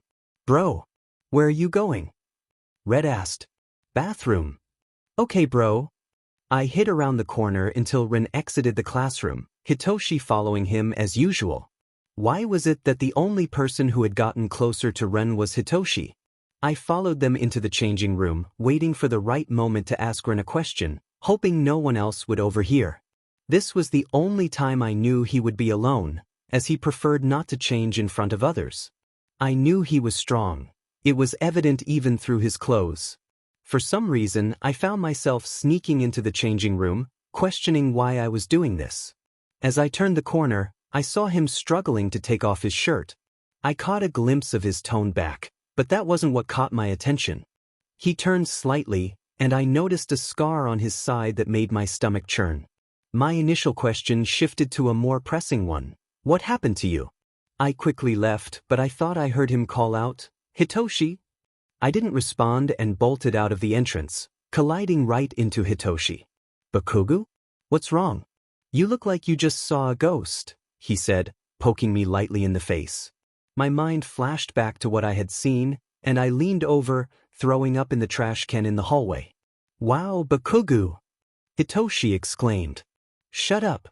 I snapped back. I noticed Hitoshi's expression change as panic washed over his face. "Bakugo," he whispered urgently, leaning closer. "Do not tell anyone." "Yeah, right?" I shouted. Someone who had been hurt like that must have gone through a lot. There was no way I wouldn't tell a teacher. "Don't tell anyone what?" Ren asked as he walked out. We both fell silent, but I couldn't help myself. "Shut up, nerd!" I yelled. My heart raced. I had just called him a nerd, just like Izuku used to. I glanced at Ren's side again, imagining the injuries hidden beneath his clothes. There were long slashes on his back and marks that resembled stab wounds. What had happened to him? It's nothing, nerd. I tried to brush it off, but he took a step back. I turned away, determined to find out what was going on. I needed to talk to Pencil Top. He and Hitoshi must know something. Everyone had headed off to lunch, but I made my way to the teacher's lounge. I burst through the door. "Teach." "Shut up, you're being too loud," he said, grabbing my shoulder and pulling me outside. "What do you need?" "Tell me about Ren." "No." "Who is he?" "It's none of your business." "Don't ask again." His serious tone made me drop my yelling and let a hint of concern show. "I need to know." I saw surprise flicker across his face, followed by uncertainty. "You can ask him." I looked away, feeling lost, then asked, "Why can't he fly?" It had been long enough into the school year for me to figure out that he had skills, but none related to flying. "Don't go digging into other people's pasts," he sighed. I slapped his hand away and grabbed my lunch, keeping an eye on Ren for the rest of the day. By the end of the day, I had enough. There was no way he could be Izuku. I walked up to him and called out his name to get his attention. "Ren, does the name Kaken mean anything to you?" I watched his face as he thought about it. "Kaken?" My heart raced, even his voice sounded familiar. But it had been so long. I had a recording of Izuku from when he was little, but voices change. "Kaken? Sorry, I don't think so." "Was he a friend of yours?" "Yeah, he was. Before he turned into a JRK and a bully." "Sorry, I thought you might know him." He started to fidget. "Ren." "Yeah. I should get going home. My parents will start wondering where I am." The wind blew, ruffling his hair, and I caught sight of a scar near his hairline. When the wind stopped, the scar seemed to disappear again. Now that I was looking for them, I noticed another scar on his face, likely covered by makeup, and one on his neck that looked like it extended down his back. "Ren, I wanted to talk to you." I hesitated, then changed my mind. "How did you do that flip this morning?" "Oh, practice. I was really out of it this morning. I probably shouldn't have done that." "You should teach me." I don't know about that," he stuttered. "Let's do it this week." "Where and when?" "I'll be there." "Okay, this weekend at sunrise. I've been helping Hitoshi too. You guys could train together." I walked away, trying to maintain my tough exterior. Why was he covered in scars? Where did he learn his skills? Who was he? What did the Aizawas know? Why were people at the USJ after him? My thoughts drifted back to my friend. I needed to put more flowers on his grave. His birthday was a couple of months ago, around the start of the school year, the same day he died in a fire. I visited his grave multiple times a year, but the flowers I had placed there for his birthday were long gone. I sighed, dismissing the thought of Ren and Izuku being the same person as impossible. I just wished he had told me what his quirk was. I had asked him countless times, and he always promised to tell me later. But there was never a later. I had been placing flowers on an empty grave for 11 years. A child who died 11 years ago haunted my dreams. I saw him in the faces of strangers, in the voices of others. Some might say I had gone insane. Maybe I had, but that didn't change the fact that I had the same conversation with Izuku when I fell into the river. He had asked if I was hurt and if I was all right. I couldn't shake the feeling. Who was Ren, and why did he remind me of Izuku? Chapter end. Information is key. If you possess it, you can influence others without their awareness. This was precisely what Nizu believed. He also understood that Ren had access to many secrets, but how? It didn't add up. Ren knew details that weren't captured on cameras or hackable. It was as if he had his own information gathering system, one that only he could utilize. "Come in," Nizu said before the knock landed on the door. The air in his office shifted as the door opened, revealing two figures, Eraserhead and the detective. Shortly after, Hawks entered as well. "Sorry I'm late." "I can't explain why," Hawks said, glancing at Nizu, who understood the reason. Nizu nodded. "I need help. One of my students, who is also Eraserhead's new son, is wanted by an evil organization." He knew he couldn't share the full truth with Hawks and the detective, but they could still assist him if he chose his words wisely. I don't know why they want him, only that they seem to need him. Eraserhead, you're aware of the underground activities. Hawks, you have connections with the hero. Commission. Detective, you are one of the most trusted individuals in the police force. If we work together, no information will be out of our reach. The three were taken aback. Nizu was asking them to help gather information. There's one more thing. The villain's name is La Brava. She possesses exceptional hacking skills. If she wanted, she could breach the firewalls at UA. She sounds dangerous. She is a villain, the detective asked for clarification. Her story is complicated. She is both a villain and not a villain. However, I believe she will assist us. She may already be aware that we need her help. If she were truly dangerous, I would have intervened already. Nizu paused, allowing the information to settle in. Thank you for coming all this way. I know that the two of you, he gestured at Hawks and the detective, came for more than just this discussion. Hawks, Recovery Girl will be in her office shortly. Detective, All Might is in room 1B.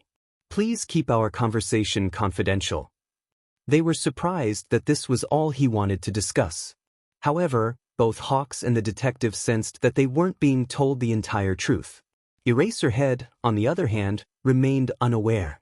As soon as the two left, Eraser turned to Nizu, who was now holding a steaming cup of tea, both observing the rising steam.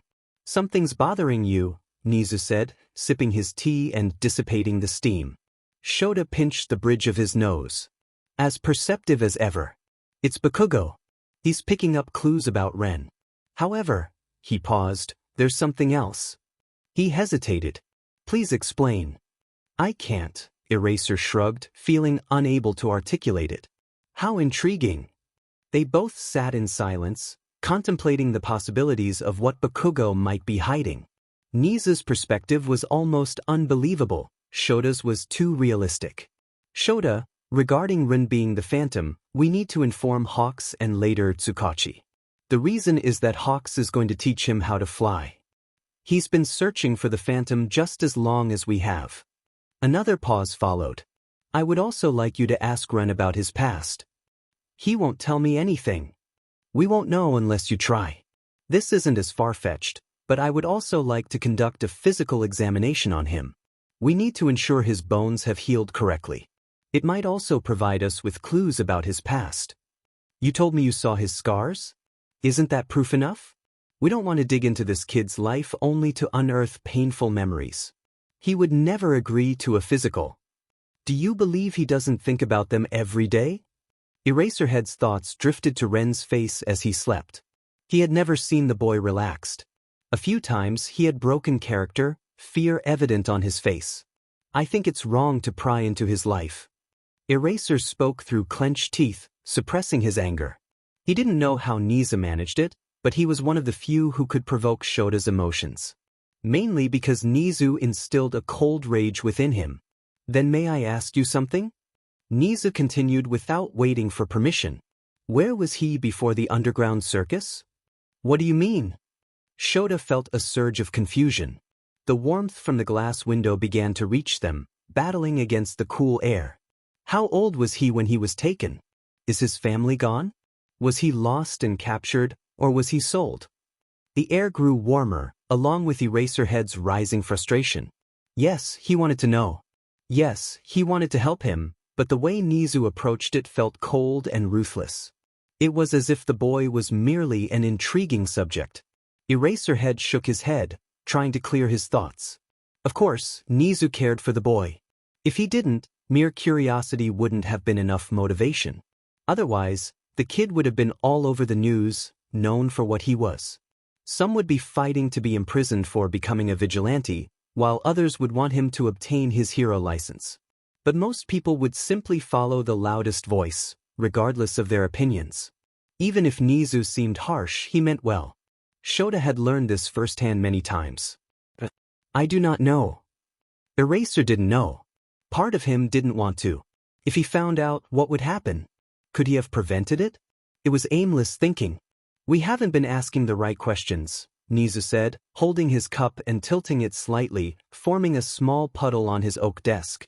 The question that haunts me is, Why was his reputation as Santa's SLV quirkless? Why not find a different child who is actually quirkless or even a child without a physical quirk? It doesn't make sense.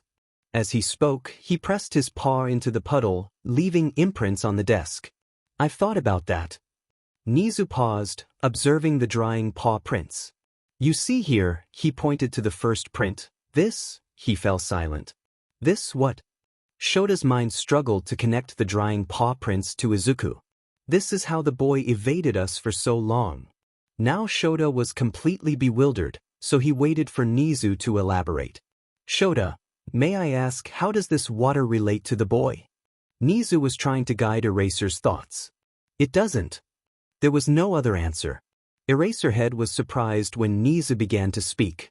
Indeed, it has nothing to do with him. So why were you trying to connect a far-fetched reason to link the two? They had nothing to do with each other. Eraserhead noticed the twitch in Nizu's eyes each time he placed a new print on the oak desk. Because you're not one to act without a reason, Eraserhead replied. Precisely. This brings me to my point. It dawned on Eraserhead as Nizu continued, have you ever seen the boy do something that seems out of context, as if he were distracting you? It's a form of manipulation, one of the most dangerous kinds. One where they can do it subconsciously or be completely in control, Eraserhead added. Why wouldn't he want to hide parts of his life? It's natural, Nizu said, slowing down as he spoke the last part. Everyone hides things. You already know more than most, but I was once in a bad spot in my life, similar to what this boy has faced. Eraserhead tried to mask his surprise.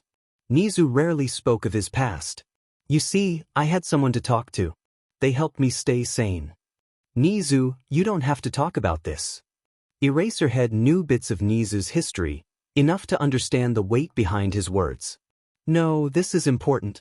From my experience, I can see that Rin doesn't have anyone. Yes, I know he has you now, but it's different. I contacted the villain I mentioned earlier, and she reached back out to me. She told me she knew Phantoms well and had always kept tabs on him, but he has opened up to her less and less. Does she have any information on him? Indeed, but all of it pertains to him being the Phantom. I didn't ask for more, nor did I think she would provide it. However, she did mention that the kid is unpredictable and seems to feel no pain, though I believe he simply ignores it. Sounds like a warning. That's what I think as well. Look here. Nizu turned his computer monitor around to show Eraserhead a diagram. This chart shows the crime rate over the last few months. It increased by 5% on the first day of UA. Eraserhead's eyes followed the chart as it steadily rose. 2 weeks ago, it had been 20% higher. It's 32%.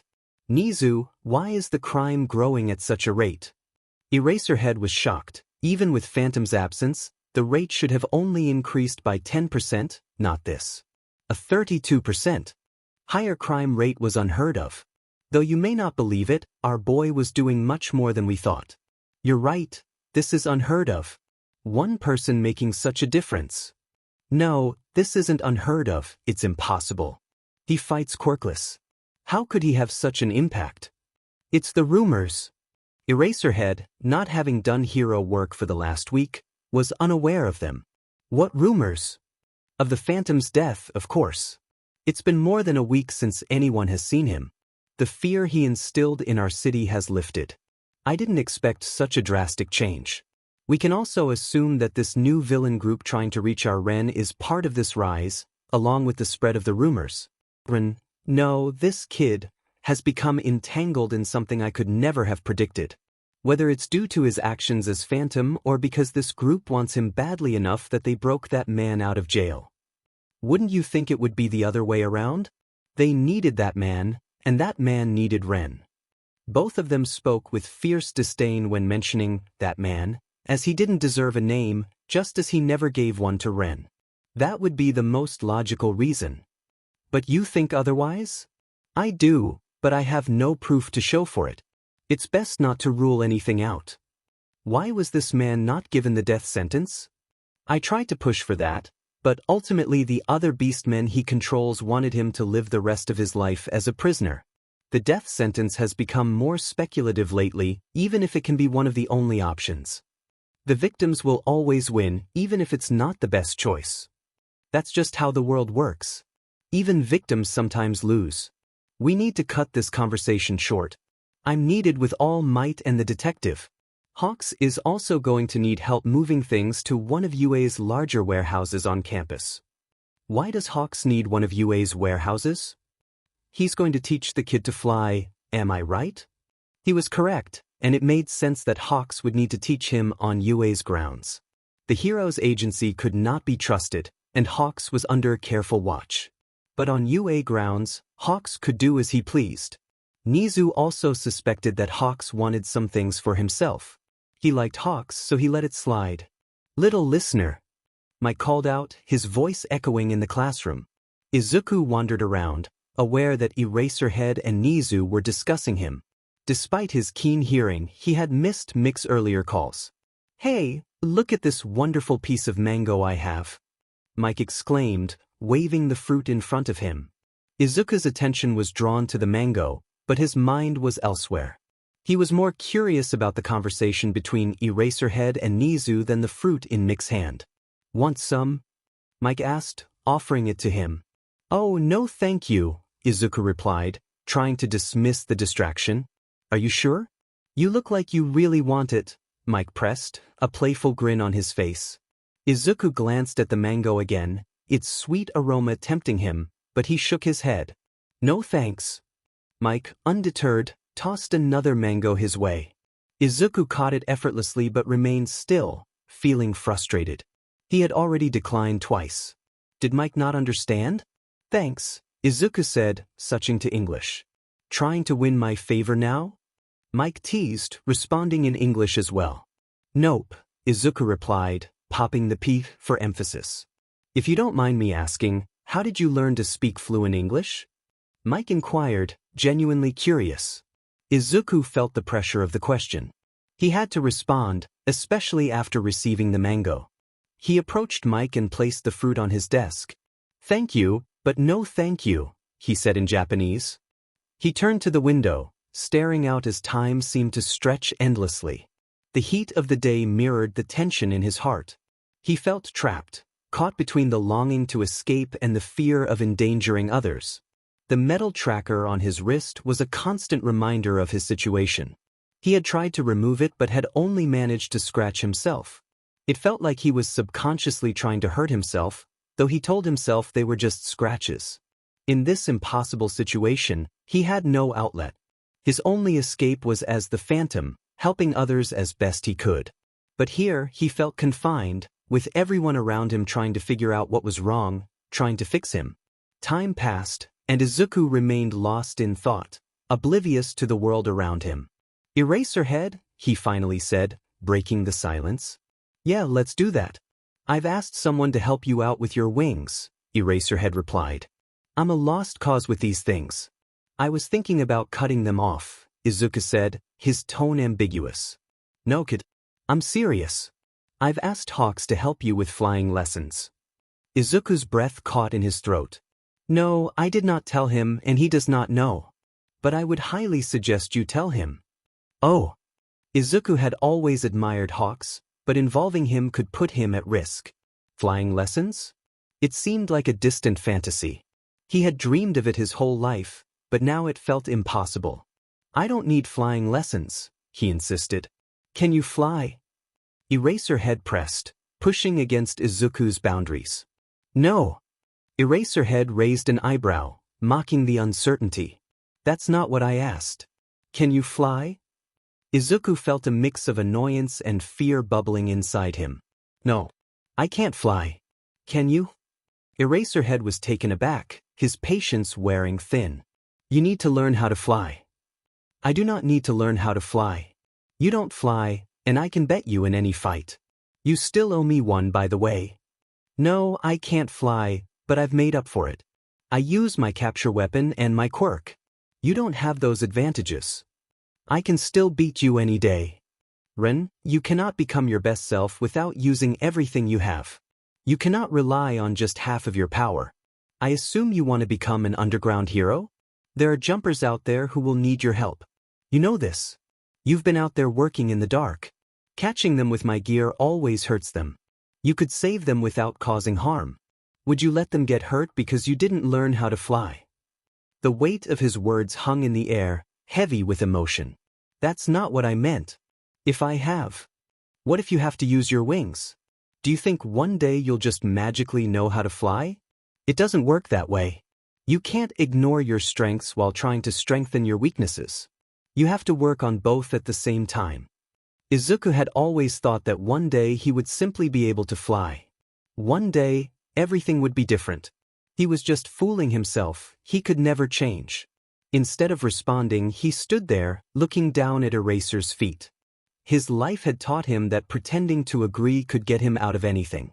He focused on a small hole forming in Eraser's black shoe, staring at it intently. A loud sigh echoed in the room, heightening the tension. Shoto was trying. He was genuinely attempting to help Ren, also known as Izuku.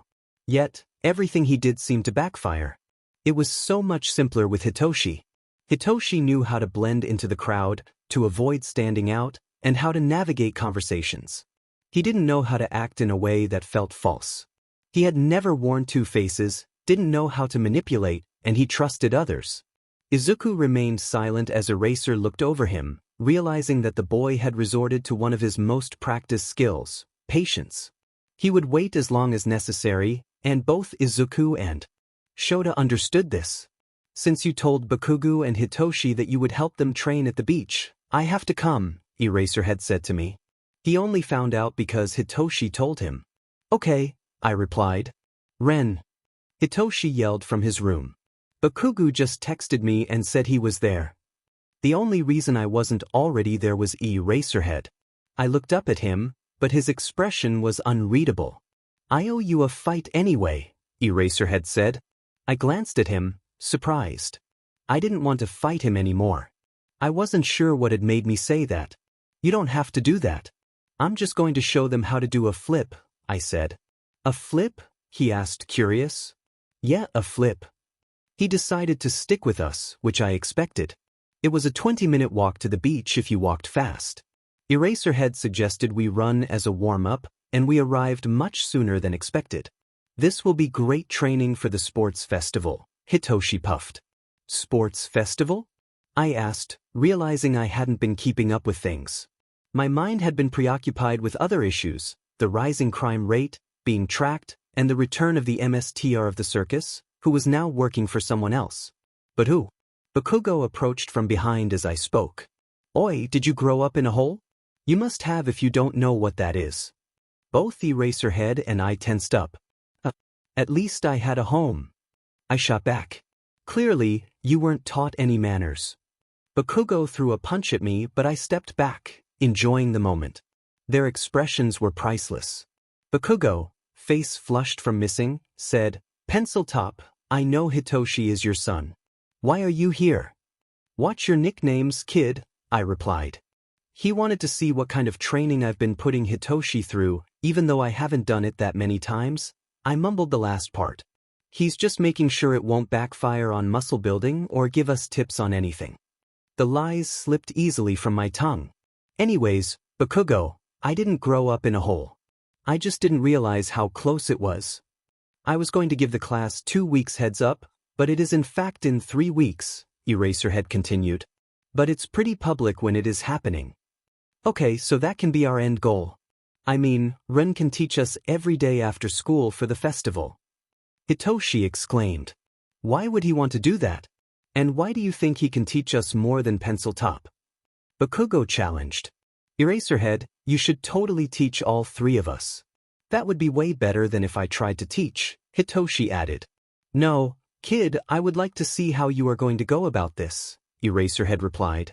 If you say so, then let's begin. First, you just want to learn how to do that flip, right? I turned my attention to Bakugo. Yeah, it would be useful, he responded. Okay, then both of you need to start with a handstand. I tucked my wings against my back and demonstrated a handstand. You think I can't do that? Bakugo mimicked me perfectly, with Hitoshi following suit. Now do a push-up, I instructed, then transitioned into a back bend from the handstand. They struggled with it, Hitoshi due to his weaker muscles and Bakugo because of his lack of balance and flexibility. I walked over to Eraserhead as I heard the others complaining, their faces turning red. Eraserhead was watching carefully to ensure their form was correct. Maybe we should show them why that is useful, I suggested, earning a raised eyebrow from him. It wouldn't hurt them. Them? He asked. Well, it might hurt you, I replied. How about we just have our fight here on the beach, hand to hand? They can watch if you want that, he said, his tone cautious. Did he really want to fight me? I glanced over at the two still trying to follow my instructions, then looked down at the beach where my abandoned home lay. It was so close. All the tools I needed to run were right there. My bird friends lived there too, along with some cats. I was getting sidetracked in my thoughts, recalling that one time when the birds and cats had a standoff. Ren. Yeah, sure. What were you saying? I replied, unaware that Hitoshi and Bakugo had been listening the whole time. Sweet. I've been waiting to see this. Hitoshi exclaimed. Yeah, like he could win. I bet Bird Brain won't last 5 minutes, Bakugo added. Oh wait, never mind. What are the rules? I caved in. How could I say no? He was giving me something I asked for. Shouldn't you be making the rules? Bakugo huffed. Can you break bones? I turned to Eraserhead. No. Then no, I should not be making the rules. Bakugo, go draw a circle in the sand big enough for 2 people to fight in. Hitoshi, you are going to be the referee. It will be the same rules as the last round for the sports festival for most years. We both stepped into the circle. Fighting on sand was completely different from normal fighting. You had to use more power to achieve the same effect as on solid ground. We stood still after Hitoshi signaled the start. Why would anyone make the first move when your opponent could see it coming? This was Eraserhead we were talking about. If he could erase my quirk, I would aim for his eyes first, but throwing sand in his eyes wouldn't be very nice. Since I was the quiet, nice person at school, I had to maintain that demeanor here with Bakugo. Eraserhead made the first move, but it was faint. I don't really want to fight you, I mumbled. I meant it, but my body moved on its own. This was a fight. I had to win. If I didn't, something bad would happen. I ran low, landing a hit on his knee. I kicked off him, landing from a flip. He anticipated it and braced himself. This wasn't a chess game, so I went again, springing forward to target the same knee. Eraserhead saw through my intentions, so I changed my plan at the last second, shifting my body to hit his shin instead. He grabbed my leg and threw me over his shoulder. I grimaced in pain as I landed in the sand. I saw the concern on his face, and he hesitated. I pulled my leg free and punched him in the side. It wasn't a strong punch. Yes, I wanted to win. Yes, this was a fight. Can I win without causing him pain? This wasn't a life-or-death battle. Why are you holding back? I heard Bakugo's voice behind me, taunting me about winning a bet. Ha, I'm giving you all I have. I scoffed in response. Fine, then I'll give it all I have. As I scoffed again, I noticed a bird flying out of my building, heading straight for us. I cursed under my breath. It was that stubborn bird that had started helping me with my night job, and it had a piece of metal in its mouth. My concern for the bird distracted me, and suddenly, I found sand thrown into my eyes. Wow, look at me falling for one of the classics. I mumbled, still worried about the bird. Please don't come over here. I opened my eyes, but they started watering, and everything was blurry. I could still make out Eraserhead's shape. I needed to end this. I heard him approaching from the right, so I closed my eyes and swung in the completely wrong direction. I can't see. I just wanted him to pin me down and end this.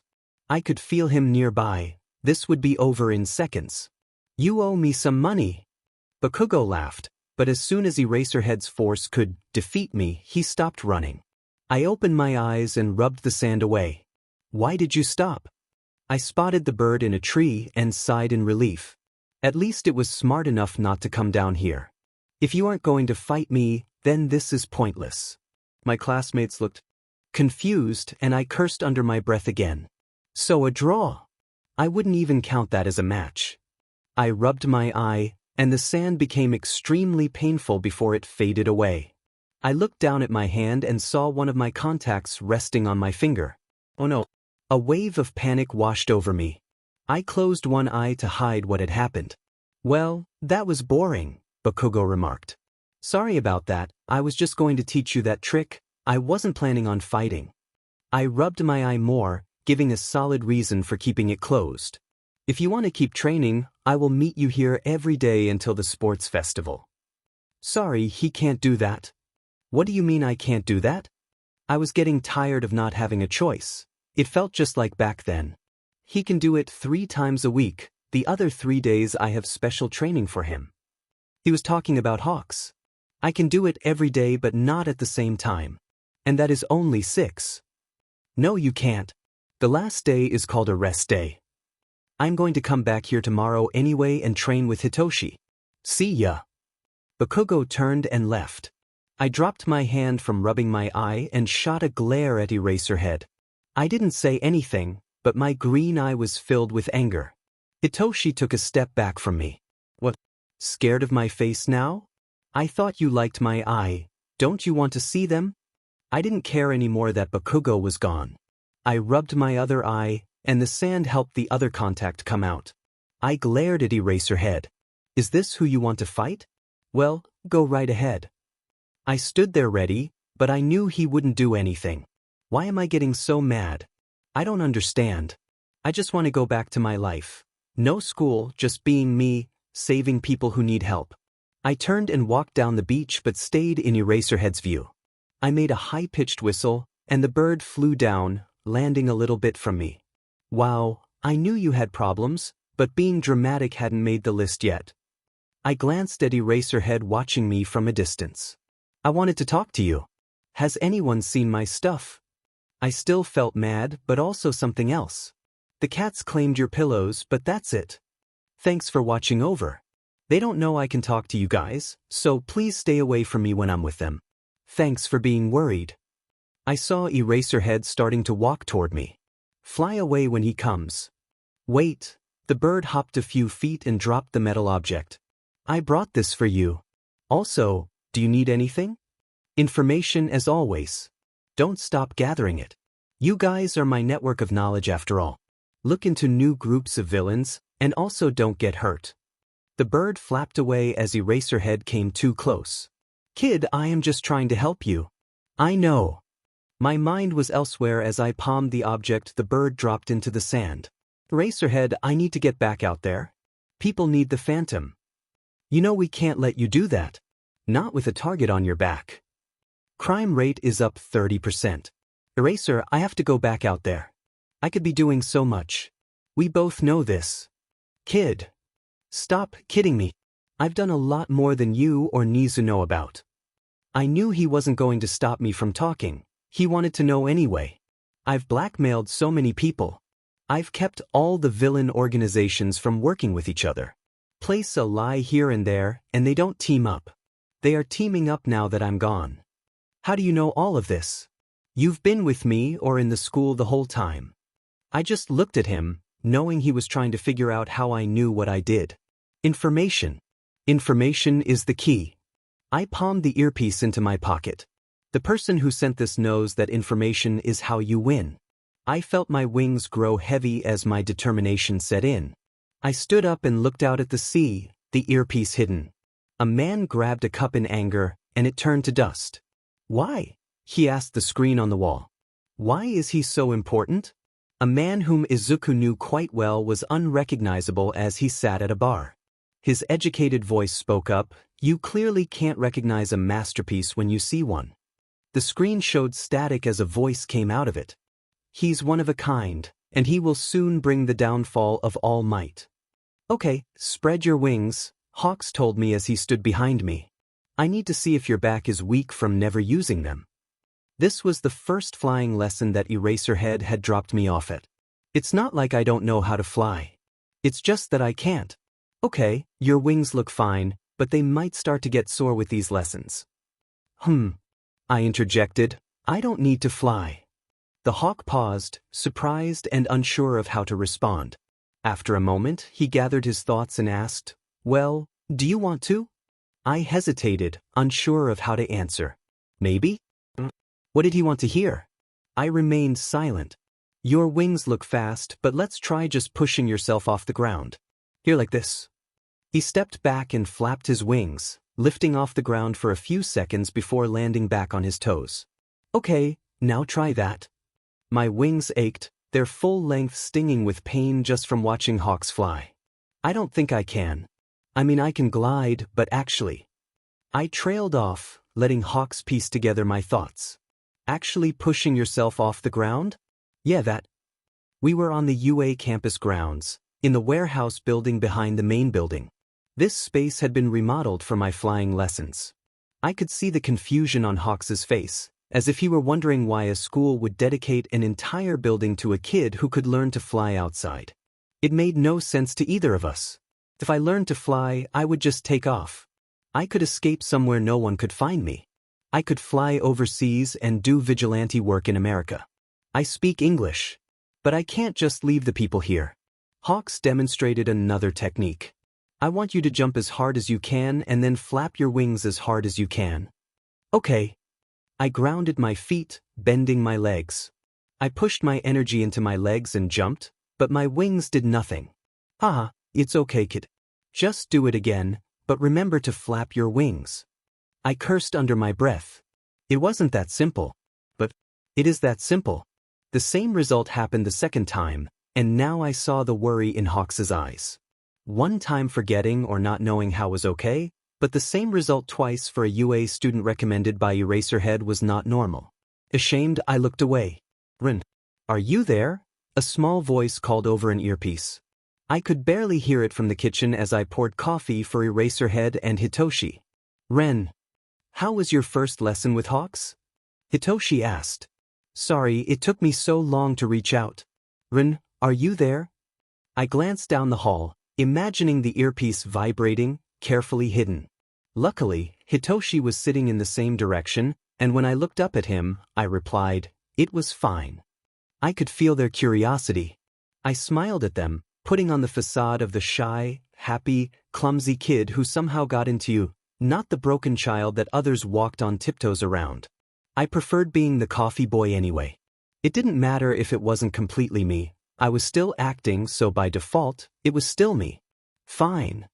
Eraserhead asked, his expression revealing his concern. What do you mean by that? He pressed, interrupting my thoughts. Well, Hawks is a cool person. Anyway, how are you and Bakugo doing on what I told you to work on? I quickly changed the subject. Ren, if you can hear me, I can only stay on. For 10 more minutes, the voice called again. Well, I didn't fly, if that's what you're asking, but I was able to analyze Hawks up close and now know how to talk him down. Could you do it? Hitoshi asked, unable to hold back his curiosity. Probably, depending on the situation. I felt a sense of urgency as 2 minutes passed since I heard the voice, deciding it was time to leave. Maybe not, I would probably lose a limb and then die of blood loss. I set the coffee maker down on the table and walked around it, feeling Eraser's eyes on me as I headed back to the room they were letting me use. Hopefully, he was thinking along the lines of, he's trying to get out of talking about his lesson. I entered the room and closed the door behind me. I quickly grabbed the earpiece and walked to the bathroom. I turned on the shower and put the earpiece in. Brava, are you there? Finally. What's been taking you so long? We don't have time to talk about that. Why did you reach out to me? I could hear Eraser pushing the stool back from the kitchen table and walking to his room. I was worried about you, kid. In the distance, I could barely hear another voice yell. Do you know how long it took La Brava to give you that earpiece without people finding out? Gentle yelled from another room. I whispered, thanks, but again, why? First off, I'm going to tell you to give up and accept the help that these heroes are trying to give you. For goodness sake, you need it. I was used to La Brava's straightforwardness and knew she meant what she said. But a lot is happening out here and nothing good. Crimes are up, but I know you already know this somehow. Anyway, I want to talk to you about Nizu. Just hearing that name put me on edge. What has he done? What hasn't he done? Gentle's voice was now much closer to La Brava. I looked over my shoulder for the 5th time. Something felt off. I was standing among all the UA students, feeling the weight of hundreds of eyes on me. I was too distracted to focus on what Midnight was saying, so when everyone shouted, "Plus Ultra," my heart raced. Before the sports festival, all the classes had been briefed about the underground hero path for those interested. A select few were given special permission to dye their hair and wear colored contacts. It was a clever strategy. The public wouldn't know which class anyone belonged to or how many students were in each class, making it difficult to identify anyone. Those who chose the underground hero route didn't walk in with the hero course classes. That was why I found myself in the middle of the crowd instead of at the front with Class 1A. The aspiring underground heroes also used aliases. My hair had been dyed light blue, and I wore purple contacts, all provided by the school. My freckles were covered, and my wings had been dyed with a washable light blue color as well. I barely recognized Hitoshi. His hair was black, and his eyes were orange. I wished my hair had been dyed black too. The mass of students shifted restlessly. "You won't win," someone shouted. Bakugo stood beside Midnight, but I missed what he said next. Now, please calm down. He's just joking. Let the festival begin." Midnight called out, with Mike echoing her words through the microphone. Bakugo's protest about not joking was drowned out by the crowd's excitement. After a lengthy wait of 20 minutes to get all the students to the starting line for the first challenge, an obstacle course, the atmosphere grew electric. I found myself at the back of a tunnel, the noise echoing off the walls and making my ears ring. Then, the starting sound blared. The first-year students are off to a rockin' start. And it's only the first round. Talk about a challenging obstacle course. Our competitors are racing against each other in a fierce battle where anything goes as long as they stay on track. Mike announced. Students at the front were pushing and shoving, trying to break free. I noticed Shoto had frozen a robot at the end of the tunnel, but it was off balance and about to topple. How long do these competitions last? 3 hours? No, it's longer than that. They have a half-time break for the crowd to grab food. Closer to 4? How many students do they need to fill that time? 30? 50? No, 30 is too few. Should I aim for 45th place? No, if I finish closer to the end, that might raise suspicions. The 30s would be better, around 38 would be ideal. Would Eraserhead be disappointed if I got 38th?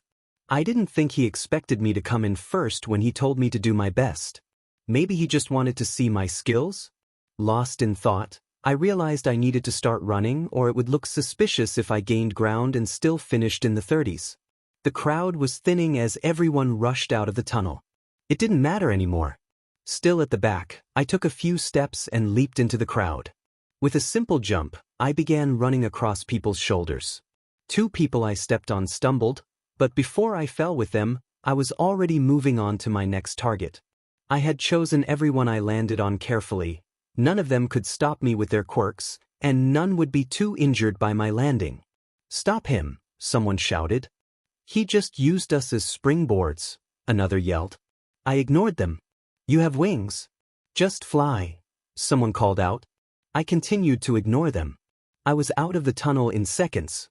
A quirk had been activated, or perhaps a robot had fallen, sending a cloud of dust into the air that obscured visibility. I ran straight into it, erasing my presence. I took down 4 robots easily. One dropped a large piece of metal, but I decided against picking it up. It would only weigh me down. I dashed through the cloud, passing dozens of competitors. I needed to pass 50 more to be around 38th place. The dust cloud dissipated, along with my cover. It didn't matter, though, no one was paying attention to me. I ran along the shadows cast by random objects on the course. I didn't need to stop for the next challenge, it was just tightrope walking. However, there was a problem. Each rope had 1 or more competitors on it. Without thinking too much, I jumped off the edge into the gully. I landed on the closest rope, sending a wave down it that caught an unsuspecting contender off guard. They wobbled and fell. "Sorry," I muttered, not missing a beat in my stride. I knocked off more than 12 competitors crossing the ropes, all of them tumbling from the unexpected movement. I offered a quick apology to each of them. "No, I think I miscounted in the dust." I heard Mike shouting and Eraserhead teasing the students. I picked up my pace, running straight into the minefield. This was child's play. I jumped, calculating my next landing before my feet left the ground. More people to pass. A huge explosion echoed, followed by the sound of ice shattering at the end of the minefield. It startled me, so I ran even faster, barely touching the ground. 2 more people. Then I heard a disturbing sound, a scream. A scream of pain. Instinctively, I turned around. I stopped just shy of a student lying in the minefield, who had been flung into another competitor by a stronger mine. Out of fear, the other student had activated their quirk, encasing the fallen student, who was now convulsing and screaming in terror. "What is your quirk?" I yelled. "Illusions. It's based on how a person is feeling or how I feel," the student sobbed. "Stop it." The student was panicking. "I don't know how. I'm just a hero support student. Don't know how to control my quirk. I was just trying to—" "I'm sorry," I interrupted. In confusion, he looked into my eyes before I swiftly elbowed the side of his head, knocking him out. The other student stopped convulsing, his chest moving up and down, still breathing. I carefully picked him up and set him down at the end of the course, away from the danger. I did the same for the next student. Time ticked by, but I couldn't just leave them. I looked over at all the people passing me, one after another. I waited and waited until finally, medical personnel rushed over. "Kid, what happened?" one of them asked. "That one," I pointed, "used his quirk for self-defense. It's an illusions quirk based on feelings. He couldn't stop, and it was causing the other kid to start convulsing. I had to knock him out." "Thank you, we'll talk to you later. Go." Confused, I looked at the race going on. "Go. You still have a chance." Without needing to be told twice, I ran. I was so close to the finish line. I passed 7 people. I could make it. I passed 2 more. I heard the announcer call out the 39th and then the 40th. I saw 10 people ahead of me, but I overcame 8 of them. 41 has just crossed the line. 42 right behind them. I could make it. They would let in a couple more students. I pushed down my foot, crossing the finish line. Relief rushed through me as I saw the smiles of everyone. Instead of the announcer calling out 43, he shouted, "That is it, ladies and gentlemen. 42 is the last spot for the next round." All my hopes left instantly. I had failed. Eraserhead's eyes were on me. I could feel it. He was ashamed, disappointed. My hands started shaking uncontrollably. I had failed. Not even 24 hours ago, he had told me to do my best. Look at me now, 1 number away from moving on. It was worse than getting last. I felt worthless. I didn't belong here. I looked at my shaking hands and saw the tracker on my wrist. I grabbed it, trying to pull it off for the umpteenth time. My wrist popped, and my nails scratched into my skin. No one could see what I was doing. I had walked into the shadows at the edge of the arena. My wrist was already covered in bruises, and now it was bleeding. My mind was lost. When I finally looked down, my whole hand was covered in blood, but it didn't matter. I deserved this. I felt useless. The crowd started to chant something. It grew louder and more understandable as they gained their rhythm. 43. 43. 43. Did they hate me too? I was close enough to the stands to hear individuals yelling.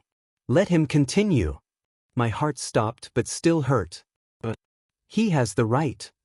He saved that kid. Why would they care, and how did they even know? I looked around, trying to see what everyone else saw. There it was, on every screen, me turning around to help the other students. The chant grew louder. In turn, I backed up into the shadows. "Everyone calm down," the announcer yelled over the speakers. "We have discussed this, and it was a unanimous vote. Number 43 has been granted permission to continue in the competition." Number 43, this time it was Eraserhead over the mic. "Wherever you are hiding, come out." Not wanting to gain more attention than I already had, I did as he said. "There he is," the audience shouted, making me the sole focus. Over the speakers, the announcer talked to me directly. 43, we have concluded that if you had not stopped, you would have placed 36th. Because of this, you will go on to the next round. I had failed, but somehow I made it. This time, the crowd applauded. Nizu smiled as he looked at his work. The video of me played repeatedly. Conveniently, the part where I knocked the unfortunate kid out was nowhere to be seen. It only showed me turning around, moving them out of the minefield, and waiting for the medical responders. Nizu zoomed in on my anguished face as students passed me one by one but still stayed with the victims. Lastly, it showed me overcoming students with ease, making it clear that I would have made it if I had kept going. The crowd chanting was the cherry on top. I was going to the next round regardless of what I got. Nizu wasn't going to let an opportunity to see me fight pass him. Nizu was in the same room as Eraserhead and the announcer. The announcements were made, leaving the crowd to watch students receive medical help. I don't think he meant to catch that much attention, the announcer said. Eraserhead scoffed. Yeah, sums him up perfectly. Gaining unwanted attention. Well, Nizu spoke, something that heroic needs to be seen. He snapped his laptop closed and smiled. As for the next part of this festival, I might have influenced it a tad. Now that there are 43 students, not 42. Eraserhead had lost track of me, and his heart ached as he watched the screen. He knew he wasn't the only one feeling this way when I watched students pass me. His stress was already high when I wasn't in the first 20 places. His heart dropped when it reached had he not gained enough trust with me to have me try? Was I injured? All his doubts were dashed when he saw the video of the moment later. Breaking out of his thoughts, he looked up. How did you change the next section? Well, first off, the wheel we spin to figure out the next section has always been rigged. I just rigged it more. Recovery girl healed my hand and didn't ask any questions. Neither of us spoke. The tension in the air was thick. She had lost my trust just as much as Nizu had. Rin, I can't believe you made it. Uraraka came up to me, full of excitement. Yeah, it was a miracle. The satin rat popped into my head. Anyway, I looked up at the sky, taking Uraraka's gaze with the movement. Good job getting in the top 25. Thanks. I hope it doesn't rain, but by the looks of it, she trailed off, we better get going back to the middle. They will be announcing what we have to do next. Dread set in as I kept my gaze toward the sky. Nothing but gray. Ladies and gentlemen, the time has come for the second phase to begin, Midnight yelled as she spun a huge wheel. The wheel clacked, and the needle passed over the options until, finally, the last clack rang over the anticipating crowd. Zombies! Midnight said in confusion. Gaining her ground, she announced it 10 times louder into the microphone. It was obvious she was utterly confused. I watched as she reached for her phone and began reading into the microphone. Zombies. It's a game we've all played in elementary school. The game of elimination. Normally, the last one who isn't tagged would be the winner.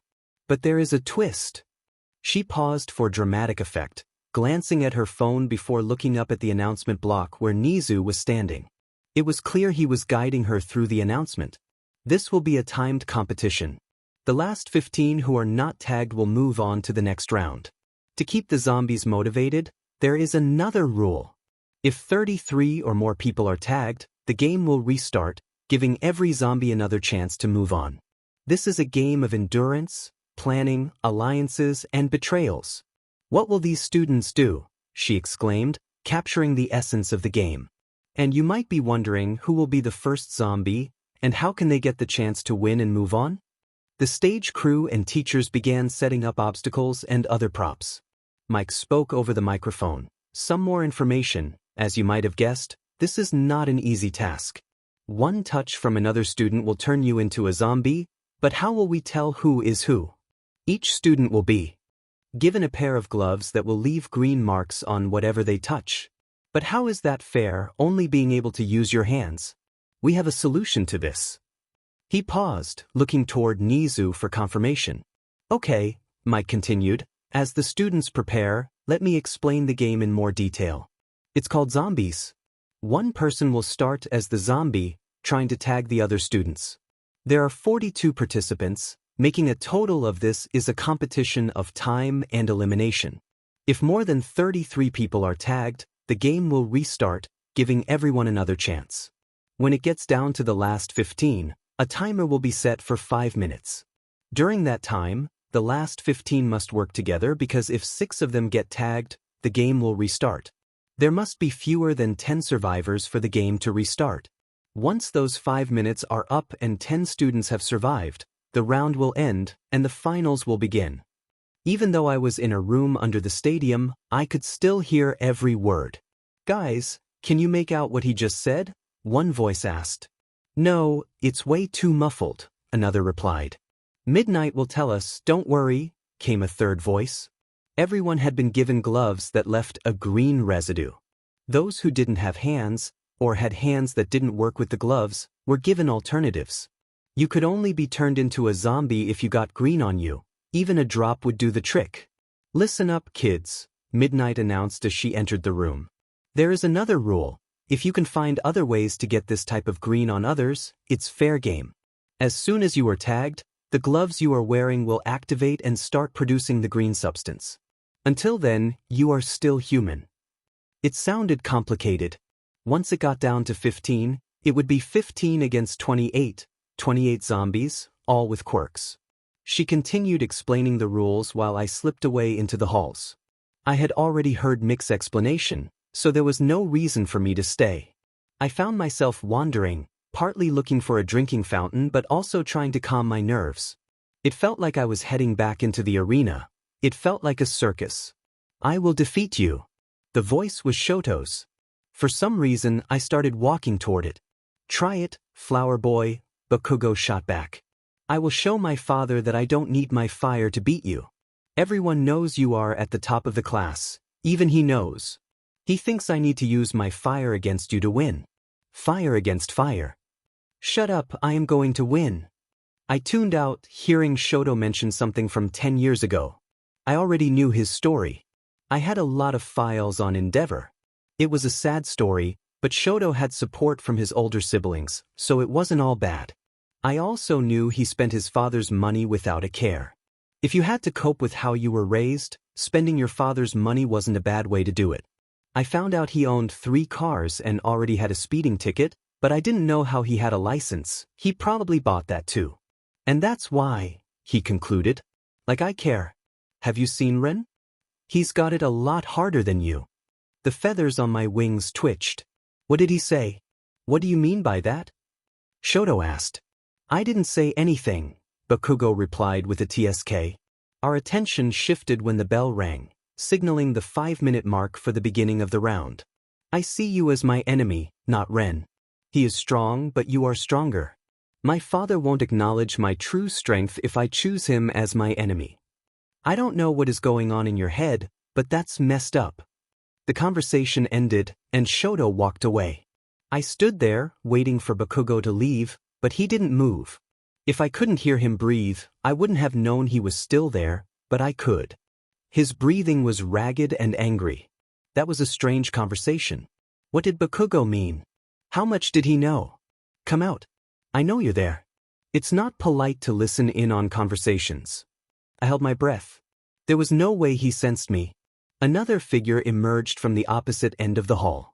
"I'm surprised you sensed me. I'm looking for Ren. Do you know where he is?" "Tisuke, I don't know and I don't care. Get going, you have 2 minutes." Bakugo remained where he was as Eraserhead walked off. I stepped out. What was that about? Bakugo, unaware of my presence, glared at me. "You were eavesdropping? It's hard when I can hear you 3 hallways away." "Tisk." I walked past him until he reached out and grabbed my shoulder. Reflexively, I took him down. "I thought so," he said, getting back up. "What happened to you?" "I'm not going to tell you, unlike some people," I replied coldly, my sarcasm evident. "Fine then, tell me if you know someone named Izuku Midoriya." I faltered. "No, I don't know who he is." "Tisk, you're lying." "Leave me alone. I don't know them. My past is my business, so stop looking into it. There are already enough people trying to fix me. Just let me be." The bell rang again, signaling that all the participants should be in the arena. This interrupted our conversation, but it didn't end it. "This conversation is not over," Bakugo whispered to me. We walked back out, Bakugo giving me sidelong glances the whole time. I don't care what anyone is saying. There's no way Rin doesn't know Izuku. I'm still not convinced he's not him, I muttered under my breath. Nizu and Eraserhead were on edge around him. The real purple-haired kid was always following him. My mind sucked back to what was in front of me. I couldn't think about this right now. My path to becoming the #1 hero was here. I had to win. These others didn't stand a chance against me. I would win and they would bow down to me. I glared at Suzuki, or whoever he was. Sure, I had no evidence, but I had a gut feeling and that was all I needed. And once again, I just got some news from our beloved principal. Indeed, this game will choose the first zombie at random. How is that fair? It's not. Life isn't fair, but if they tag enough people, they will not start as the zombie in the next round. If you are the zombie, your gloves will vibrate 3 times, and they will only be green on one side. So you can hide it. My gloves stayed still. Of course they did. I was going to win this in the first round, even if it meant protecting 9 other participants. I glared at Rin again. He shrank under my gaze. It made no sense. His words and actions always contradicted each other. If he said something brave, his body language didn't match it. If he did something brave, he would downplay it just like Izuku used to do in the games we played as kids. Stage 2 of the sports festival has now begun, the loud teacher announced. Everyone scattered, taking their positions. I sent explosions at anyone who got too close to me. The strange thing was that nothing was happening. There was no zombie. They were hiding. I looked around, trying to see if someone was moving. Wow, this is an extremely boring start, the same teacher said over the mic. The first zombie will remain unknown for as long as they want, but if you see green, run because it's them, he yelled. I looked over to where Ren had run off to, but he wasn't there. I scanned the area, but he was out of sight. Just in case, I looked up, but he wasn't in the air either. There was a slim chance he had learned to fly. The atmosphere was tense. Green. You idiot. It's my hair, a girl responded to the random shout. That drew laughter from the crowd. What? How? An extra yelled. I looked over and saw a handprint of green on their back. No one was around them. Until I spotted her, the invisible girl. Well, I didn't spot her, but I saw 2 gloves and a handprint of paint floating in the air. They were all foolish. Whoever yelled had given the first zombie enough time to tag someone without being seen. If she only had gloves on? TSK, and they call boys pervs. It didn't matter. The person who tagged her had targeted her.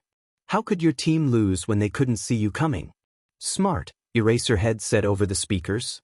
It was easy to see the 2 teams forming, all against the 2 who had been tagged. But the team hesitated to form because there was a 3rd member. Who could it be? No, more extras yelled. Green handprints appeared on 4 people who had been guarding each other's backs. Chaos erupted. No one came near me. They didn't dare. Until someone tried, but I blasted them in the face. The gloves I wore still allowed me to use my quirk somehow. All the weaker participants were getting tagged. It was about half now. The ponytail girl got tagged and started shooting green projectiles. I had to dodge 4 of them. Does that count? Eraserhead asked over the speaker. Indeed it does. If they get this certain type of green on them in any way, they are now a tagger, Nizu responded. But it seems like our own Momo Yayarozu has figured out how to produce this chemical all on her own. Everyone ran from her as a green bomb erupted from her stomach. It exploded, tagging 6 people. More than 10 used their quirks to escape her. I saw Rin burst out of a sea of taggers, dodging in unbelievable ways. 1 second he was rolling. The next he was doing a backflip, springing off someone's shoulders. He joined the last third of the untagged participants, helping them defend each other. I was standing near that group. Annoyed, Mike said over the speakers, the gloves show that there are 16 people left. When 1 more person gets tagged, the timer will start. This was bad. I walked over to the others, yelling, if we don't work together, the game will restart, so get behind me. Of course. I would win for them. 15 people are left. 5 minutes and counting down. We formed a circle, surrounded by the infected. I unleashed an explosion, sending waves of heat around us. Nice trick, Shoto said, approaching. But it's not like you are better than me. A shrieking sound filled the air, and then a huge updraft began. What is this? The stifling air from Bakugo is being made into an updraft from the cold Todoroki is producing. The draft has been able to keep most of the contenders away. 3 minutes left. Before I could blast them all away, a frightened expression encased the last 15 of us in a dome of ice. The walls were around 7 feet thick. So thick I couldn't see out. Yes, we passed. There's no way they can break in here, the floating girl said. A girl with vines in her hair spoke. Thank goodness. This game seemed impossible to win. I looked over at Ren, who was fidgeting as he always did. His face looked darker than usual. I did a quick head count. There were 16 people. I looked back. For the first time, I noticed the scars hidden on his face, a testament to his shame. What? Exclaimed Roundface, surprised. Language. In the next moment, I saw Ren place his hand on Ida's shoulder. Before I could process it, he was suddenly in front of me and Shoto. He slapped Shoto's face and then turned to me, delivering a punch that sent me crashing into the wall of ice. I heard it crack as I hit. I tried to push back, but he was already gone. In this confined space, we didn't stand a chance. He tagged 10 people and then they tagged the rest. I was the last one left until Shoto, still holding his face from the slap, placed a hand on my shoulder. I stood up, filled with anger, and walked up to Ren, grabbing his shirt and lifting him off the ground. Who do you think you are? I shouted, my frustration boiling over. Who are you? Instead of fear, I saw guilt in his eyes, mixed with a strange resolve. I stared deeply into his eyes, blinking in surprise. Out of anger and a nagging feeling, I pulled him closer, noticing a hint of green in one eye and blue in the other, definitely not the brown I expected. Dude, some bystanders yelled, the game is over. I let go, and he landed back on his feet. Ren is fake, and I know it now. I hid the magnetized crowbar before the finals started. They had decided to continue despite the downpour. The only way to stop a UA sports festival was a villain attack, and with my luck, that would happen. I was up against Zero, and we were the first match. I hadn't really talked to him before, but he seemed like a good person. Run, I only got to this round because you helped me. It feels wrong to fight you, he said, standing in the rain as the audience booed. The match had started minutes ago, and neither of us had moved since the bell rang. The wind picked up and my clothes clung to my skin, making me feel cold. Same goes for me. I shouted over the rain. We are on equal terms here. Plan A wouldn't have worked without him. I was growing nervous about the rain.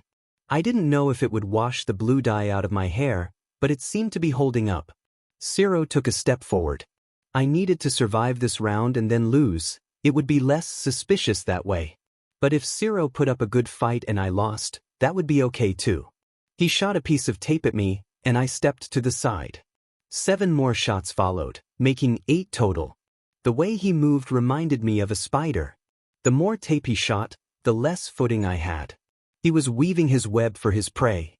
Zero kept a safe distance, or so he thought. I rushed him and landed a light blow on his side. He grunted in pain. If that crowbar had still been in my breathes, it would have hurt a lot more. This was incredibly easy, though I was putting up a front, making myself struggle. I didn't want to make Zero look bad by taking him out in one hit. I lagged multiple times, trying to give him an opportunity to land a hit. He finally took one, whipping his hand to hit my head. I dodged, knowing I would land on a piece of tape, which would make it harder for me. My foot stuck to it, but what I didn't account for was the tape slipping from under me. I cursed under my breath. The water had made the tape less sticky on the wet surface, but it had somehow trapped my foot.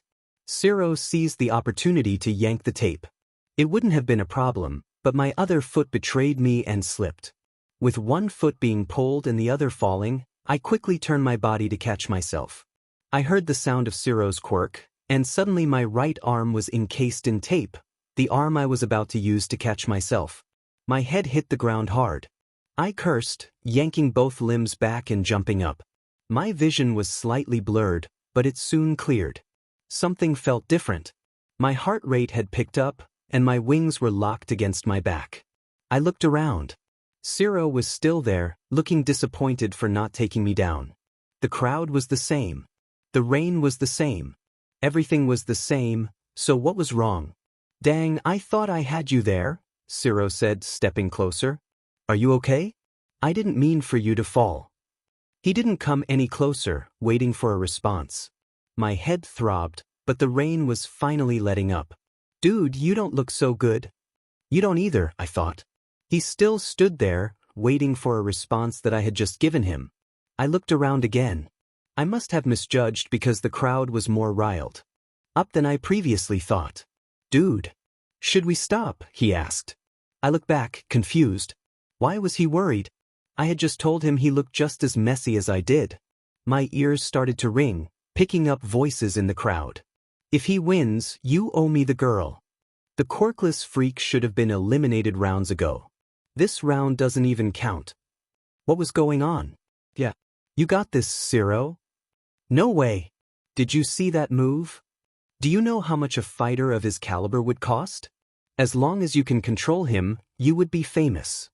He's still a nuisance, he's getting what he deserves. I looked over at the crowd, then back at Zero, but it wasn't Zero.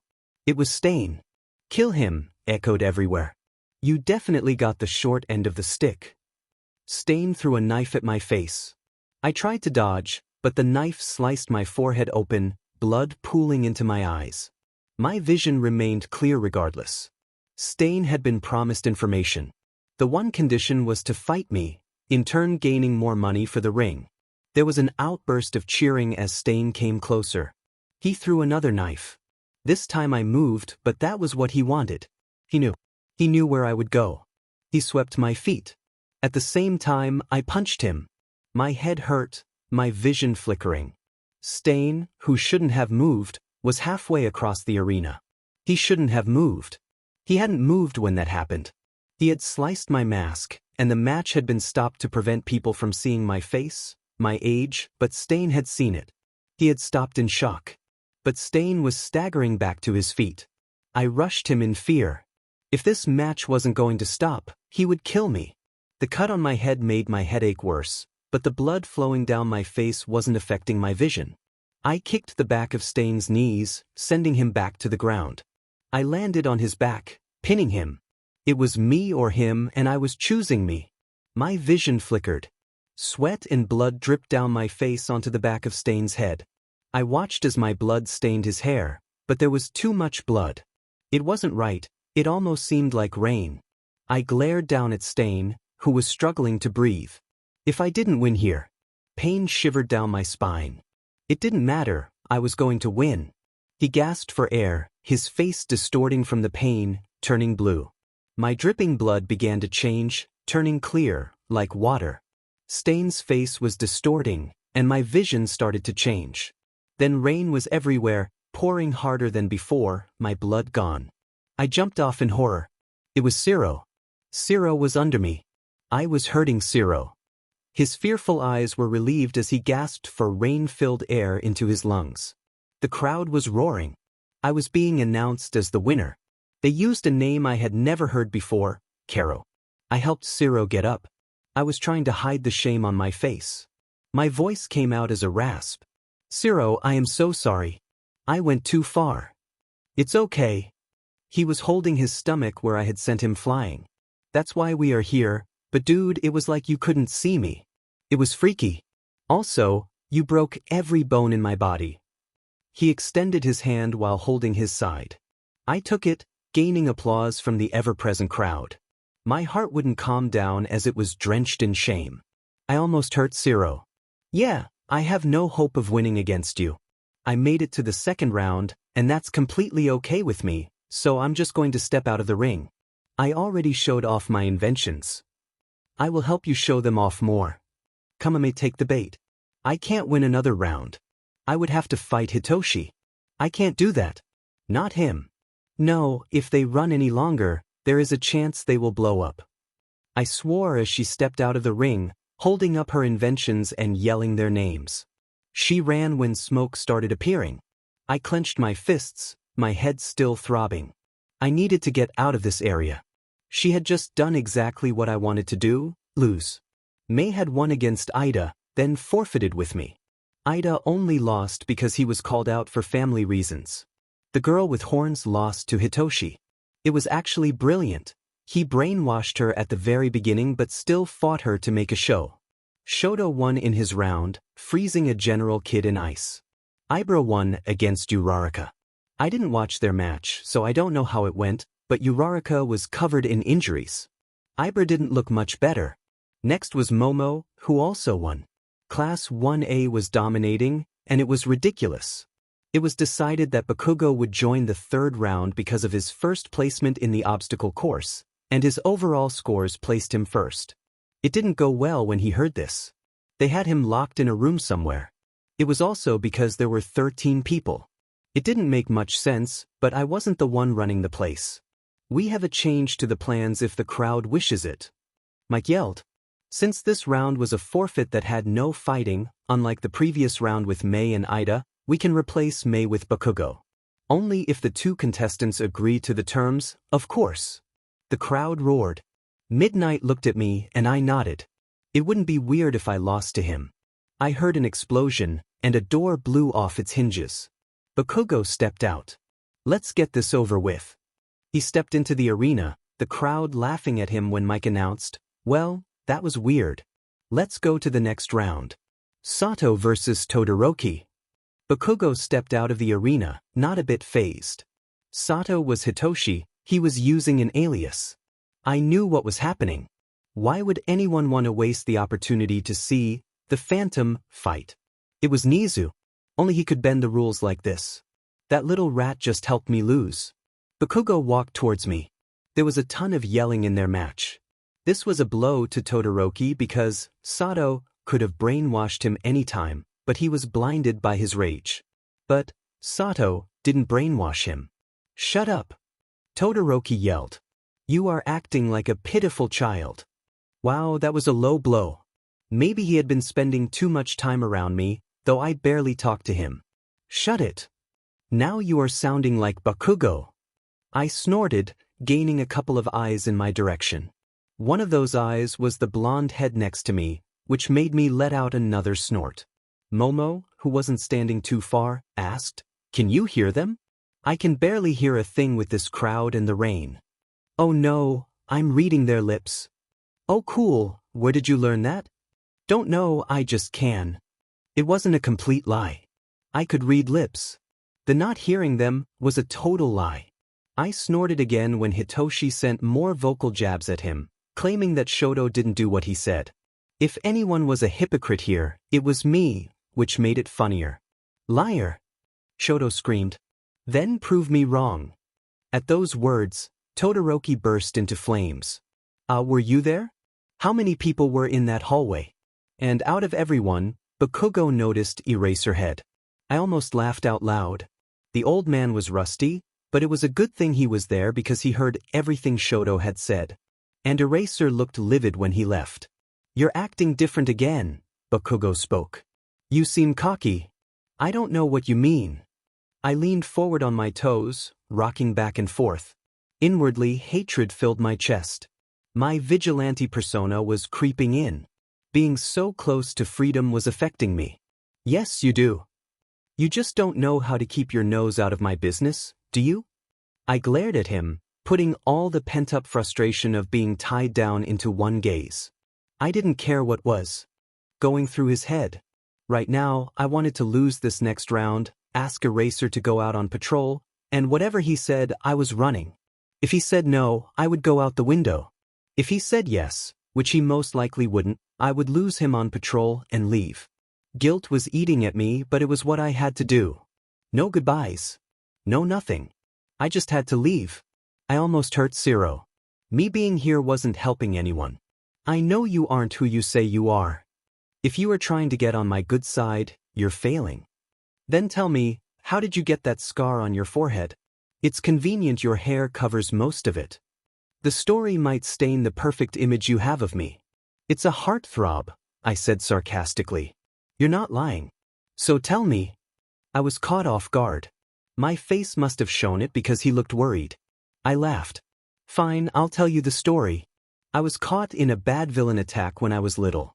I thought most of the class already knew this. I don't remember much of it. I know what I've been told. I got a lot of scars from it. See? Heart throbbing. I saw the scars on your back and side. I walked in on you when you were changing one day. My heart rate quickened. Well, now you know why I don't change in front of others. I've forgotten most of it anyway. The trauma and all. It's blocked a lot of memories. I watched as Hitoshi whispered something to Shoto. The game was over. Todoroki's flames burst out of control, and with the punch Hitoshi threw, it sent Shoto flying out of the circle. Hitoshi had won. Sato won. Mike yelled. He didn't just win, he won without revealing his quirk. Next, he said, and I knew it was my turn to face Bakugo. We both stepped forward at the same time. You are going down, Bakugo declared. Then I can tell my grandchildren about how I made it to the finals in the UA festival. I will be a local hero. And I can tell mine that I won. Oh, by that time, you'll be a retired old warlock. Tisk. He threw a punch. You look a little worried. Your explosions won't be as powerful in this rain, I replied, noting the light drizzle that had started. It had been more than 10 minutes, and he hadn't been able to touch me. An explosion here, a punch there, he was very predictable. I could have won by now, but I didn't want to show how outclassed he was. The rain was a problem, more for him, but that didn't matter, everyone loves the underdog. He charged at me, and I dug my feet into the ground, diverting his hand to explode in another direction. I slammed my leg into his side. It must have hurt. I hit him pretty hard. I watched as he used the technique I taught him. He stopped himself from falling over with a back handspring, trying to hit me with his foot in the process. I punched him behind the knee to prevent him from landing a hit. He started to get faster, shooting off more explosions. He went for an aerial attack, but I sidestepped, grabbing his foot and slamming him onto the ground. He retaliated with an explosion that knocked me into the air. Seizing the opportunity, he sent a bigger explosion under me. My wings twitched. The explosion nearly engulfed me, and my wings twitched again. Taking a chance, I remembered what Hawks taught me and opened them. I was already in the air. The hardest part was over. What was the harm in trying to stay up a little longer? I focused. All I needed was to go up a little. I thrashed my wings as hard as I could and moved upward. I pushed my body above the explosion. As I began to fall, my wings froze, and I changed my fall into a dive, crashing into Bakugo. The shock was outweighed by the pain in my wings. They hurt. They really hurt. I saw Bakugo coming at me. I let him hit me and he knocked me back. I smiled as Mike boomed over the speakers. Bakugo wins. Karo has stepped out of bounds. The back of my heel had crossed the line. Accidentally, of course. My wings were shaking and my back was in pain. It was bad. I was having a hard time breathing, but I had flown for a moment. Though the pain outweighed the joy, I waved my hand at the crowd, and applause erupted. I walked off, feeling a certain piece of metal tied to my leg. I didn't believe it would alert Nizu or Shota if I erased it right now, but I wasn't certain. The final round would start next. They had decided to make it a round of 3. Momo, Bakugo, and Hitoshi would face each other at the same time, another brilliant way of showcasing their quirks. Yes. Yes. Hawks yelled, having come to watch Ren in the competition. He did it. Look at those mad skills. He started yelling uncontrollably. I do agree, Nizu spoke. So do I, All Might added. Eraser stayed quiet while Mike continued to scream over the microphone. It was a fair fight. Though I thought it would last longer, All Might said. I thought he would be burned to a crisp. I almost forgot he had wings. He had been fighting quirkless the whole time. It's astonishing. Smug smiles spread across Nizu's and Shota's faces. Then there was Bakugo. He has performed greatly in this weather. This year's students are incredible. Though in Shota's thoughts, it worried him. Ren was acting like a vigilante again, but maybe it was just his thoughts as he watched him fight like a monster, bending people to his will to show he could survive on his own. Everything he saw worried and impressed him. What a brilliant mind. I would one day like to play him in a game of wits. Little did he know Izuku had already started a game of his own, and he was winning. The rain had now completely lightened to only a sprinkle. Shota's phone started to ring. He picked it up, the others eavesdropping. "Oh, I wasn't expecting you to call. Is everything all right?" The others strained to hear the other voice but failed. "Oh." Sadness crept into his voice. "I'm sorry you had to go through that. Thank you for helping me. I'm sorry, but I have to go. I will be back later tonight." He hung up his phone. Shanks had died. Who would have known except our majestic boss? A tall, burly man spoke to the TV in the bar. His once heavy body was now lean with muscles as he gestured to the screen, a clownish smile on his face. "Don't flatter me," the TV responded. "Shigaraki, it's time to begin our plans." Little Izuku just broke through the bonds that have been holding him back. Get him as soon as he runs. He is the key to our fate. We won't have to wait long. Grins filled the room, all except on a young girl's face, which instead darkened. The games had ended. It was quite an upturn. Momo was almost knocked out of bounds by Bakugo, but at that moment, Hitoshi yelled, and Bakugo darkened when he screamed back. The response didn't matter as Hitoshi brainwashed him. Momo had pulled a risky move. Neither knew she'd laid landmines during the fighting. Pulling a remote from her stomach, she clicked the button. Everything exploded, sending the three flying. When the dust settled, the crowd stilled because they were all standing a hair's breadth from the boundary. The explosion broke Hitoshi's control on Bakugo. Momo collapsed. Hitoshi and Bakugo stood there, shadows cast over their eyes, making it impossible to see their expressions. The explosion sent a shockwave into the crowd, causing ears to ring. In that moment, no one heard what Bakugo shouted as they charged at each other, both landing their punches. The energy left Hitoshi as he collapsed to the ground, unconscious. Bakugo stood victorious, blood trickling down his face from a split above his eye. With his body trembling, he raised his fist and let out a triumphant scream, which was met with cheers from the crowd. After all, he had just won the prestigious UA Sports Festival. But how much should one care about the sports festival? Izuku, with a target on his back, was smiling broadly, thinking about the freedom he was about to seize. Yet, freedom is often fleeting when the powerful exploit others. Life isn't worth living if one isn't free, or so Izuku believed. The heroes didn't offer true freedom, nor did the villains. Izuku realized that he could only attain that freedom by creating it for himself. Recovery Girl informed me that Hitoshi won't be back tonight. He's still unconscious. Chio will need to heal him again when he wakes up, Eraserhead said as I sat on his couch, finalizing my plans. That's too bad. He did a great job, I replied. I'm proud of him, but don't tell him I said that. His head would get too big. Don't worry, I said, knowing I wouldn't be there to tell him. Eraserhead approached me and I stood, not wanting to sit. I am proud of you, he said, hesitantly pulling me into a hug. You were incredible. My heart ached. I tried to hold back my tears but failed as I sobbed. He had no idea what I was planning. He wasn't supposed to say that. He wasn't supposed to care this much. Hey, it's okay, he tightened the hug.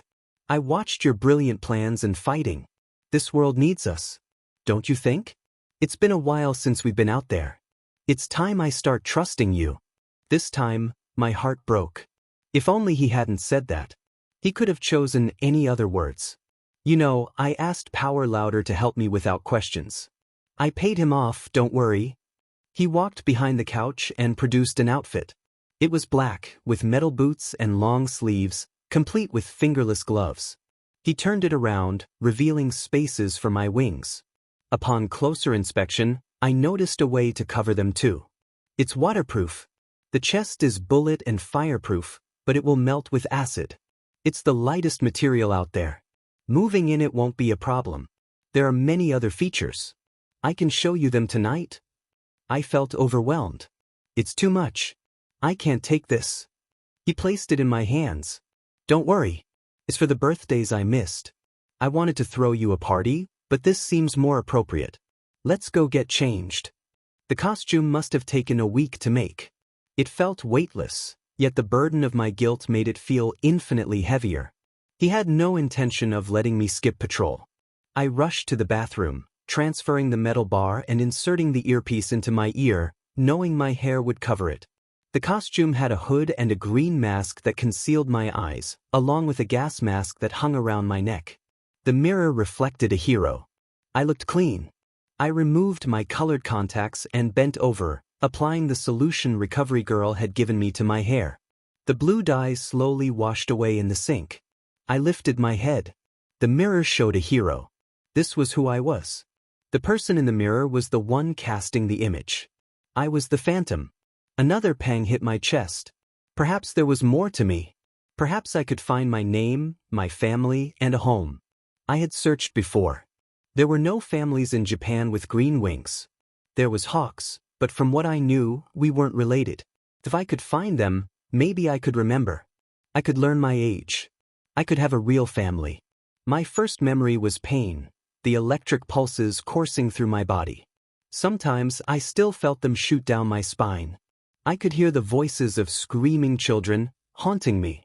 I couldn't remember who they were, but there was a feeling that I could have done something, that I could still do something. Since meeting Class 1A, I had started hearing them more. They screamed at me now, some calling for help, others calling names I could never understand. Izuku Midoriya, Bakugo had asked if I knew who he was. Bakugo frightened me. He looked at me as if he knew something I didn't. When he said the name, it hurt. It felt right for all the wrong reasons. I needed to investigate that name for that very reason. If it was true, I stopped myself. I couldn't let hope back into my life. It would only lead to despair. Regardless, I walked out of the bathroom with a newfound determination. Just maybe. On your left. Rin shouted through the microphone. I see him. You or me? I asked. Me. The kid dropped, slamming into the mugger. He helped the college student back to their feet, returning their belongings. He jumped, seemingly vanishing, only to reappear beside me, radiating energy. Word had spread that he was back. The Phantom of Nightmares had returned, fueled by the rage of an angered angel, ready to cleanse the villains from his territory. A territory I was still trying to understand, vast and chaotic. He flew without his wings. I ran alongside him, struggling to keep up. I was falling behind. Right. I got it. 2 thugs. How do you know this? I asked, jumping to take them down. I cuffed them and called the police. How did you know where they were? How didn't you? They were being loud. Har. I'm not that old. I had known for a while, but his hearing was sharper than I had anticipated. We were running again. I had almost forgotten how capable he was. He fought like a beast. The more I watched, the more I realized he could have won. I had no doubt. How about using those wings? If you click that button on your left hand, a mist will spray out, turning them black. Give it a try. A cloud of black enveloped him. He emerged with black wings. That's so cool. I had never seen him like this. He looked happy. He resembled a darkened angel. There's a problem. Technically, I am not a vigilante. I don't use my quirk to help me. Which also means you shouldn't be able to hold me captive. If I use them, wouldn't that be bad? Don't worry. We are working together. I can also have Nizu hack anything I want. He'll do it. I hate him. I know. He's trying to fix that. I yelped as Rin suddenly dropped out of sight. I looked down only to see more villains in cuffs. You know, we should have a competition, I said as I walked up behind him. Whoever gets the most villains has to buy the other a cup of coffee. Deal. He grinned from ear to ear. I grinned back. Izuku had used his wings when he fell, flapping them twice. How are the wings? They hurt. It's a good type of pain. I bet you're faster than hawks. I paused. Want to tell him? In your dreams. Honestly, I wasn't having the best time with him. He had stopped texting me, thinking Phantom was dead. Recently, though, because he was teaching Ren, we had started talking again. I felt bad about it. He was teaching Phantom, and he thought the kid was dead. I heard he was going undercover soon. I hoped he would be okay. He is one of the best people I know. If he found out, he would only want to protect you. That's the problem. I barely caught the words from under his breath. If only he would accept our help. I hated forcing it on him. I saw the betrayal lingering in his eyes. I had seen the green bruises on his wrist. I watched Power Loader meld that thing on. Power Loader had been paid off this time by Nizu. He knew something was going on, but he was a good man, trusting his gut in these situations. I watched my step as everything was still wet. The kid didn't even care. He didn't need to. His footing was immaculate. I was basically just following him now. He was doing the heavy lifting, seemingly traveling at the speed of sound, never staying in one place for more than a minute. He was amazing. A dark thought penetrated my mind. He is amazing. That is why they want him. That is why that man wants him. He's working with the League of Villains, meaning higher-up people need him, all for his skills. I saw the grin on his face falter as he noticed my expression. It was only for a moment that I felt the mood change, just as quickly as it was gone.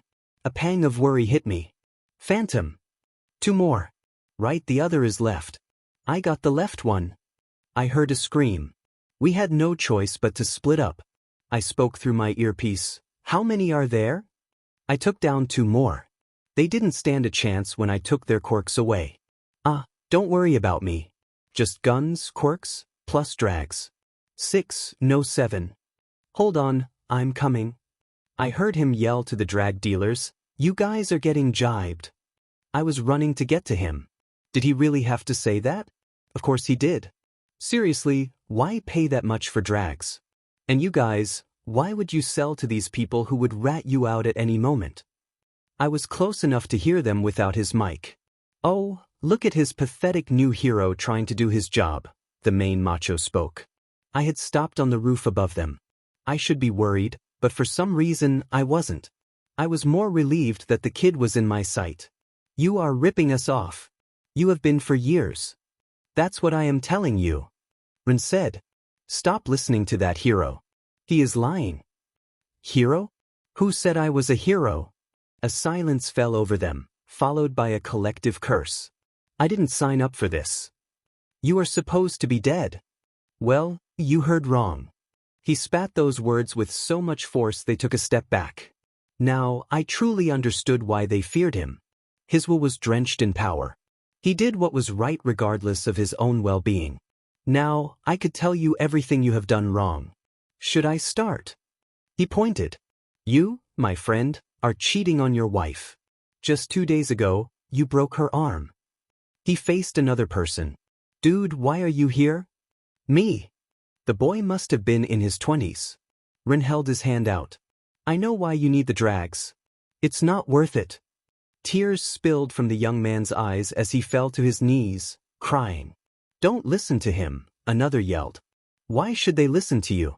Do they know you're not splitting the share evenly? The drag dealer's partner turned. What? Rin was chasing chaos with words. Every second made me more amazed. The partner threw a punch, hitting his ex-partner. Before any real damage happened, Rin hit them behind their necks, temporarily paralyzing them. The others dropped the drags, holding up their hands, while the one still crying remained on the ground. Rin walked up to the younger man, handing him a piece of paper. Go to that address. They will help you. The boy ran away. How does he know so much? He had been with me for weeks, so how? He shouldn't have this much information. It's true. The rumors are true. Nothing escapes the all-seeing eyes of the Phantom. Rin knocked him out. Change and become a better person. He spat, dropping him to the ground. I came down, cuffed them, called the cops, and then we left. Hours later, we were sitting on a rooftop, looking at the city below. How did you know so much about those thugs? Is it part of your quirk? The information about everyone. Rin sat there, thinking. Well, everyone wants a listening ear. You learn a lot when you give it. A little help also goes a long way. He stood, his hand against his ear. No. What do you mean? What? Now I was confused. He swore. The blood left his face as he looked at me. My friend wants to talk to you. My fingers went cold. She's going to hack your earpiece. Hello, can you hear me? The name is La Brava.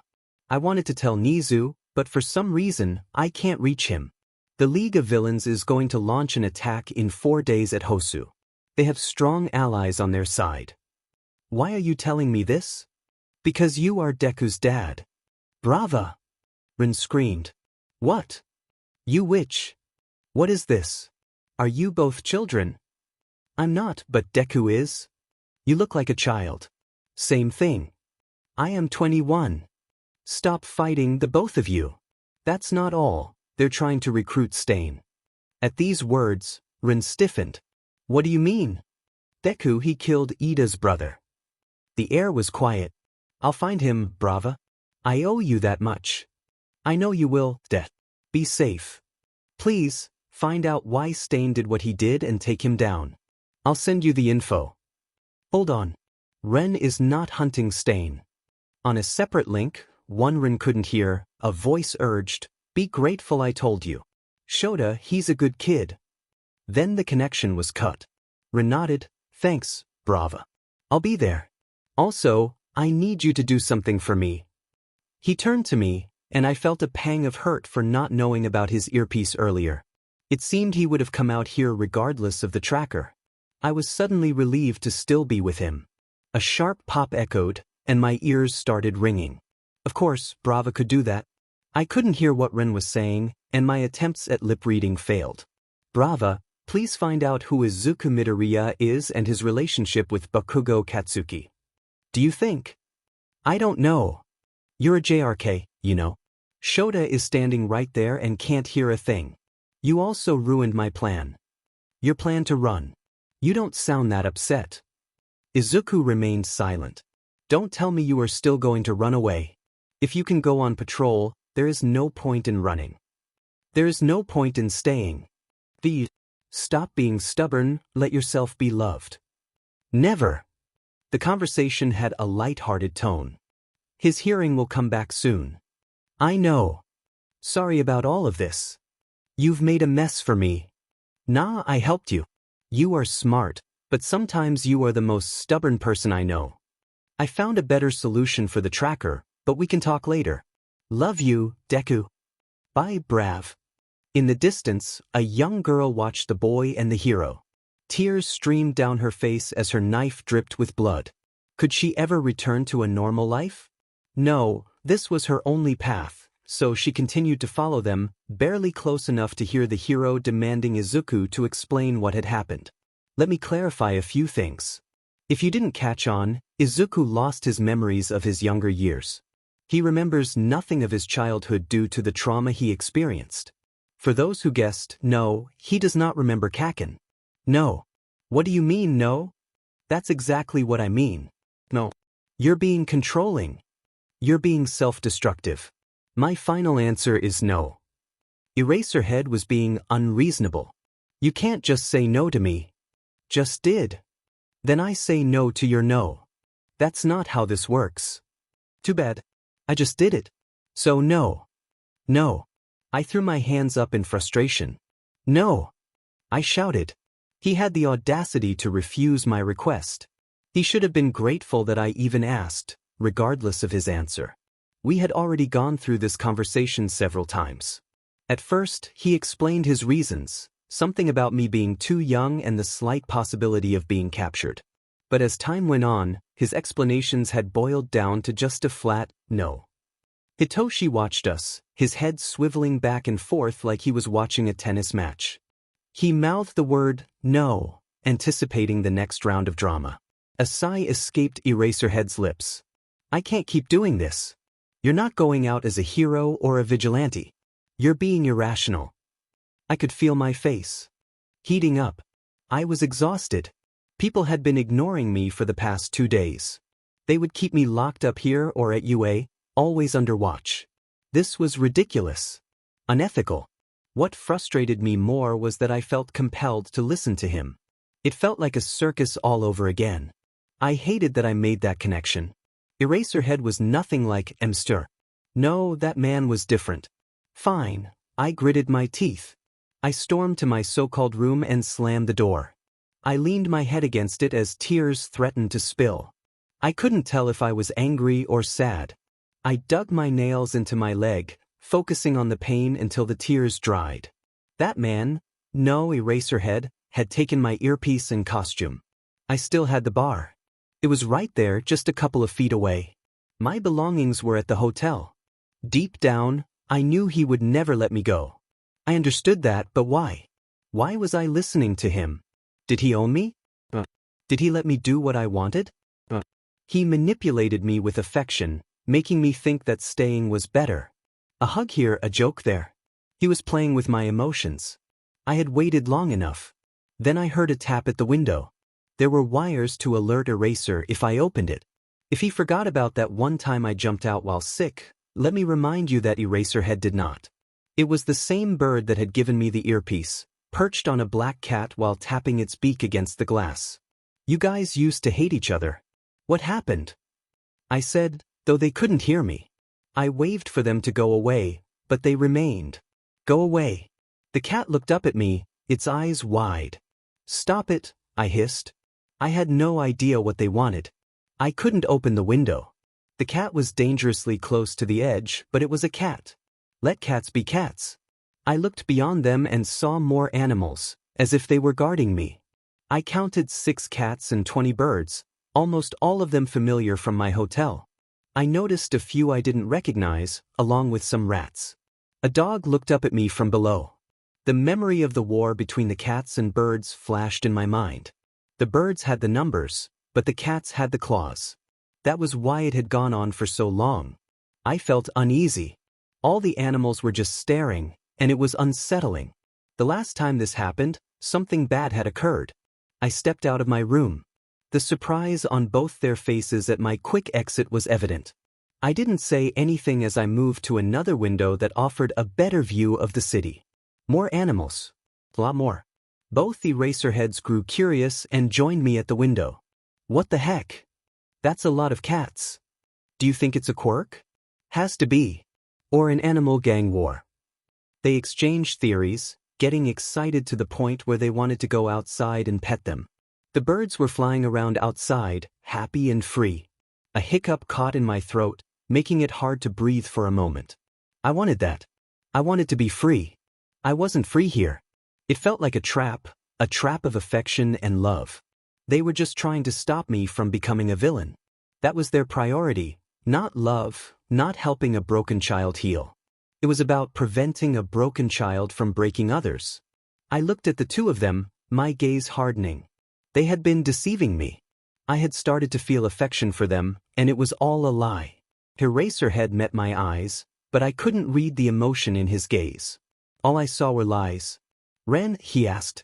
My emotions flared, and I grew agitated.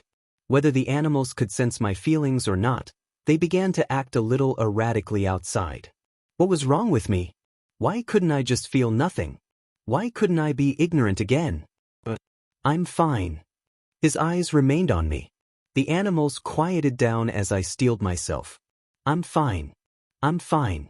I am fine. I would never be free, so there was no point in being anywhere else but here. I was safer here. I needed to stay here. I laughed inwardly. As if that would ever happen. Stay here while I knew La Brava needed me. People needed me.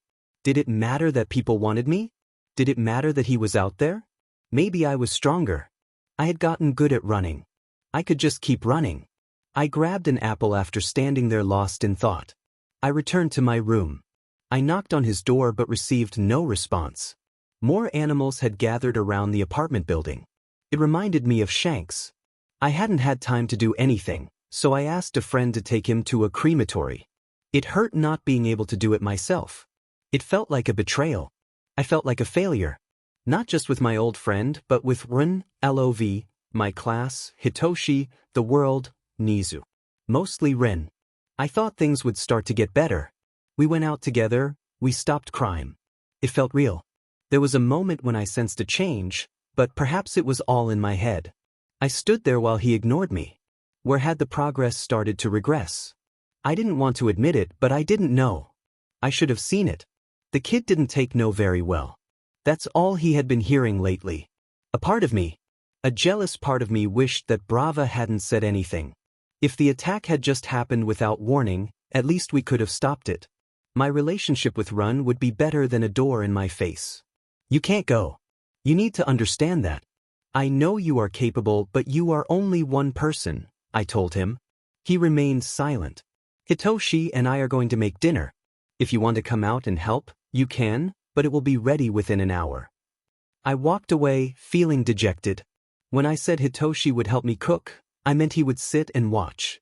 He occasionally washed a dish but mostly enjoyed observing.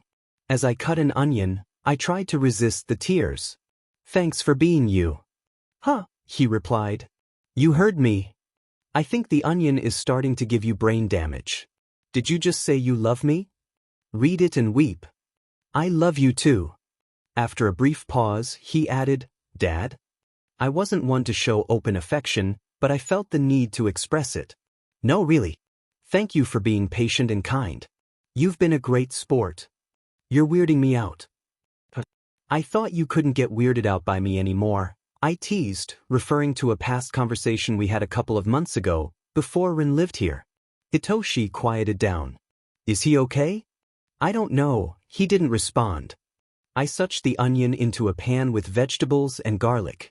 I hope you know how cool you are, I said. Now you're being weird. No, really. It must have been hard to take me in. I've seen how tough it's been with Ren. It's made me reflect on everything I said. Then, don't even say sorry. We were and are still both learning. It's just that. Hitoshi, you're my son. Don't worry about these little things. I lowered my voice. You and Ren have different problems. Some are harder than others. Ren's had it rough, so he's going to need a lot of attention. This doesn't mean you aren't important. If you ever feel down, just talk to me. I already know that. It's nice to hear, though. Our conversation shifted to Hitoshi claiming I was crying from feelings, using that exact word. I countered that it was just the cooking onions. I glanced at my phone to check Ren's tracker information. I knew it wasn't entirely reliable, but it reassured me. I pulled it up, and it showed he was in the building. Dinner had been ready for a while, and we both chose to wait for a member of our small family. I got up and went back, knocking on his door. There was no answer. Kid, I called. I jiggled the unlocked handle, cracking the door open. It wasn't on his bed, so I walked around to see if he was lying on his cat pillow on the ground. His room seemed cleaner than usual, the bed made in a way that looked almost hotel-like. I didn't see him, so I knelt to look under the bed. Sometimes he slept there, but he wasn't there. I pulled out my phone again. This time the tracker flickered, turning on and off again. Panic began to rise in my mind. Was I foolish to trust he wouldn't run? I didn't think he could. The tracker would have alerted me if any tampering occurred. I flung his window open, my phone buzzing in my hand. Trying to calm my panic, I rushed out to find Hitoshi. Hitoshi! I cut myself off when I saw Rin slowly eating the food I had set out for him, with Hitoshi eating as well. The panic that had been building began to subside as my heart raced. Rin looked back and forth at us. His gaze was still hard but softening. He spoke up in a soft voice. Sorry, I was in the bathroom. I sighed, sat down, and started eating. No worries. I just went to get you for dinner. Though he still seemed stiff and cold, he didn't seem mad anymore. He finished his plate and put it in the dishwasher, standing there awkwardly. Thanks for dinner. It has too much salt in it, Hitoshi chimed in. I playfully hit him over the head. No problem. Eat as much as you want. He stood there, even more awkward than before. He managed to say no thank you and then walked to the couch. I was a little surprised he didn't go back to his room. Now it was my turn to sit there awkwardly. Luckily, I was saved when Hitoshi stood and put his dish in the washer. I finished my food and did the same. We both walked over to the couch, where all three of us worked on schoolwork until Hitoshi got bored and turned on the TV. My attention shifted from lesson planning as Cars began to play. It was reassuring to see Ren watching the show. He started muttering when McQueen was imprisoned, and his expression grew intense when he ran out of fuel and was dragged back into town. I began to think this might not be the best show for us to watch, but then I heard him laugh at Mater. At some point, I made popcorn, and all three of us munched on it as we watched McQueen push the car across the finish line, losing it all. We all watched as McQueen found a family, a best friend, and a place he loved. By the time the popcorn was gone, we were all reaching into the bowl, trying to claim the unpopped kernels. We laughed, trying to grab as many as we could. When the last one was claimed, we bit down, probably damaging our teeth. When I woke up the next day, Ren was gone. His angry voice echoed through the phone. "What do you mean? He hasn't been 30 feet from you for weeks. How did you miss the signs?" I brought my hand up to my forehead, feeling an immense headache throbbing. My other hand clutched my phone, and I must have looked pathetic, crouched over my kitchen table. I glanced at the spot where the kid usually sat. Had I truly missed the signs? There must have been some. He had seemed happy yesterday, at least at the end of the day. I knew he wanted to help, but he was just a child. He shouldn't feel responsible for everything. He didn't need to run away. My head pounded as I struggled to respond to Nizu.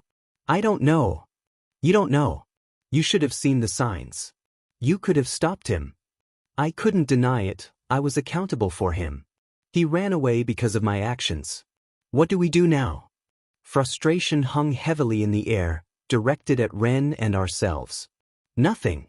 We can't do anything until the attack has happened. Our best option is to stop the fight and find him there. Nizu sighed over the phone. I imagined he looked just as worn out as I felt. The blame isn't entirely on you. I would have been alerted if his tracker had stayed in the same position for too long or if he had cut it off.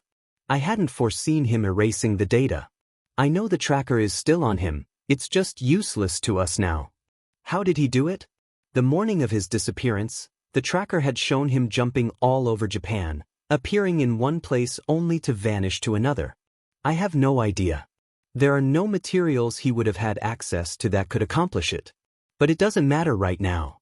I've sent you more information about the upcoming attack. Review it and be in Hosu by tomorrow morning. Nizu. I felt the need to apologize.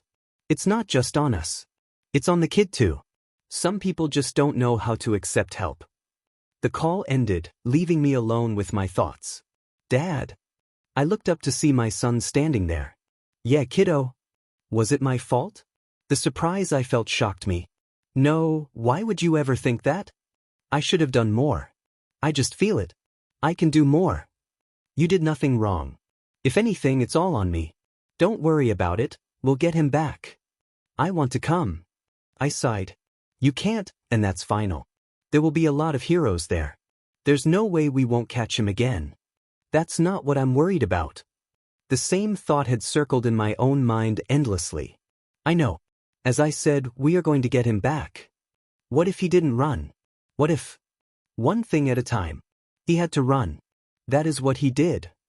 But Hitoshi, he ran. My tone was firm, halting the conversation. He walked over to the couch, sitting down and staring at the ceiling. The thought of joining him crossed my mind. The comfort of doing nothing, letting others handle the situation. But how could I? He was my son, and I needed to get him back. I turned my attention back to my computer on the table. My head throbbed at the light. News articles with headlines like, "The Phantom is back. Who is helping him?" filled my screen. It was from when I had gone out with him. How long ago was that? 3 days. It felt like an eternity. I let my head thump against the table, wishing I could become one with the wood. Maybe then my headache would go away.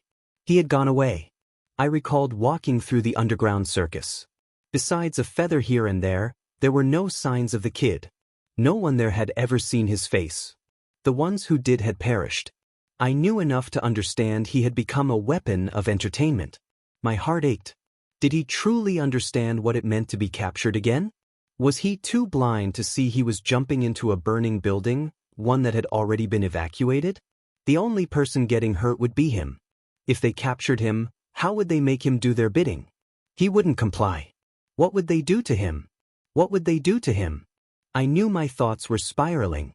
I would get him back, and within a week, he would be sitting on this couch watching another movie. My pessimistic mind tried to fight my newfound optimism, but I pushed it down. If I wasn't optimistic, my last thread of hope would fray. I had to believe he liked it here. I had to believe I had made a difference in the way he thought. Some people like to believe the strongest are those who show no emotions. I would argue it's the opposite. The truly strong ones are those who can express their emotions, not through yelling or crying, but by putting their feelings into words. At that moment, I didn't feel very strong. I had found what I was looking for, but did I want to know this? To be honest, I didn't. But now that I did, I had my phone ready to dial, but I wasn't strong enough to call. Not with everything that had happened today. I turned off my phone. What I knew couldn't change anything. I let it be for now. The newly planted grass beneath my feet was darkened by the gloomy clouds. Only one other person stood beside me, both of us in traditional black funeral clothes. The freshly made grave stood before us, a family grave. I felt weak as tears began to fall once again. But was I stronger for crying or weaker? I turned away from my friend for the last time and approached the other figure. I placed my hand on his shoulder and looked him in the eyes. The soul in him seemed lost. He was a good man, I said softly. I was honored to have known him. I paused, trying to communicate clearly. He was a true friend, and he is a true hero. I hoped my words would reach his lost spirit, but I couldn't tell if they had any effect. "Thank you," he replied, his voice empty. As I looked at him, I noticed the tension in his face, the anger brewing within him. I pulled him into a hug, feeling his anger seep into me, hardening my heart. "I'll find him, and when I do, he's going to rot in jail." I spoke with a conviction I hadn't felt in a long time. He seemed surprised, and we both stepped back from the embrace. "You don't?" "Yes, I do. It's not just my job. Your brother was a good man. He didn't deserve this. I will find him." I walked past the kid, determined to track him down. I stopped when I heard Ida's quiet voice. "Thank you." I opened the taxi door and got in. "To the police station," I instructed. "Gotcha," the cab driver replied. I pulled out my phone, realizing I should call someone. It was my job after all. But I hesitated and put it away as he drove. I was in a daze when I got out of the car. "Thank you," I said, handing him the fare. "Don't worry about it," he replied before driving off, waving as he turned the corner. I knew I would probably never see him again, yet he had managed to brighten my day amidst the gloom. As I walked into the station, I felt the sympathetic stares of my colleagues as I made my way to the back, to my office, to work. The papers on my desk rustled as I opened the door. "Detective, glad to have you back," someone said. "Thanks," I replied, feeling exhausted. The rookie walked away, and I slumped into my chair. My phone was ready to dial again. Thinking back to all those years ago, I recalled the 19 bodies and the 20 missing kids. Did I really know what was happening? This could all be speculation, but my instincts told me I was right. I gathered my work and ran it through the copy machine, knowing others would want to see it. I felt like my hair was turning gray from the stress. I sent out a digital copy to All Might, Nizu, and the Hero Commission. I would be surprised if they didn't already know. The signs had been there all along, and we had failed to see them. With a sigh, I hit the dial button on my phone. When he picked up, I heard his voice. "Why are you calling so late?" "Sorry, Shota. I found some information you might want to hear." "I'm sorry. I wasn't able to make it. They need me down in Hosu." There was a pause. "Tensei was a good man." "He was." I paused, memories flooding back. "You remember that case we had a couple of years ago? The one with the 20 missing kids and the 19 bodies?" "Go on." "It's a stretch, but I have more evidence now. Remember that ring we took down years ago? The one with that kid and the SLVMSTR? I think they're connected." I started to ramble. The kid was known for being quirkless entertainment. All 20 of those kids were quirkless. Maybe they didn't need him anymore, and the circus took him in. Or, I knew more than most. I had seen the articles about the kid who had become a vigilante. I thought he had died, but knowing he was alive gave me hope. Maybe this information could help someone. "I think it's the same kid," I finally said. There was silence on the line, and I wondered if he had hung up. "Are you sure?" "No, I'm not. But I just have this feeling." I left it at that. It had been a long day, and I needed to sleep and prepare for the chaos that was about to unfold. The attack was imminent, and I needed my mind sharp to draw conclusions. I couldn't do that if I fell asleep at my desk. You know what? It's been a long day, and I need to get some sleep. I'll talk to you about this later. There was a quick intake of breath before he spoke again. Wait? I listened as he continued, Yeah, we do. His voice carried a mix of despair and a newfound hope. Good luck with the attack. There are rumors Stain will be there. If he is, I didn't need to finish. The implication was clear. I don't know how others would describe freedom. It might be safety and comfort for some, while others might argue that anarchy is freedom. But it doesn't matter what others think.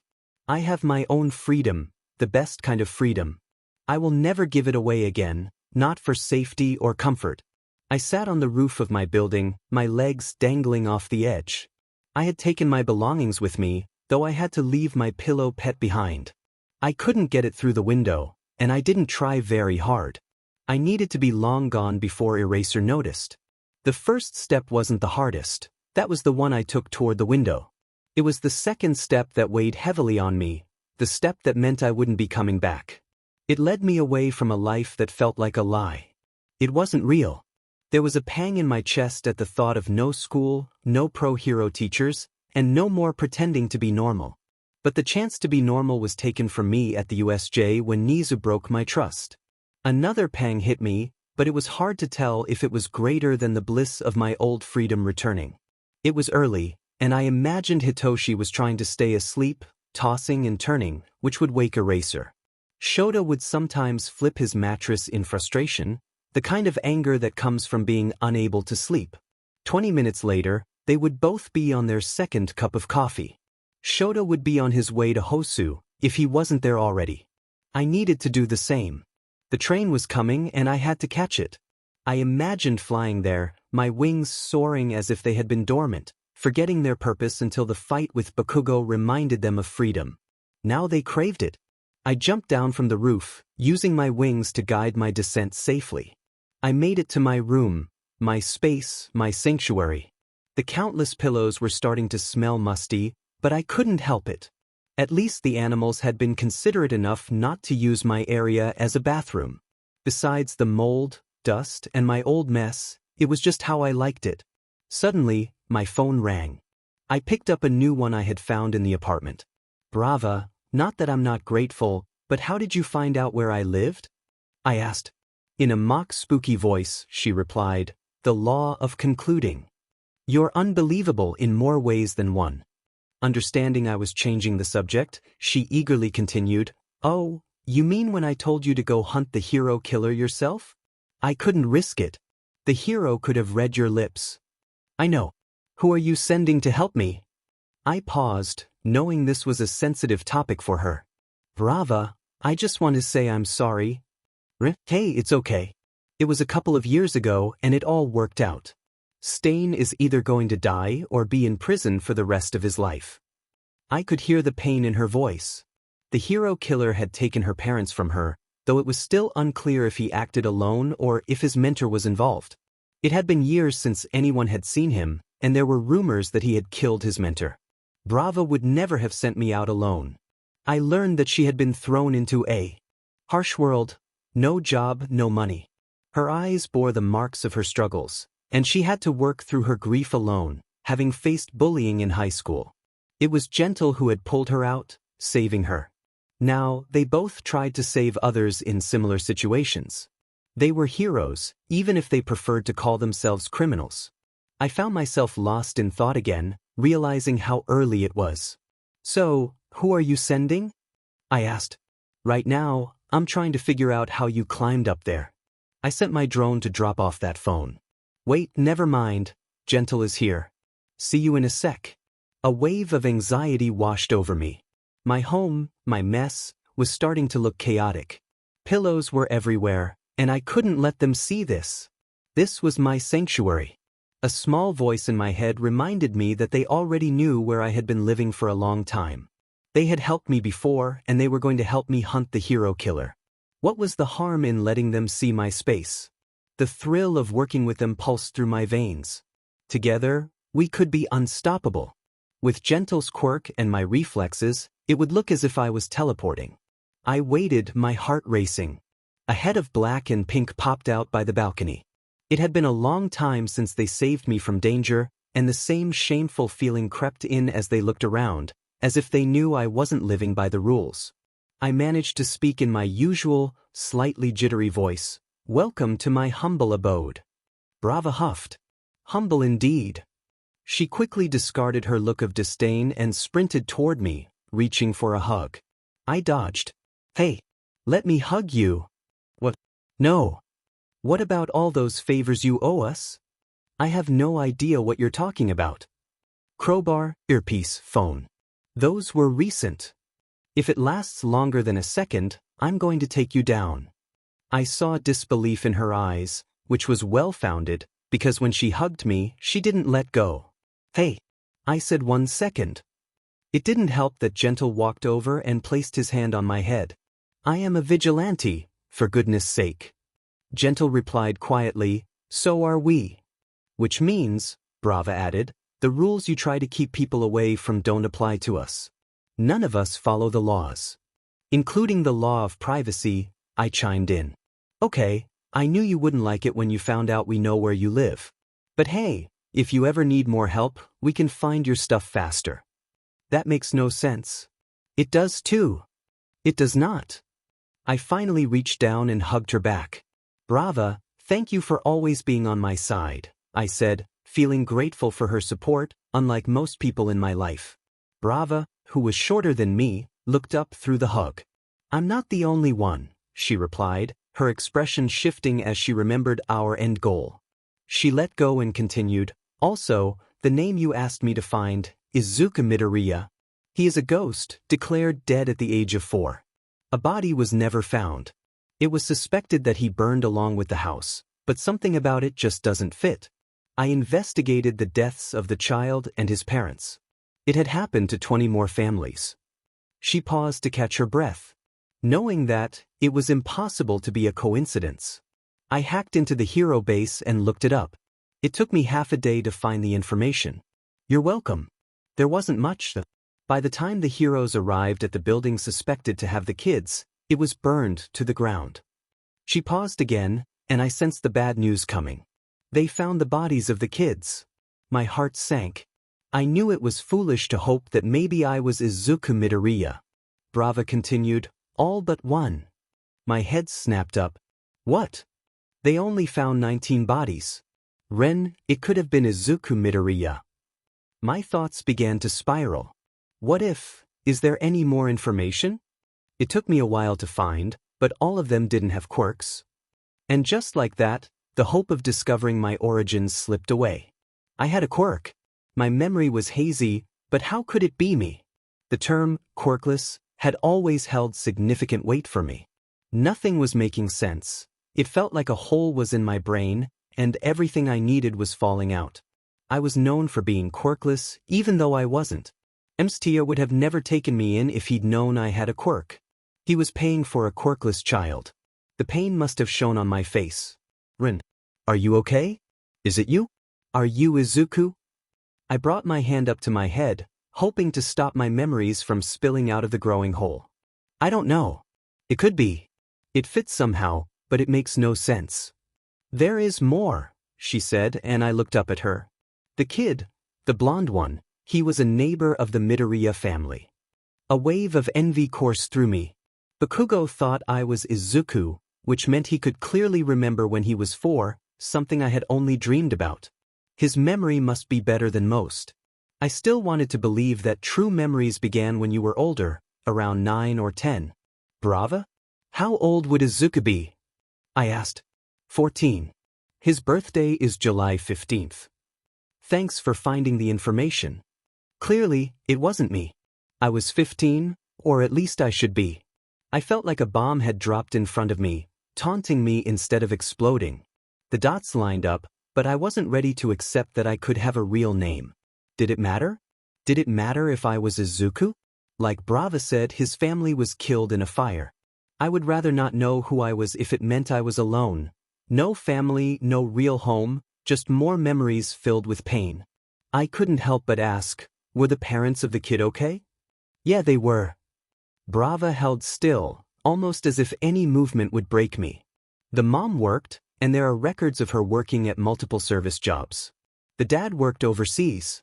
He had flown home to celebrate the kid's 4th birthday along with the quirk he was supposed to get. That was on his work release form. Oh. Gentle joined in. Never mind this, Rin. If you are Izuku, what would you do? What would change?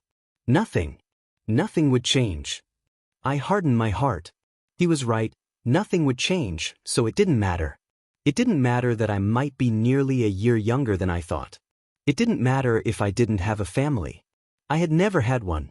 I had made my way in life without needing family support to survive. I had done it by myself. And right now, my lifelong identity crisis didn't matter. What mattered was the impending attack and who was going to be there, Stain. Grabbing my Vigilante costume, the one I had made, I spoke up. Let's go take down the hero killer. The grave site that Bakugo had regularly visited now held dead flowers. The old memory of his friend had been replaced by thoughts of Ren. Bakugo knew. He knew they were the same person. Any doubt in his mind had been slowly draining away, replaced by worry. Worry when his internship had been postponed. Worry when the class still had to meet for lessons with substitute teachers. Dread when Rin didn't show up. Horror when Hitoshi stopped talking to anyone. Since the sports festival, Ida and Ren had vanished. The whole class was worried. The fact that they both had disappeared when the internships had been pushed forward was unsettling. Everyone knew something big was going on. Heroes didn't just change plans on a whim. Bakugo couldn't stand it anymore. He pushed down on his desk, standing up fast enough for his chair to squeal. He marched over to Hitoshi. If you don't tell me what's going on, I'm going to blow your face off. Hitoshi looked up and for the first time in 2 days he spoke. Stupid, unfair things. He looked sad. Bakugo, not satisfied with the answer, leaned down. Aizawa is your dad. He is not here, and he would never have left without telling you what was going on. Talk. I can't. You can't or won't? I can't. I'm under oath not to say anything. Bakugo, frustrated, spun around to talk to his other classmate, the son of a hero. Shoto, what's going on? With his usual emotionless expression, Shoto replied, I'm the same as Hitoshi. I'm under oath.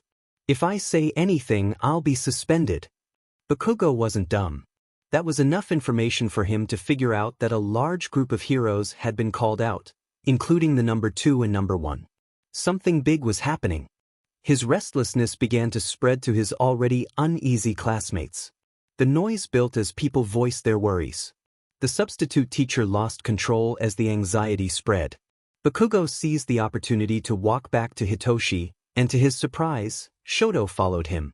Even though you know more about what's going on, you also know more about other things, Bakugo said, accusingly. Hitoshi looked uncomfortable. Tell me about Ren. At this, Shoto looked confused. Ren? What do you mean? Chapter end. 13 was explaining something to the class, but half of us struggled to pay attention with all the heroes in the area. They were scanning the surroundings, keeping us in the center.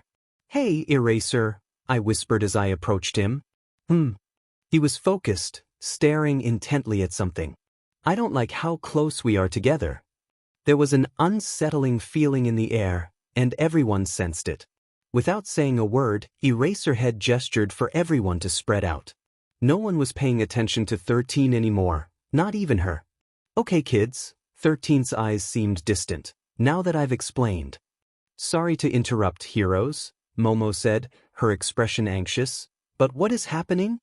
She nervously ran her fingers through her ponytail. I spoke up. I have a bad feeling. Coming from someone with good instincts, my words made everyone uneasy. Eraser, what did Nizu say to you? I wasn't asking for a casual response.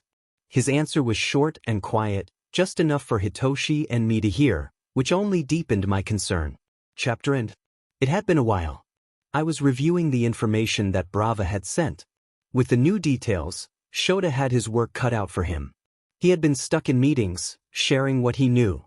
Students from UA and other hero schools were being pulled out of Hosu.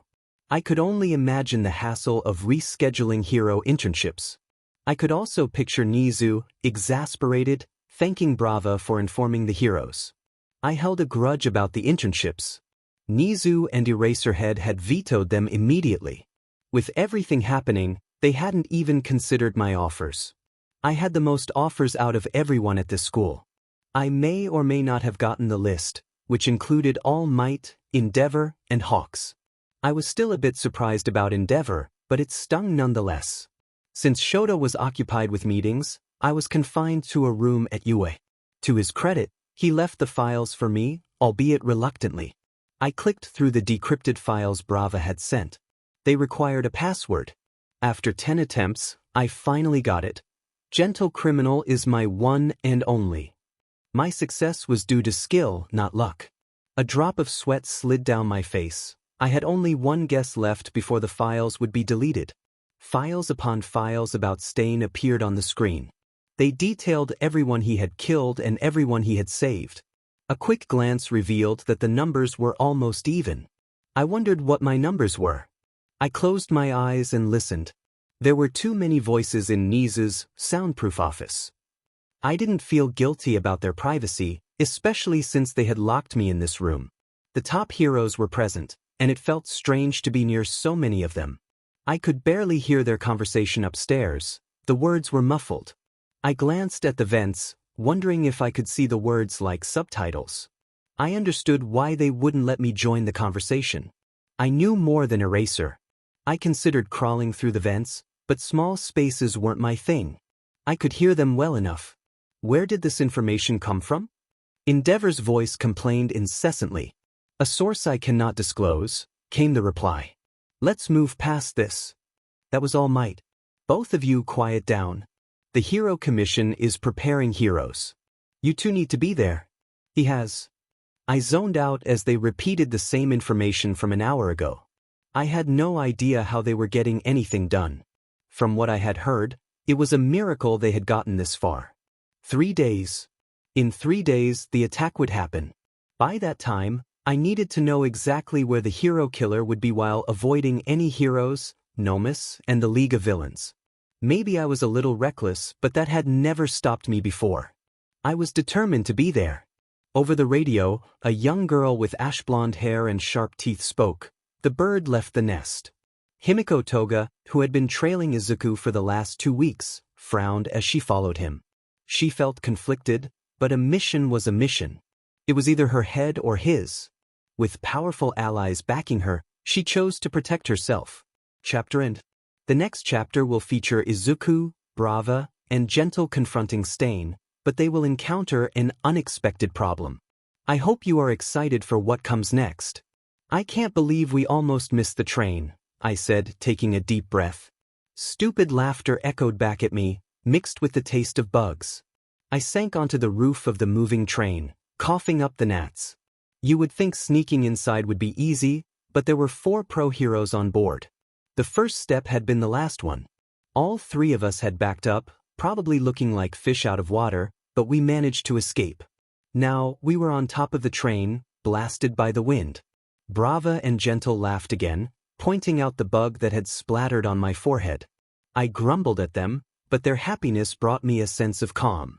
They had a way of lightening the mood, making it feel like we were on a carefree vacation instead of heading into a dangerous confrontation. As the wind rushed against my face, it flowed down my body and into my wings, feeling exhilarating. I adjusted my wings so my hoodie slid back, exposing them fully to the wind. We were dressed in half-civilian clothes, looking normal enough, but our vigilante gear was hidden underneath. We received a few curious glances, but it was better than attracting a hero's attention. It was also wise to keep my wings concealed, as large green and blue wings weren't exactly common. Eraserhead had likely put out a lookout warning for me. The force of the wind was incredible. I decided to test it by flexing my wings, but immediately regretted it as they caught the air, sending my body sliding about 30 feet until I managed to tuck them back in. The worried laughter from my friends made my face heat up. That was cute, Gentle said over our earpieces as I was too far to hear them otherwise. Embarrassed, I hid my face behind a wing. Shut up, I muttered, adding a please to soften my tone. The snort I received was enough to keep me quiet for a moment. Despite being teased, my heart soared with hope. I was free, happy, and ready to confront the hero killer. I couldn't die, I had to succeed. I was a vigilante, and many people depended on this mission. I wouldn't let them down. What could possibly go wrong? Nothing, I assured myself. What can't go wrong? I whispered to myself, the thought creeping into my mind. There were so many uncertainties. Someone could get hurt. I was hunched over in my assigned spot on the outskirts of Hosu, the cool night air surrounding me. The pro-heroes had been organized by strength, with the most powerful positioned in the city center, where the attack was likely to occur. Others like me were stationed on the outskirts, ensuring the secret evacuation went smoothly. I watched from a rooftop as a group of 30 civilians was skirted out of the street. This had been happening for hours. My back ached as I straightened up. I was getting too old for this. I tightened my capture gear around my neck, trying to ward off the chill. I lifted my goggles and put in eye drops to keep my vision clear. It didn't sit well with me that I had left Hitoshi after an argument. It never felt right when we fought. He should know better than to come along. He wasn't a hero yet. I felt weary as I thought of Ren. Technically, he wasn't a hero either. He shouldn't be out here hunting the hero killer alone. I wanted to drag him back home. My anger for him bled into worry. They had tried to place me in the middle of the fighting, but if the hero killer was out there, he wouldn't be in the center. If I could find the hero killer first, then Ren could come back. He had to come back. There were only a few more civilians left in the city, and I wasn't sure we could get everyone out. I sensed that things were about to escalate. There was a shift in the air. I knew I should stay put, but the thought of my kid out here, doing reckless things, made it impossible. He was going to fight, get hurt, or worse. Horrible people were looking for him. That reminder was enough to break any formality of my post. Yes, I would get in trouble for leaving, but I knew the heroes around me didn't need my help. The reason I had pushed to be stationed out here was to find Ren. I stood up, heading away from the center. I was determined to find him. Even if it cost me everything, I would bring him home. It wasn't long before the chaos began. There were no loud bangs or screams as the streets filled with nomas. Our information hadn't prepared us for the numbers. I could hear the fighting start, the explosions, the cries of heroes. Guilt rose in my throat as I thought about the heroes I had left behind. Ren's influence on me must have been stronger than I realized. A year ago, I would have never left my assignment. What if they needed me? But didn't my kid need me more? I pushed those thoughts down and continued toward a nearby building. I jumped from rooftop to rooftop, checking every alley. I helped a few stranded heroes, but there was still no sign of Ren. I kept running until my legs ached. I had to find him. Out of the corner of my eye, I spotted something. I came to an abrupt halt, my knees protesting. 5 figures stood on a rooftop. I was too far to see their faces, but one of them was smaller, a teenager. They weren't heroes. There were none posted there. I picked up speed, my heart racing with nerves and anticipation. It was too dark and I was still too far away to see clearly.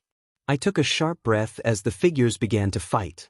I could see the smaller one darting in and out. It had to be Ren. It had to be. I used my capture gear to propel myself forward, landing on the side of the building, hanging from my scarf. They still hadn't noticed me. Yelling and panic echoed in the distance, followed by an angry, desperate scream. Without thinking, I pulled myself up. My child needed me. Shouldn't we be a little more worried? Brava asked as we split up, searching for Stain on the rooftops. I tried to mask the nerves in my voice. It's because we were raised in a broken society, and normal emotions don't affect us. Plus, we are the best of the best. We're not going to die. Nope. Gentle scoffed. Sure, kid. We're not scared of anything. And no, we aren't going to die. Before that happens, I'm dragging both of you away, and we are running. Yeah, totally. 100%. Unless the battle gets so intense that we physically can't run away. Then we just have to fight. Right? We can win.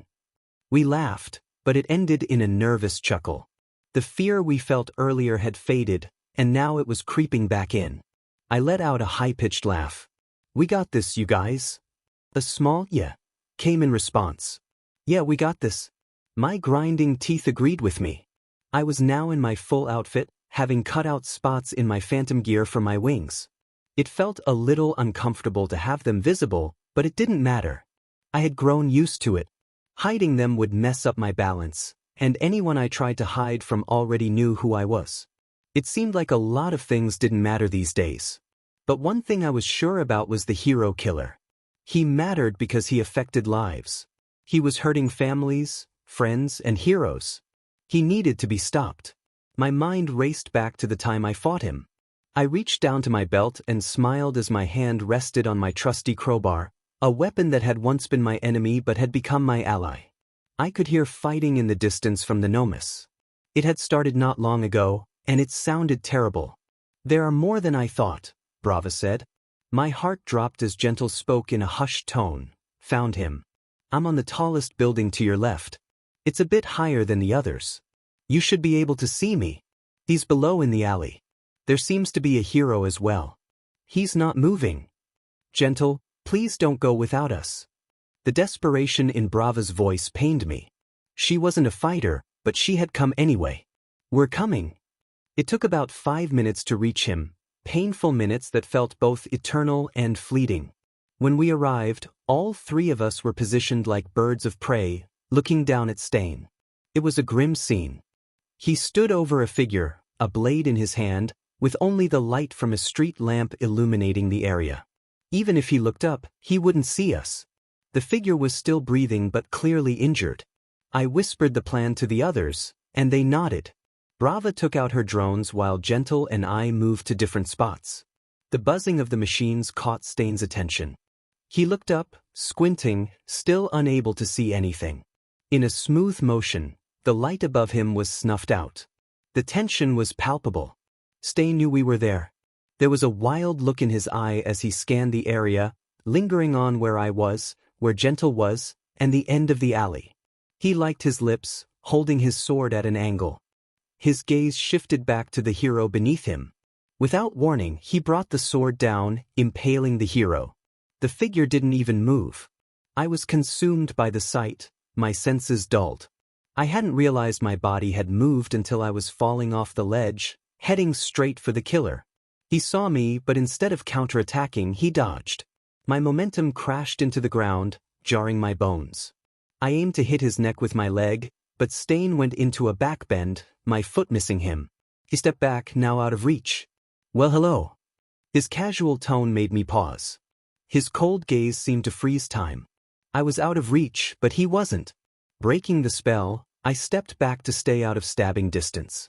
Instead of responding, I took another step back. His eyes shifted from Gentle, hidden in the alley, to me, and then back to the hero he had just stabbed. Caught myself from sighing in relief. The plan was still working. "It's been a while," I whispered. I glanced at the hero who had been kicked aside by Stain. He was still breathing, but blood loss was evident from the pool forming beneath him. Gentle dropped down, and Stain swiveled his eyes but kept his body facing me. 5 clicks sounded over my earpiece, a signal from Brava. Gentle kept moving but stayed clear of Stain. For each click, I memorized Gentle's position. I needed to distract Stain long enough for Gentle to get the hero to safety while Brava provided support when needed. Stain's stance relaxed. "I don't fight children. Though perhaps you're an exception, given you're hardly human." What was it, Santa's pet? SLV? Quirkless entertainment? Well, not so much the last part, I see. His eyes trailed us, and I could tell Gentle had no openings. Stain continued, "What? Are you taking your messed up backstory and trying to play hero? Pathetic." He raised his blood-covered sword, liking it. "Shut up. The only real hero out there is All Might. You exist so a man like him can save you, nothing more, nothing less. He is a true hero." Without indicating he was talking to Gentle, Stain continued, "Unlike this man. This hero," he spat, "the second he saw me, he tried to run. He tried to save his own worthless life instead of fighting with honor. He's fake. They are all fake. If I could, I would have given my companions a side-eye about their backup plan. It seemed like that wouldn't work anymore. Trying to kill a man for trying to protect his own life? That's not fake. They're not all fake. An image of Eraserhead slithered into my mind. They're not all fake. I hissed. Oh, was there someone out there who helped? Helped the poor monster who escaped his cage? Now they seem like a perfect hero? Good for you, you've lied yourself into belief. Anger filled me. I've lied myself into belief? I've lied? Sure, sometimes, but I'm still sane. I've lied? I've lied.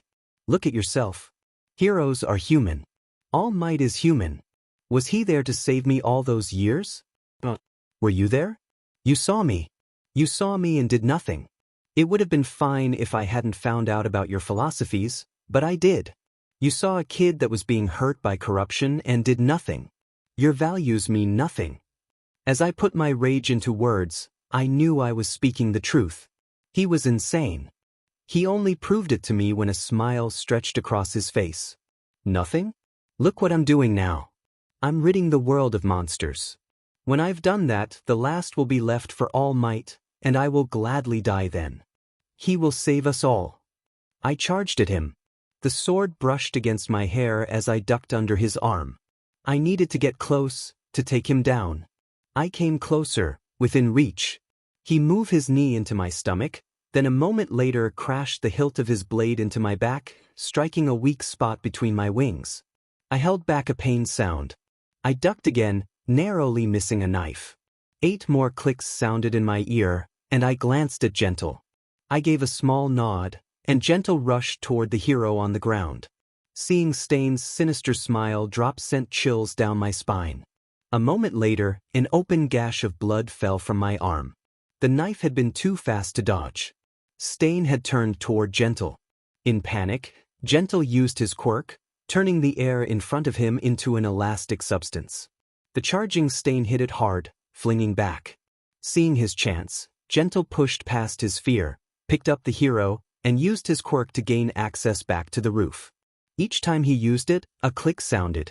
The cut on my arm brought me back to reality. I covered it with a cloth. He is a sociopath. I won't be able to predict him. He shouldn't be able to predict me. The dagger embedded in the wall behind me pulled free with a tug. My blood mixed with the dust on the wall, and I wiped the rest off on my shirt. I took out Crowy and ran at him. He raised his sword, aiming. He shifted as I passed him, now running away. I jumped, using my wings for more force. This was the 5th click. It should be here. My feet landed in the elastic air, flinging me back at Stain 5 times the speed I had been going. I was going too fast for him to move, but not fast enough. He blocked my strike, deflecting me. I maneuvered so my feet hit the ground, which had been elasticized, flinging me into the air. I used another click to gain more speed, shooting left and right. Stain's eyes darted with my movement. I aimed Crowy for his neck. He sidestepped. Flashing through the air, I turned around, being flung right back at him. He pointed his sword at my head. It was my turn to deflect. It didn't take long for Stain to start using the elastic. He only used the one he'd seen me use. I still had the upper hand. A dagger slashed into my leg. In return, I threw mine, slicing his ear, nearly missing his eye. Without Gentle's quirk, I wouldn't have been able to jump off the elastic trash can. It saved my life. Within a second, Stain was there. The cut on my leg was deeper than the one on my arm, starting to soak through my breathes. I can't let Stain get it. I know enough to understand how his quirk works. I can't let him get to my blood, otherwise I'll be paralyzed. I jumped to the side. I thought he would follow me, but he used the elastic air higher up to fling himself onto my back, pinning me down. His hand came toward my face, trying to grab me. I bit him, tasting blood. There were no signs of pain on his face, but from the corner of my eye, I could see the smile returning. You are an animal. I probably shouldn't have, but I dug my teeth in deeper, growling. He spoke again, struggling to keep me under him. Struggle all you want. To his words, I surged my wings up, sending a flurry of feathers into the air and pushing him off. It caught him by surprise. I bet he'd forgotten I had wings. He stumbled back. I picked up a fallen dagger. In a moment of mercy, his eyes shifted off me to the alleyway. In that instant, I hurled the dagger into my calf. Again, no pain showed on his face, only rage. Where's All Might now? He's not here for you, he's not here saving either of us. The words I didn't truly mean escaped before I understood the outcome. Stain roared, ripping out the dagger in his leg and flinging it at me. Brava! I yelled. As I whispered the plan to them, I asked Brava if she loved me. Of course I love you. You're like a little brother. Good, because if you don't, I will probably die. Now, as I stood there, I could hear Brava's small voice yelling out of sight. As she yelled her love for her little brother, I felt her quirk affect me. My wings grew larger, my eyesight and hearing sharpened. Time seemed to slow down. A rush of energy surged through me, unlocking a new level of power inside. I was now faster than Stain. I sidestepped him, landing a punch at his ribcage. Crack! He slashed at me, but I used a wing to slam him into a wall. He slid down. The power coursing through my veins felt unmatched. Time was running out, and I needed to end this quickly. Brava's quirk wouldn't last forever. I spread my wings and soared toward Stain, aiming a kick at his stomach. Just as I got close, he braced a dagger against his hip. My momentum not only pushed him back into the wall but also drove the dagger deep into it. Pain surged through me, mingling with worry as I realized my blood stained his hand. He looked down, a smile creeping across his face. In a fit of rage, I prepared to deliver the final blow, but his gaze shifted. He was no longer looking at me, he was looking behind me. In a flash, I saw him throw the dagger behind me. Panic gripped me as I realized Brava was there, hiding. The look in his eyes conveyed one message: choose. I turned around, my focus on the figure standing there. Without thinking, I moved in front of them. Brava! The knife struck my back, and I braced myself to see Brava's horrified expression. But my blood ran cold when I saw Ida's face instead. It was filled with rage, not horror.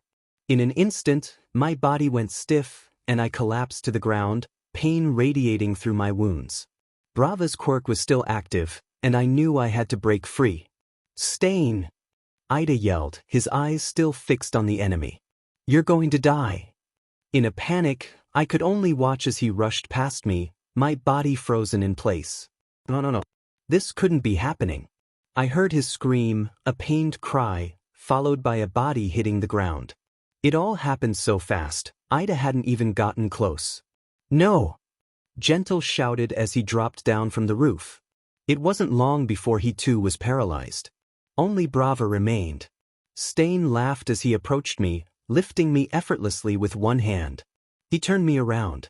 Look, he said, gesturing to Gentle and Ida, both frozen like statues. The wounds they bore were deep. That hero didn't even look at you. The thought of helping you never crossed his mind. Heroes deserve to die. Let me help you see more clearly. I could hear the fatigue in his voice. He dragged me toward Ida and, with a swift motion, stabbed him in the shoulder. The scream pierced my ears. I had to do something. I had to act. Stain moved toward Gentle, aiming for his heart. I screamed, and Brava screamed too as she burst from her hiding spot. Brava, no. I sobbed. Not her too. Please. But it was too late. The dagger was thrown, and Brava hit the ground, screaming. No. Brava, get up. My sobs racked my body with pain.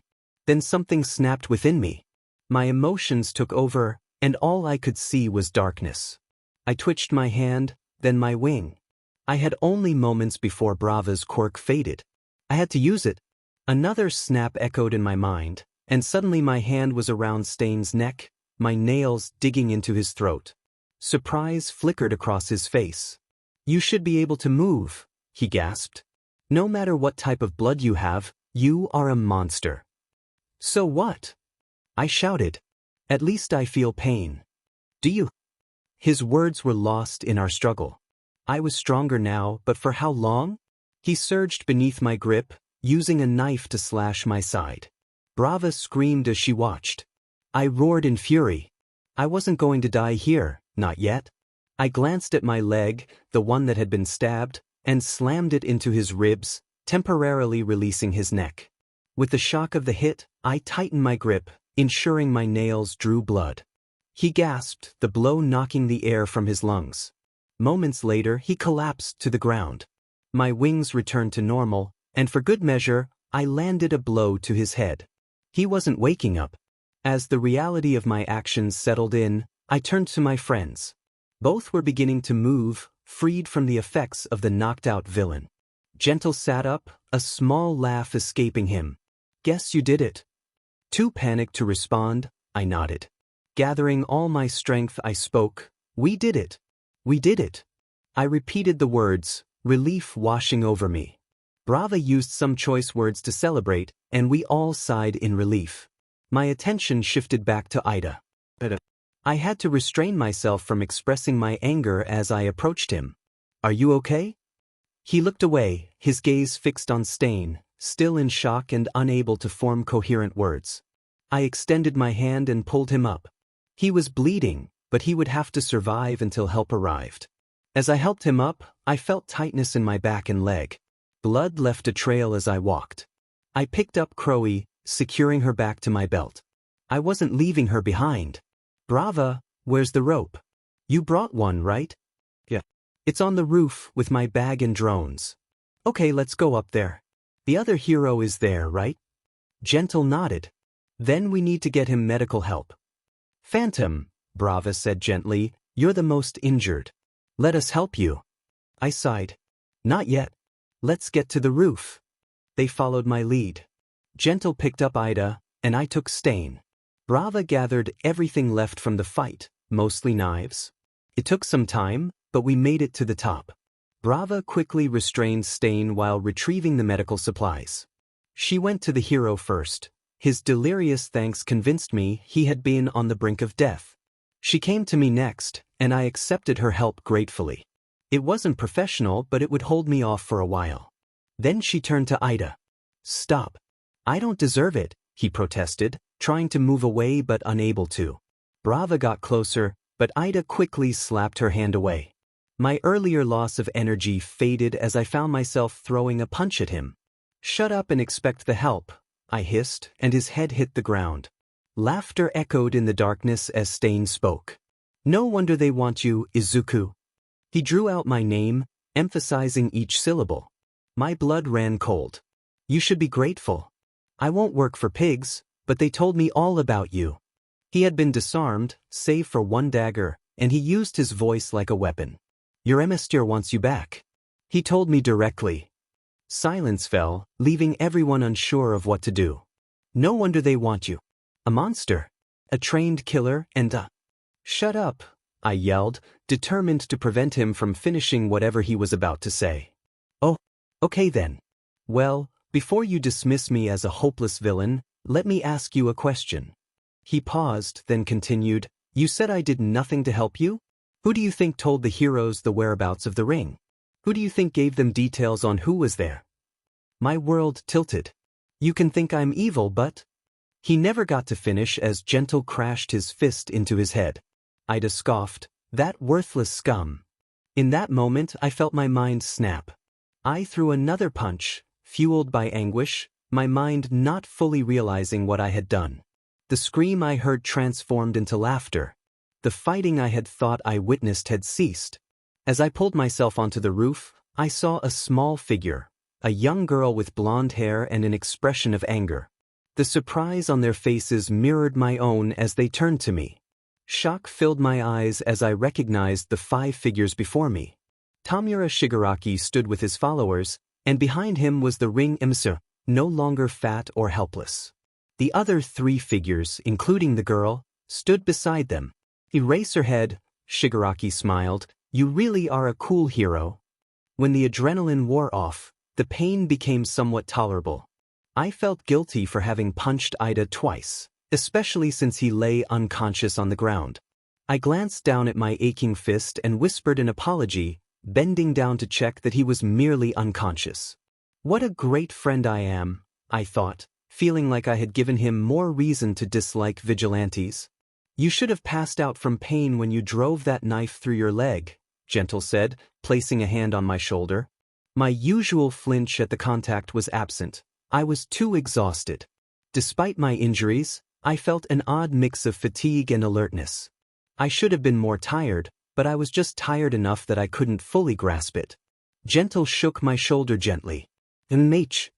I hummed. Yeah, I'll do that later. Izuku. Brava spoke, pushing me to sit down. I felt a bit violated as Gentle used one of Stain's knives to cut my shirt into a CRP top, then cut off one of my breathe legs. Hey, my clothes. I protested. Your priorities are messed up, Gentle mumbled. As he discovered I was covered in more than just cuts, I was left with no shirt and barely half a pair of breathes. I must have looked ridiculous, like a quarter goth. Brava pulled out a bottle of cleaning alcohol from her bag. I glared at it, silently hoping it understood my disdain. Ignoring my silent challenge, Brava bravely poured the alcohol on my back. I screamed, swearing as the pain shot through me. I hissed again as they stitched my skin. Am I a dead man? I didn't dare look at their faces, they were holding me down. I'm more worried about your leg than your back, Gentle said, pouring more alcohol on the stitches.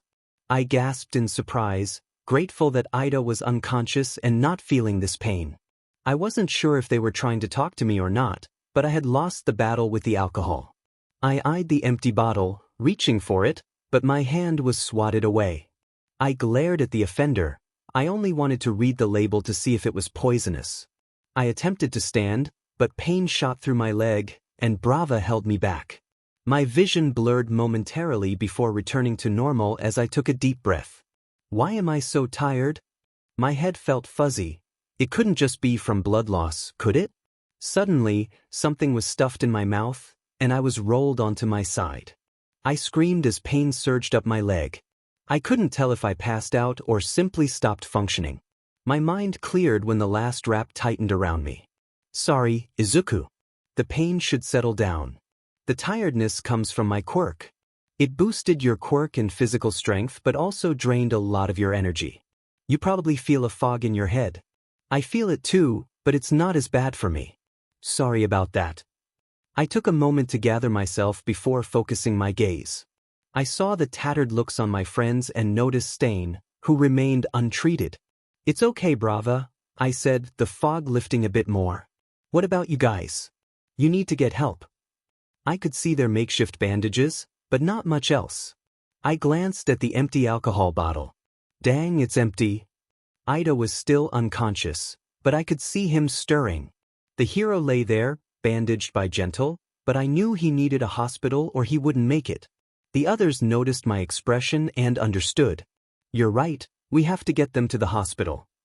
Brava glanced at Ida, who towered over her, then shifted her gaze to the other two large figures and finally to me and Gentle's injuries. How are we going to do that? She's right. We can't move the hero too much or he will die. Same with Stain, but I don't know if we care about that.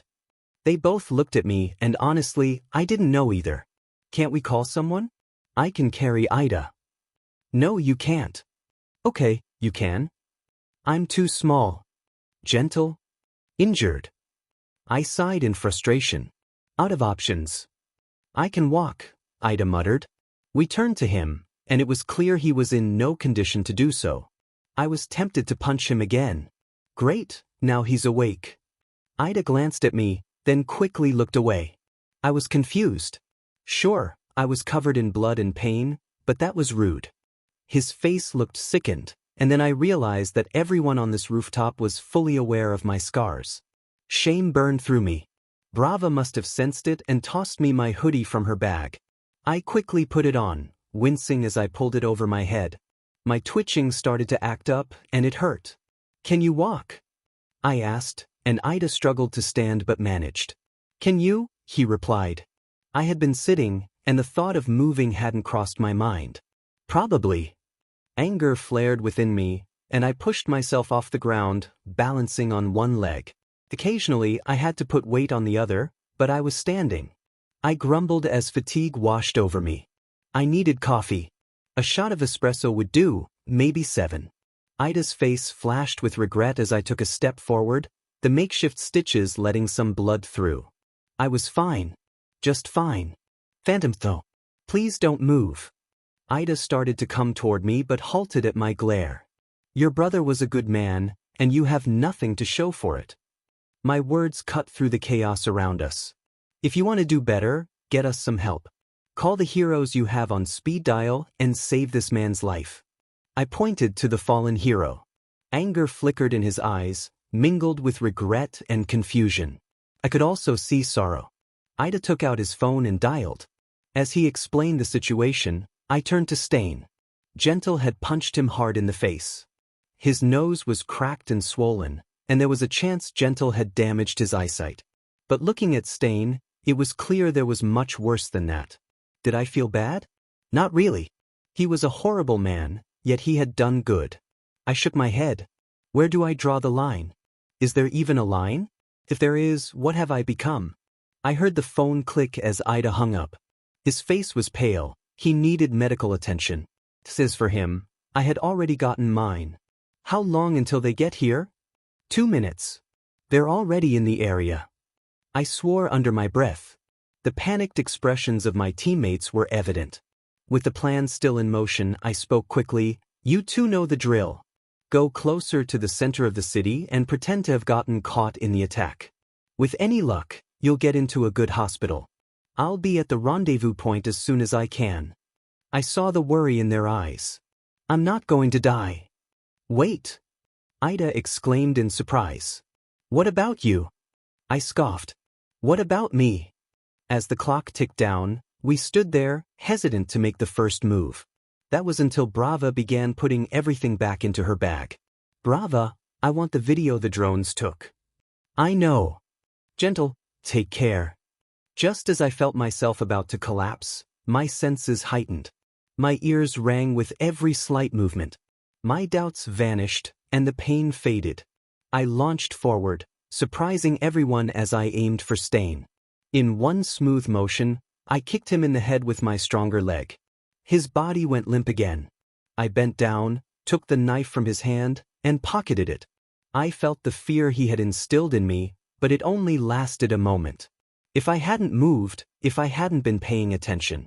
My heart filled with resolve. I had moved. I was paying attention. I would never watch a friend die, never.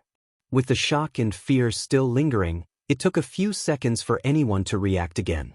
I heard voices. 4? 3? I wasn't going to stick around to find out. I managed to get across to another rooftop, relieved by the decision. I sat concealed, waiting as my pain intensified. The heroes arrived about 40 seconds after we had fled. Ida tried to stop us in concern but failed. I overheard their conversation, and fear shot through me when I recognized Endeavor's voice. They had detained Stain and taken Ida for medical attention.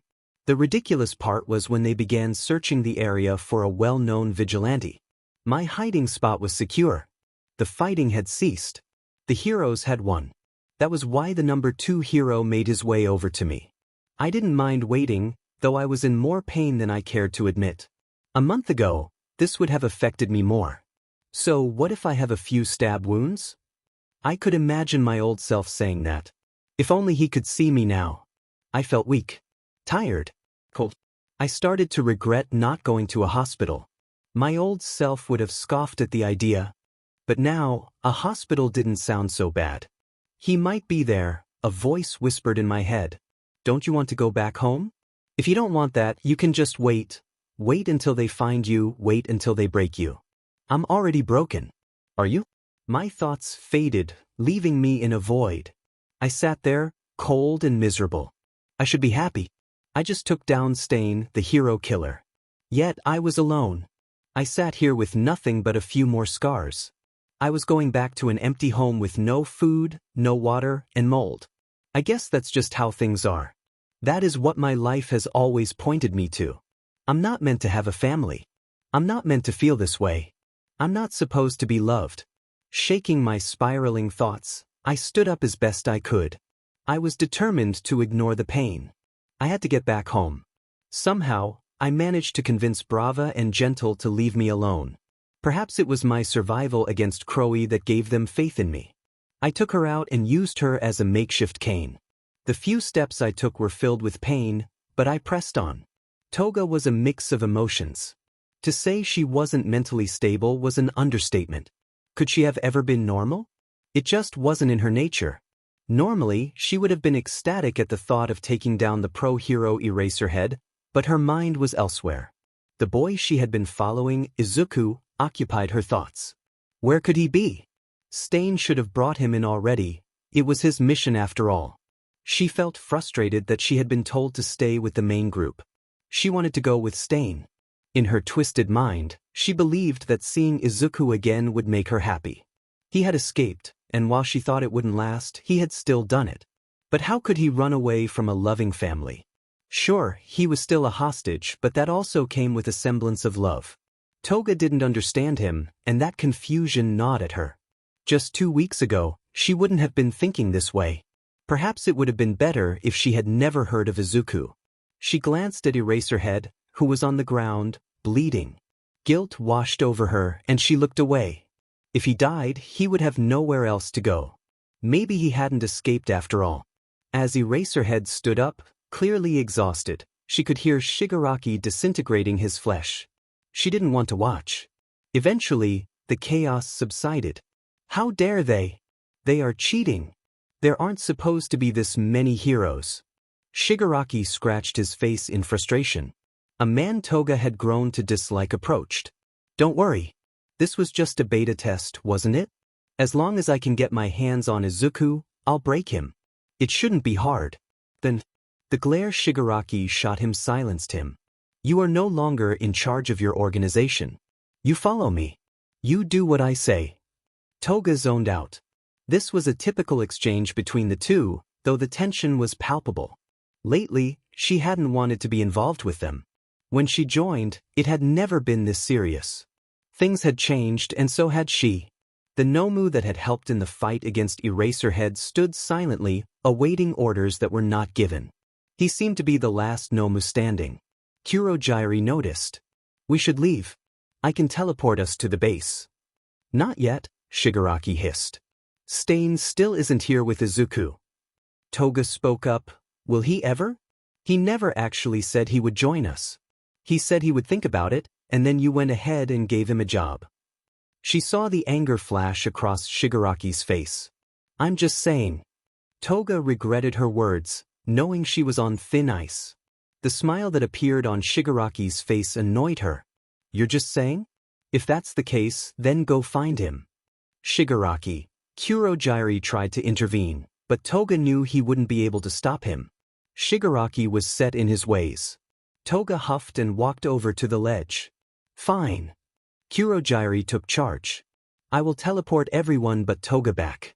I will come to get you in 3 hours, same spot. Toga's annoyance grew. I peeled the bandage off my leg. The skin around the stab wound was bruised. I took a deep breath and placed my cold fingers on it, gasping at the heat of the wound. It brought a different kind of pain, one that felt oddly bearable. I grabbed a wet rag and gently wiped the blood away, biting my lip to keep still. I couldn't do anything about my back on my own. Every movement pulled at my skin. My pain tolerance must be impressive, as I should be feeling much worse. Yes, I felt like I had been hit by a train, and my whole body was sore, but it felt like I was healing faster than expected. It was probably a side effect of Brava's quirk. I cleaned most of the blood off my leg and wrapped a new bandage around the cut. It stung, but I preferred that over the risk of infection. The bruises on my body were a mix of colors, purple, green, and some even black, almost none were red. They looked days old. I examined the slash Stain had made on my arm. It was less severe than I had initially thought. My emotions had amplified every injury, but the adrenaline had dulled the pain. Pushing myself off the dusty blankets, I remembered this hiding spot from a case in Hosu. I hadn't expected it to come in handy again. The place was unclean, musty, and dark. Needing a distraction, I pulled out my phone to check the news, only to remember that Brava had given me a flip phone, a burner. It didn't have the news or anything to keep me occupied. I was stuck here, injured and bored. It wasn't a good combination. I wasn't sure if I could meet Brava at the rendezvous point. Maybe we should push it back just in case. It felt wrong to meet up so soon. I took advantage of my flip phone and turned to the one contact I had. Hey, I don't know if I will be able to make it, I texted. The reply was quick. Izuku, what do you mean you're not going to make it? Where are you? I'll come right now. Oh no. I don't mean like that. I mean laying low. I don't know what's going on out there. I've tucked myself away. I'm just tired. Also, does your quirk improve healing? I'll give you a quick update. Everyone is going crazy. The footage of the Nomus was leaked. People are scared. That's not the worst part. The footage I took wasn't the only footage of Stain. I missed a camera. There was one security camera that I missed, and now it has been uploaded onto the internet and gone viral. It wasn't the full fight, only the part where you got stabbed twice and saved everyone's life. It's been confirmed to be accurate footage. People are going crazy about you. The Phantom is on every media outlet. They are demanding to know who you are. Eyewitnesses and victims are speaking up. But there are also a lot of people calling you dangerous. It's good you're laying low. If people see your injuries, they might put two and two together. Thanks for telling me. I will be moving locations tomorrow, and I will keep a low profile for a while. I'm going to go off the grid. Not with me, you aren't. I will keep you updated. I suddenly felt she hadn't been telling me everything. Is there anything else? I waited. I waited for a while. Eraserhead is in the hospital. He nearly died. He had a run-in with the League of Villains. My mind froze. I thought you said he was stationed on the outskirts. You told me he was stationed on the outskirts. He must have broken protocol. You don't understand. He doesn't break protocol. Not in this kind of situation. I think you know why he did. I waited for her to say more, but she didn't. So I flipped my phone closed and flopped back down onto the dusty blankets. What did she mean? I think you know? Eraserhead doesn't break protocol. He follows the rules and he's a good hero. He wouldn't leave other heroes in need. He wouldn't. The League must have found him. The cold realization ran down my spine. They must have been looking for him because of me. They targeted him to get to me. I looked at the small room I was in. The shadows looked daunting. If the League ever found out where I was, they could just teleport. I could never run if they put a tracker on me. But if they tracked Eraserhead and took him, if they tortured him to get to me, it would be a warning. I would have to give myself up or Eraserhead dies. All pretenses of the tracker still on my wrist were forgotten. I forgot about all the resentment in that moment. Even if it was someone I didn't know, it would still be unacceptable. But this is Shota. He was one of the first people who tried to give me a home. As normal as it was, that was the closest I had ever gotten to being normal. That slipped away from me when Nizu told them I was the Phantom. The anger I once felt faded into regret. I regretted trusting. I regretted feeling too weak to take on the League. I felt tired of being scared, of the League, of Emperor, of heroes, of villains, of myself. I had been living in fear for a long time. And now, because of me, others were living in fear. Eraserhead was now living in fear. The League found him that night. They found him, and now he's in the hospital. This was my fear to deal with, not his. This should have never affected other people. This was my fight. Trusting anyone was foolish. I had learned that lesson too many times. But not trusting doesn't mean I shouldn't be trustworthy. It's the one thing I have. I have myself. I wasn't going to just lay here in ignorance. I needed information. I needed to know where the League was, and I could find it. I had a way. My quirk had a way. When I opened the door to my little room, I was met with the sounds of an underground river. No one was there, of course. It was a maintenance room I had come across the plans for years ago. It had been forgotten. It was perfect, underground and out of everyone's mind. When I was considering moving, it was on the list. It didn't win because it was underground. It felt like a cage, but it worked in a pinch. I looked around at the water rushing by. I let out a high-pitched whistle and watched as 7 rats came running, one stepping forward and bowing its head. I looked down at it. The black cat I found twisted around my ankles, hissing at the rats. With the rushing water nearby, I had to speak at a louder volume. Get the word out.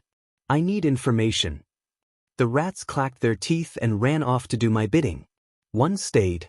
It hissed at me, the sound transforming into words. You are the Phantom. Yes. Yes, I am. The rat ran off. Shigaraki's hand slammed down onto the table, disintegrating it. How dare he? How dare he cheat? His voice was hoarse. How dare that scum do that? This was supposed to be about me. About all for one. Not Izuku. Not the Phantom. Shigaraki took a sharp breath in, grabbing the collar of the former ring younger. From the day they met to now, they had butted heads. Today was the day that would stop. Shigaraki was done dealing with his rebellion against his leadership. His followers watched every day as he defied him. The man was taller, much taller, but Shigaraki was in the right here. His hand on his collar slipped to his throat, his pinky finger brushing against the hairs on his neck. Each time his fingers twitched onto the skin, he could feel it, feel the skin giving way to dust. And he liked it. He liked having this taller, stronger, beady-eyed man stare down at him. With one hand, he had made him incapable. If he moved, he would die, and he knew it. Shigaraki took a breath in, held it, and let go. If he died here, their plans would become harder. He let go. The smug look he faced after letting go was almost enough to take the harder path. Senpai, all for one, would be angry with him if the man died, but he was angry enough to risk it. Instead of killing you, he leaned in, whispering loud enough for everyone in the room to hear, I know who you are. I know where you came from, Kuragari. If you ever talk back to me again, I will make sure you regret it. I will ruin your reputation and expose your origins. Kuragari, Izuku's Enhu, warned, his eyes momentarily betraying uncertainty before hardening as he spat on Shigaraki's shoe. You need me. Shigaraki smirked. No, we don't. You're worthless without us. Without us, you'd still be in jail, quirkless. You owe him your life. A sudden crash interrupted their tense exchange. Kurogiri glanced down, surprised to see he had shattered the glass he was cleaning. With a wave of his hand, he teleported the fragments into the trash. Apologies, I didn't mean to interrupt. The atmosphere remained thick with tension. Shigaraki seized the moment to address his team. Toga reported that Izuku took down Stain and escaped without a trace. He scratched his neck in frustration. How is that even possible? We gave Stain Izuku's weakness, and yet a teenager managed to win. The television flickered back to the news, focusing solely on the incident. It showcased the Phantom confronting Stain, the struggle between them, and how Stain had stabbed him. There was no mention of the League, only a brief note about how the heroes had evacuated civilians and subdued the villains. The spotlight was on Izuku, now recognized as the Phantom, with the world clamoring to uncover his true identity. Whether viewed as a hero or a villain, everyone wanted to see the face behind the mask. Shigaraki's scratching drew blood, bringing him closer to the realization all for one had shared weeks ago. While some viewed Izuku as a hero, most were terrified of him. They had witnessed a vigilante defeat the notorious hero killer. Why wouldn't they fear him? He was no hero, he was a rule breaker, and cheaters never win. As his scratching subsided, Dabi tossed him a paper towel to wipe the blood. Shigaraki understood why Emissar wanted Izuku. He was a tool, a sacrificial pawn to bring society to its knees. All he needed to do was break the will of a former SLV. His team kept their distance while he simmered down, but eventually, the atmosphere lightened. A few members began playing video games, 2 others fell asleep, and the ring MST are sipped at the bar. Shigaraki approached a table Kurogiri had teleported into the room, where pictures of children, criminals, and heroes were laid out. Among them was Bakugo, the former villain Muscular, and others they planned to break out of jail. Izuku's picture was prominently displayed in the center, accompanied by every detail they had about him. It complicated matters that he had fled from Class 1A.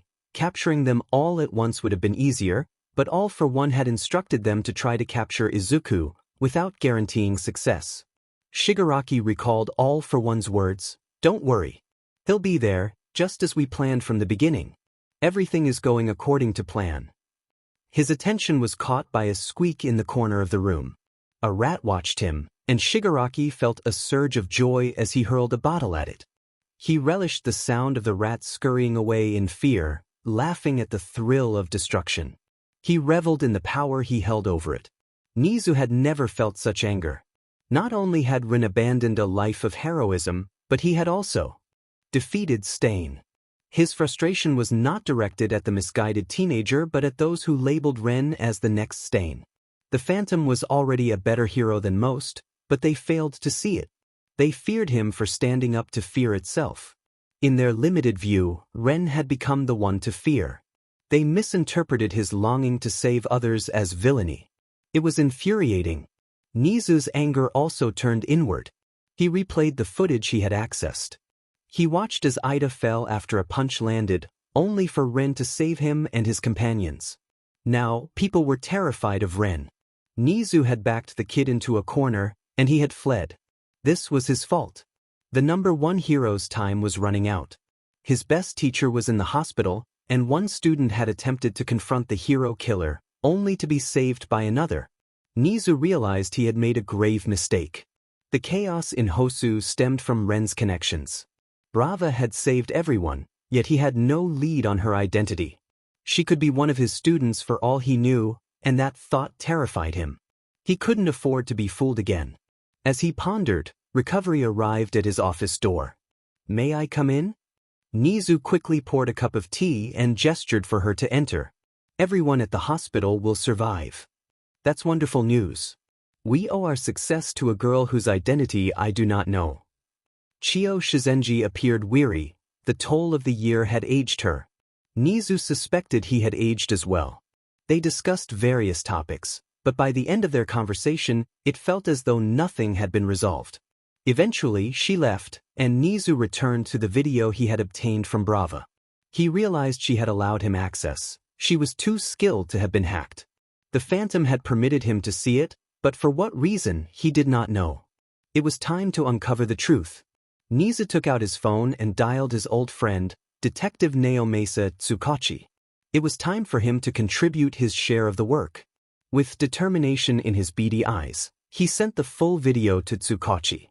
He needed all the help he could get to find this kid, find him and protect him. Katsuki Bakugo was no fool, and neither was Hitoshi Aizawa. They had both seen the footage.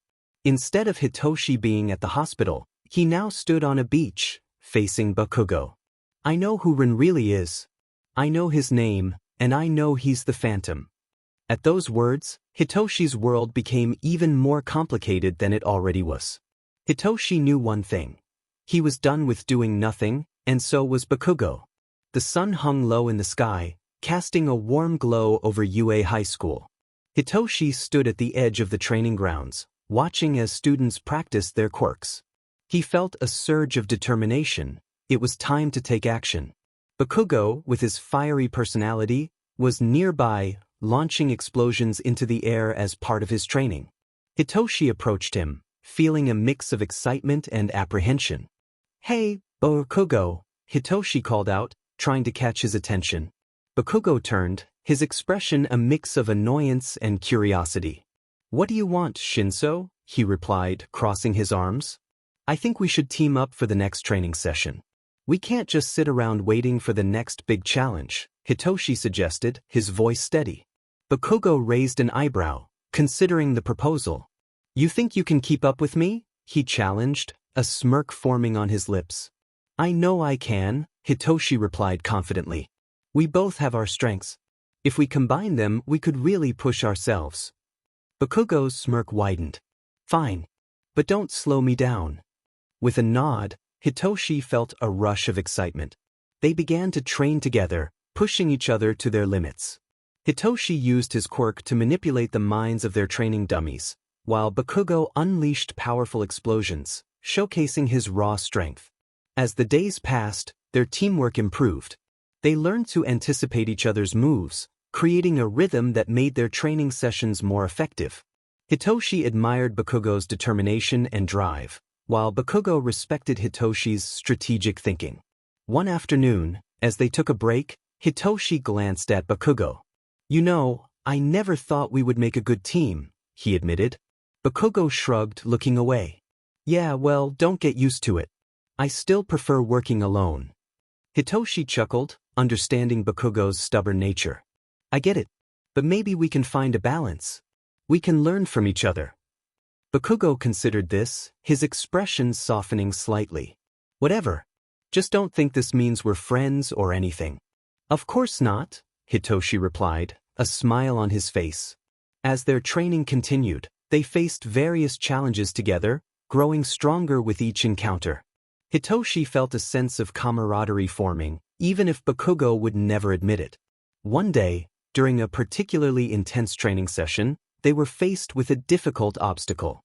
Hitoshi used his quirk to distract the training dummies, while Bakugo prepared to unleash a powerful blast. Now! Hitoshi shouted, and Bakugo released his explosion, sending the dummies flying. They both stood breathing, exhilarated by their success. Hitoshi turned to Bakugo, a grin on his face. See? We make a great team. Bakugo rolled his eyes but couldn't hide the hint of a smile. Yeah. Just don't let it go to your head. As they wrapped up their training for the day, Hitoshi felt a sense of fulfillment. They had come a long way, and he was excited to see where their partnership would lead them next. With determination in their hearts, Hitoshi and Bakugo were ready to face whatever challenges awaited them, together. Recovery Girl stood only 4 feet tall, but it was enough for her to peer into the glass of a medical refrigerator. Concentrating, Chio leaned closer, her breath fogging the glass. With all the commotion happening, she had thought the test results had been incorrect. They were inconsistent, and she had received 3 different results. What worried her most was that all 3 blood samples led to the same conclusion. 2 times could be chance, but 3 was a pattern. Nizu had asked her to find out what she could. He provided Chio with the no-miss blood. It would have been an easy test if the blood had been consistent. Now, it presented a new mystery to solve. Chio knew it wasn't her job to unravel this mystery, but it weighed heavily on her mind. It simply didn't make sense. Determined to make progress, she sent the information via email to Nizu. He would understand the data on a level she couldn't. After sending the information, she placed all 3 containers of blood into a styrofoam container. There were tests she could not perform, which required a better facility. Chio wrote down the address and a letter of explanation, handing both to her assistant. Again, her assistant asked, "Have you received the results of the last sample? It's been a couple of weeks." Chio sighed at her inquisitive assistant, though she masked her frustration. Her assistant was a diligent worker and rarely fell short. "Not yet. I cashed in a favor, so it might take longer. The school is covering the costs. Thanks for your help." "No problem. I'll be back as soon as I can." They left. As much as Chio disliked the idea of falling asleep, her body had other plans. It had been a long few days, filled with visits to various hospitals. The day before, she had healed Eraserhead enough that he was breathing normally. Seeing one of her friends in such a state had drained her significantly, and she needed to return home to rest. Her sleep had been interrupted by the blood samples. Now, with one of her sick beds in sight, she slowly made her way over. It was only moments before she succumbed to sleep. Those moments turned into hours, and before Chio knew it, she woke up to the sound of her computer receiving an email. The screen blinked at her, and she slowly approached it. She had left her phone off her desk and decided to check it first. A couple of messages from different hospitals requested her attention, and Nizu had sent a simple "thank you." She sighed, knowing her email could wait. If she had time, she would check it on her phone later. Instead, she headed to the cafeteria for some food. Soon after, she walked into Aizawa's hospital room. He had been severely injured. Chio had broken her own rule and used her energy to heal him, knowing she would pay for it later. Aizawa was awake but in pain. "Good morning, Aizawa," she greeted as she entered, ready to begin healing. He nodded and gestured his thanks. His broken jaw was healing, and his vocal cords had sustained damage during the fight. It had been touch and go for a while, but Chio would have rather risked her own health than let a friend go mute. With healing and therapy, Aizawa should be able to talk without complications. Chio was there to expedite that process. As long as he had the energy, she would work to reduce his recovery time to 3 months. It would be painful and challenging, but Aizawa could handle it. Chio placed a gentle kiss on his neck, and her quirk activated. Aizawa, with the little energy he had, fought to stay awake. In the end, he remained alert. He looked at her quietly and whispered, Did they find him? No. Have you seen the news?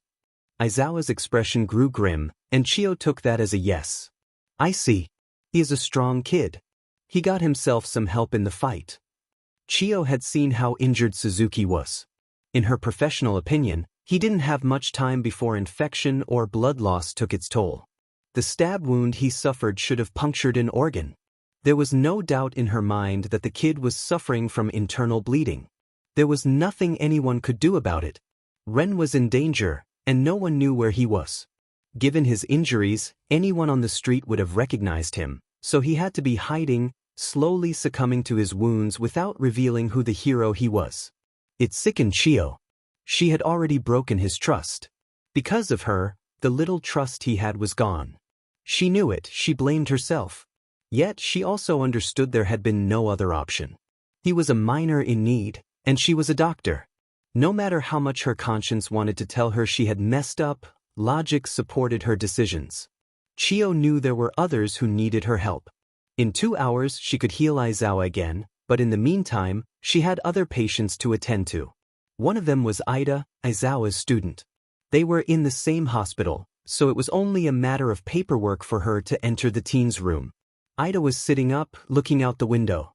To her surprise, 3 other students were with him. She racked her brain, finally recalling their names: Bakugo Katsuki, Aizawa Hitoshi, and Todoroki Shoto. "What are you boys doing here?" she asked, but no one answered. "If you're not going to say anything, leave. Ida needs to be healed." Still, no one moved. It was a silent standoff, with Bakugo taking the lead. Chio had no choice but to wield her cane. She tapped Bakugo lightly on the head, then swiftly moved to smack everyone within reach. "You're crazy!" Bakugo exclaimed, rubbing the top of his head. Chio chuckled. "Maybe I am. Now get out. Ida has seen too much for someone his age. He needs to heal. Out." Ignoring the elderly woman, Bakugo turned to Ida. "Don't think this is the end of our conversation." Ida nodded. That was vague, Chio thought. But if they were leaving, that was good. Chio noticed that among the 3, Todoroki looked the most confused, while the others appeared stressed. It was another reason to leave Ida alone. After they left, Chio focused on healing Ida until he fell asleep. Finally, she could return to Aizawa. Recovery Girl was tired, but she made it a point to heal Aizawa again. Fortunately, it was dinner time, and she had just enough time to eat and rest before seeing him. As she opened her microwaved noodles, the forgotten email popped back into her mind. She set the food aside to cool while she checked her phone. Her heart raced when she saw it was the blood results she had sent in. Quickly, she opened the email and stared at the information. Realizing she had forgotten her reading glasses, she put them on and squinted at the screen. She read the results: blood type O, blood infections; NA, blood genetic disorder; NA, blood-borne illness; NA. Her heart calmed as she read through it again. Everything was normal, including Rin Suzuki's blood. She checked it multiple times, ensuring she didn't miss anything. With no discrepancies, she turned her attention to the attachment about his quirk, but it wasn't loading. Frustrated, Chio tapped her cane on the floor, drawing the attention of others in the room. She was hungry and ashamed, so she put her phone down and ate. When she returned to Aizawa, she didn't check her phone. In the past, she would have looked immediately, but now, the quiet theories she had held in her heart were proven wrong. Despite the boy's difficult living conditions, he wasn't going to die from any disease. "Chio." Aizawa's voice broke the silence. It had been a long time since he had called her by her first name. "Are you all right?" "I'm better than I thought I'd be." "Stop talking, you know you're not supposed to," she said, lightly tapping him on the head. He raised an eyebrow in response. Chio handed him the email, and Aizawa read through it carefully, mouthing, "Who is this?" "Suzuki."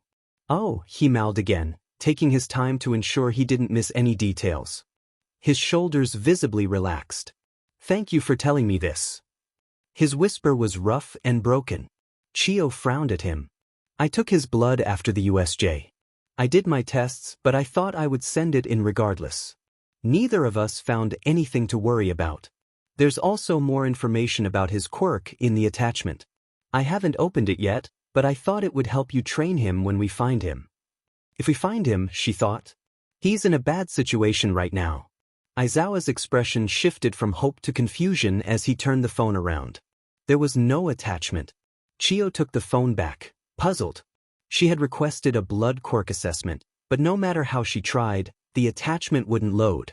I must be more tired than I thought, she muttered, realizing she was overworking herself. She could email her friend to resend the results.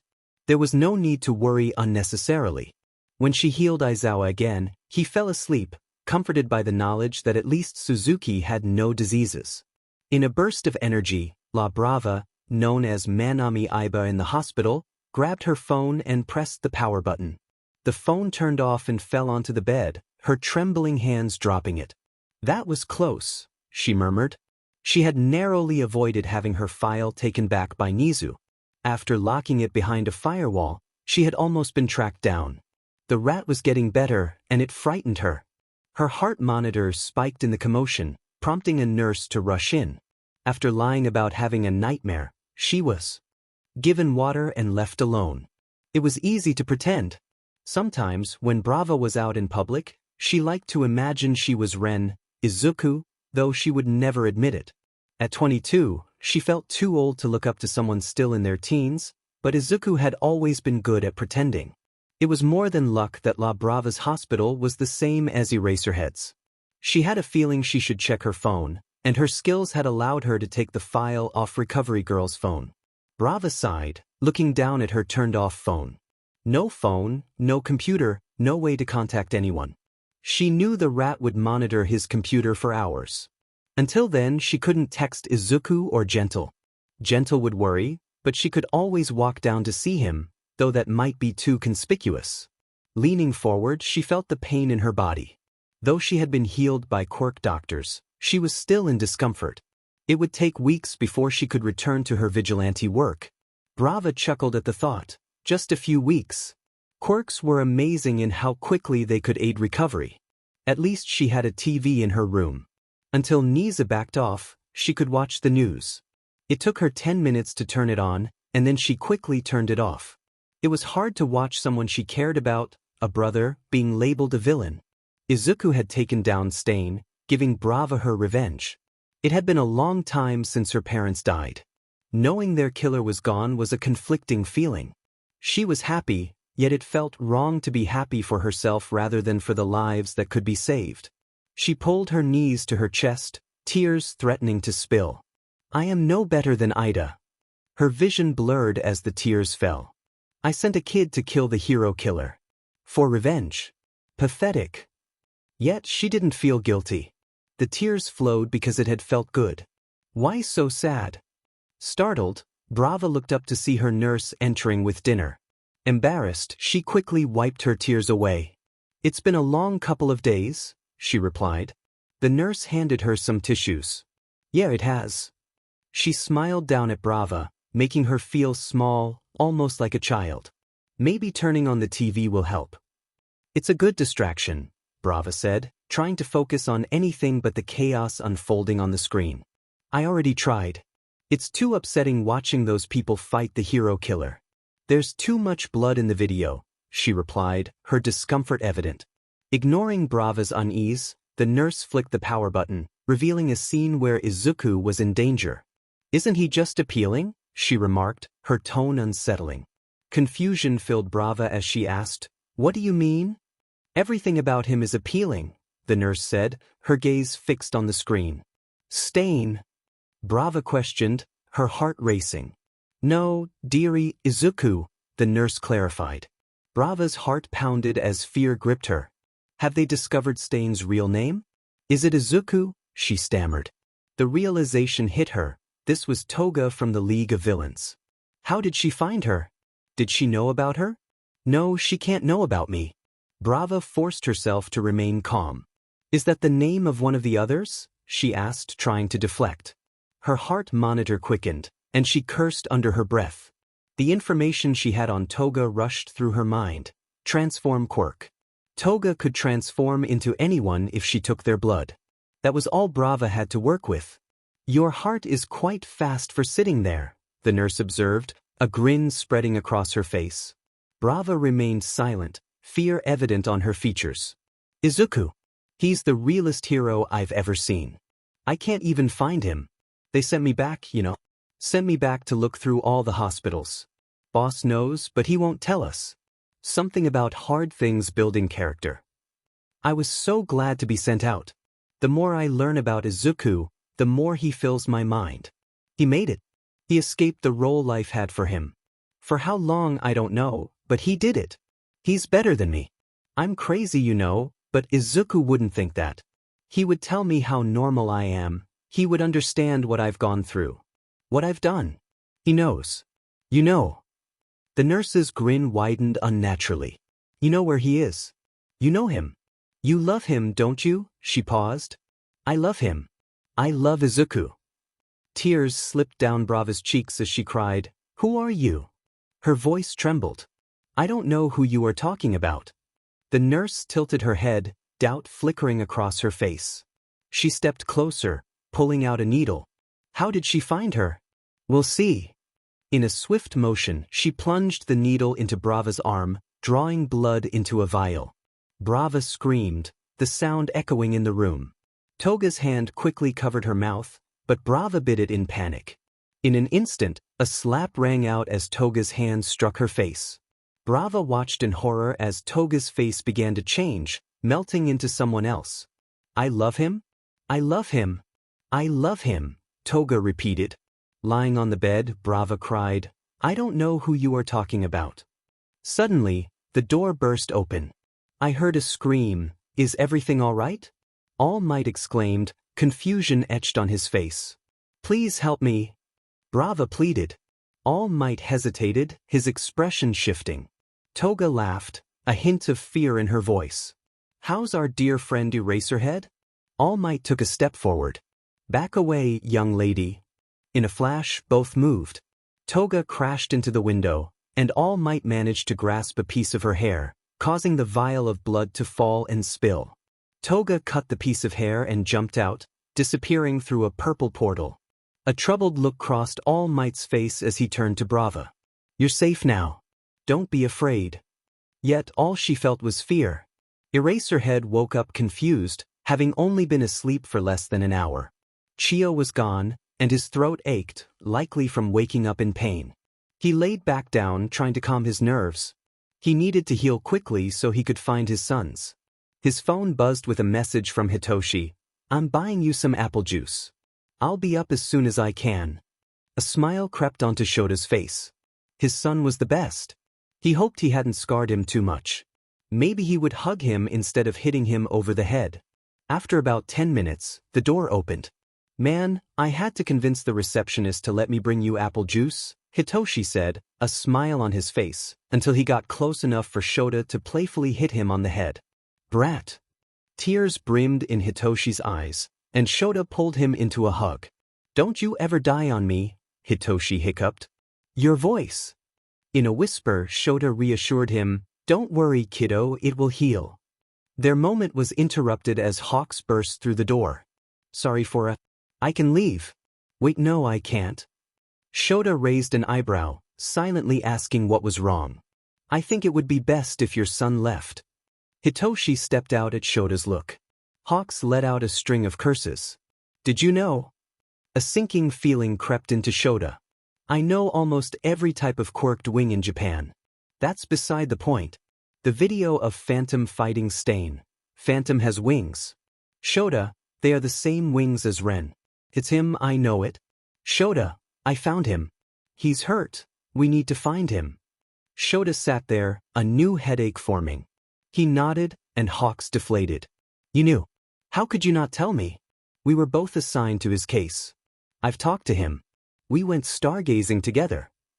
Shota motioned for a pen and paper. Kigo handed him his phone. Sorry. I promised the kid I wouldn't. Shota could still see the hurt on Kigo's face, but it was lessened. He's one smart kid, isn't he? I watched that fight. It's low quality, but Shota, he's using his wings. It's the level of a first grader, and I cannot be prouder. We have to find him. I need to teach him all the tricks I know. We have to tell more people. We have to put out a search for him. He's in danger. Shota knew one thing for sure. Hawks was smart. One of the smartest men he knew. He was able to connect the kid to Phantom within the first 15 seconds of the video. There was no point in keeping anything from him. Nizu, recovery girl, my son, me, and Mike. We all know. We are certain the League knows too, as well as the former ring emissary who has escaped from jail. That's a very short list of people, Hawks replied. Their attention snapped to the door when they heard Hitoshi's voice. I'm sorry, but you can't go in there right now. Another voice chimed in, is he asleep? No, but... No matter, my boy, this is important. All Might pushed the door open, and Hitoshi followed him inside. Eraser. I'm glad to see you are recovering. I came to give you my best wishes. I'm sorry I'm late, but I had to handle a villain break-in. Sadly, she got away. Actually, she was the one who saved you. What? Hawks asked, both annoyed and intrigued by All Might's interruption. Shota sat up, looking panicked. He tried to speak, but it came out as a horrible hiss. Why was she here? She was attacking a young girl downstairs. I was just lucky enough to pass by and hear the scream. She tried to take a vial of her blood but failed. What did she look like? Shota whispered. Blonde, creepy, sharp teeth.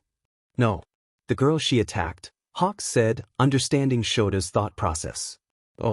Well, she was lying down, but I would say she is quite short. She seemed maybe 17 or pink hair, no closer to red. Looked scared and was crying, which made her eyes look extremely dark. Her eyes were pink. I talked her down after the attack. She was quite scared but calmed down enough to talk to a police officer. Was there anything else abnormal about the situation? Hawks asked, glancing at Shota. Quite. The villain jumped out of the window to escape and landed in a purple portal. I have already connected the dots and told the police that she is part of the League of Villains. I had first thought she had broken into the wrong room since Eraserheads was exactly one above. But when she was falling out of the window, I was able to hear her say something. She looked insane while saying it, but if I remember correctly, she said, "What a pathetic friend Izuku has. She doesn't love him at all lying like that." Then she vanished. All Might grew confused as he realized he had just uncovered very important information. The room was tense. Hawks was puzzled by the name, but his mind was racing. It's not, is it? He asked. Shota nodded. She has to be. She fits the height. That night with the crowbar. I saw her. They saved him. They're friends. Shota startled at Hawks's ability to conclude and nodded again. It all made sense. In a small voice, he spoke, "It's La Brava." This time, Hitoshi gasped, catching on. She's in danger. 2 more people appeared in the room. Indeed, Nizu said, with Chio next to him. The detective is talking to her right now, though he is unaware of this newly found information. I suspect she's going to run soon if we don't stop her. All Might, extremely confused, nodded his head. He was just on the brink of being wrapped up in the case of Izuku. What the heck is going on? He said, smoke appearing from his body. When I say it doesn't hurt to see my classmates' lives go on without me, I would be lying. Despite everything happening, they have still gone to take the test for their provisional license. A couple of them failed, but I'm not sure who. The informant who told me had to run after a rush of wind and fire nearly caught up to them. I bet Bakugo passed. He is too strong not to have. No offense, but I find it hard to believe any of Class 1A failed. My class is simply better. They can achieve anything if they put their minds to it. I shouldn't think like this. If I start believing they are strong, I might overestimate them, and that could be dangerous. I would rather be surprised than disappointed. They are destined to be great heroes in the future. Who knows, maybe I'll live long enough to make enemies out of some of them. As I walked down the street, I wore a hoodie with my wings covered. I was surprised by how well I had been healing. A few days of rest can do wonders. However, not moving for that long had left me bored out of my mind. Being out of my super-secret base was a relief. I despise being underground. What concerned me was the lack of communication from La Brava. She had sent me a text saying everything was okay and that she needed to sort some things out before we could meet. After an attack like this, I would have expected her to check in on me more. I was worried about what she might be dealing with. An injury? Healing takes time, so it wasn't too strange she hadn't met up with me. She was probably healing emotionally as well. The hero killer was off the streets, and Brava deserved better. Who would have guessed she would turn out to be a vigilante, and a good one at that? I had been keeping her updated about my healing, and the same went for Gentle. Though I wasn't sure if I had the right number for him. I wasn't too worried, they could handle themselves. Definitely. They were okay. Nothing was wrong. Fine, I had asked some birds to locate them. I thought it was fair, Brava tracks me, so it was only right for me to check on them. The birds told me they were okay, but that was a couple of days ago. I couldn't find much more information. Some animals aren't exactly the smartest. I usually stick with birds, rats, and cats. Dogs can be helpful sometimes, but more often than not, they would rather play than gather accurate information. People are also more likely to notice a dog wandering around than a cat. On a side note, I managed to take off my bandages today. They probably should have stayed on, but who has time for that? Not me, because I was going out on patrol. Nothing dangerous, just gathering information. A quick stop at Eraserhead's place to check on my hotel and make sure no one had discovered it. I turned my head away as I walked past the world's best coffee. It seemed they were doing all right without me. Next was the library, which was the same as always. Before long, I found myself in front of the building. I held my hands out, presenting Blackie, the small and malnourished cat. Over the past few days, I had managed to put some weight on her, but I couldn't take care of her. She wasn't a kitten, but she was young enough to need a home. I also needed another informant. The man's name is Shota. You might be fooled by his affection and want to defend him. It's important you tell me what's going on with him. Blackie blinked, yawned, and then meowed. This was hopeless. I would never be able to get her to do what I wanted. Blackie was a typical teenager, doing whatever she pleased. I chuckled to myself, thinking Shota would probably take a liking to her. Blackie. Hey, cat. She looked at me. His door is on the top floor. Just start meowing and he will come out. He will give you a home. Blackie gave me a sad look but walked away. I couldn't keep her. As much as I wanted to, I couldn't feed her. Shota would spoil her, and she would eventually become loyal to him, just like Shanks had been to me. The cat would only share information if I provided her with treats. I was glad Shanks had lived a long and happy life. Now it was Blackie's turn. Go and get me information. I would never tell anyone about my ability, it would get weird fast, and after the shock, everyone would want to know what their pets told me. Before I knew it, I heard Blackie screaming, and someone rushed out. The screaming subsided, and the door to Eraserhead's apartment closed. I listened and heard Hitoshi say, "You're cute. Maybe I'll surprise him with you when he comes back." He was still in the hospital?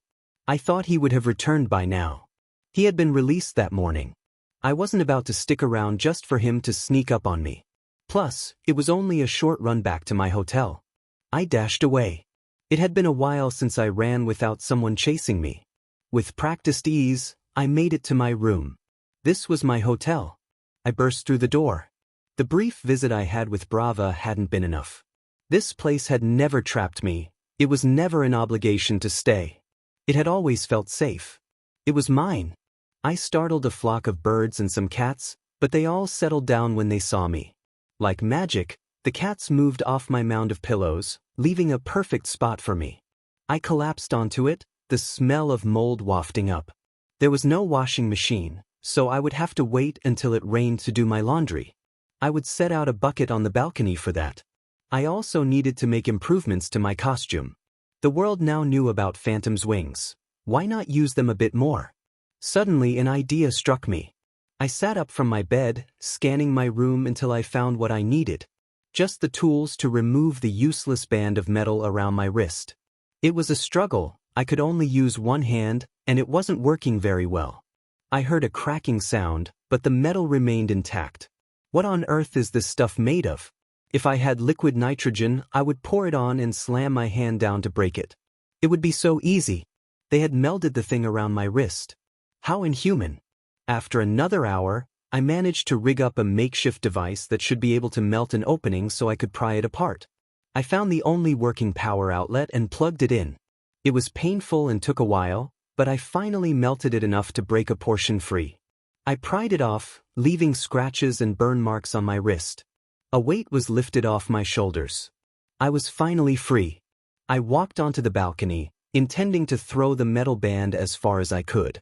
But I hesitated, my hands stopping midair, still holding onto it. I can't litter. I almost became a litterer, but it would feel so nice to toss it away. I took a deep breath, but my conscience held me back. No, this is a special occasion. I decided instead to sit down and dangle my legs off the broken balcony.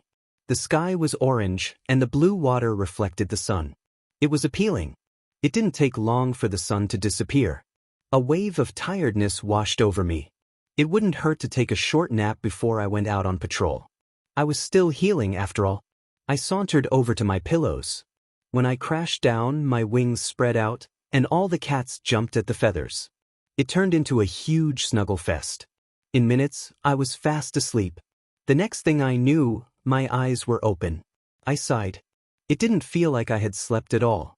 I closed my eyes again, trying to fall back asleep. It must have only lasted half an hour because it wasn't restful. I had a nightmare, and now I was wide awake again. The detective left, leaving a guard on post, which was quite annoying. "Can you leave me alone for just a moment?" Brava asked, her patience wearing thin. The guard, clearly on edge, had been informed that she was a vigilante who had helped take down the hero killer. He wasn't foolish. He had pieced together that she was connected to the Phantom. He didn't respond to her. Brava yawned, lifting a hand to her mouth, only to be reminded of the handcuff that held her to the hospital bed. Her stab wound was healing nicely, enough that she couldn't escape, but enough to give her hope. The doctors here were skilled, but time was what truly healed. Time, and perhaps a bit of revenge. It felt wrong that it felt so good to put a man in the hospital. She didn't care much, except that she felt she should be more upset about it. "What if I need to go to the bathroom?" she asked, trying to lighten the mood. The guard sighed. "Do you?" he asked, hoping she was joking. "Maybe. I don't believe you." "I wouldn't either, but nature is calling."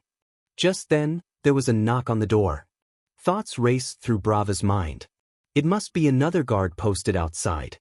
She wasn't strong. Her quirk only affected others, leaving her feeling trapped. She had never been the muscle. That role had always belonged to Izuku or Gentle. She was the brains, and right now, that wasn't helping her at all. The guard she had mentally dubbed Planky, short for plain-looking, opened the door. Her small hope that it might be Gentle was dashed when she saw it was just another guard.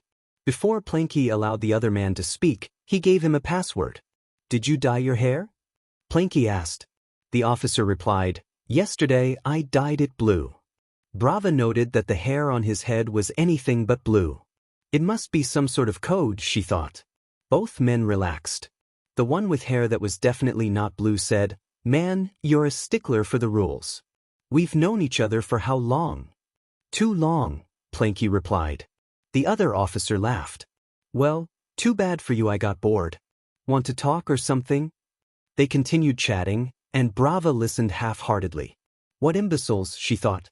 They were clearly old friends, and she couldn't believe they were scheduled for the same shift. How anything wrong could be stopped with these two on the job was beyond her. It only made her more eager to escape. "No, I am not leaving this post." Planky insisted. I know, I was joking." He then whispered under his breath, "Not like anything will happen. Yeah, no. We are both on watch. I can't believe we got scheduled together. They should know better." Brava's mind screamed in agreement. "They do, so it's probably destiny," the other officer joked. "You're stupid." "So are you." Brava couldn't help but let out a nervous laugh. It reminded her of Izuku talking to anyone. The password was probably their own little secret.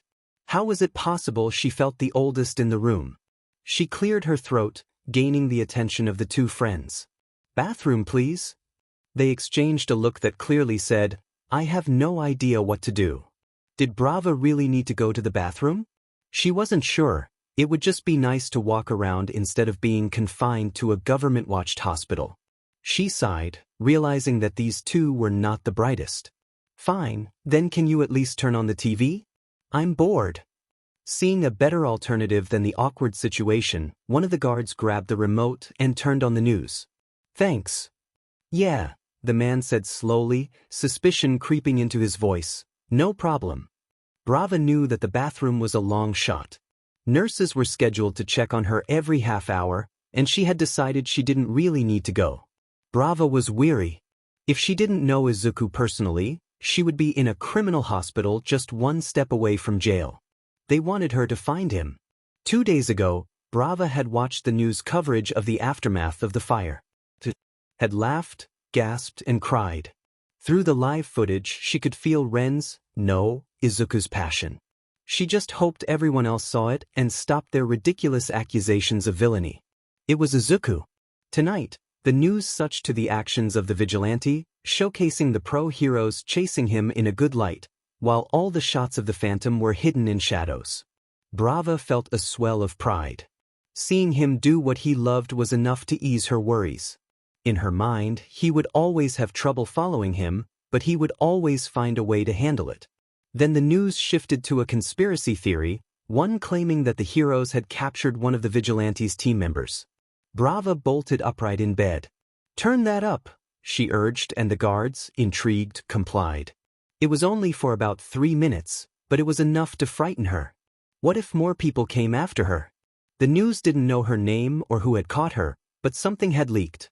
Planky swore under his breath. Did someone leak something? His friend swore too. Some idiot's getting fired.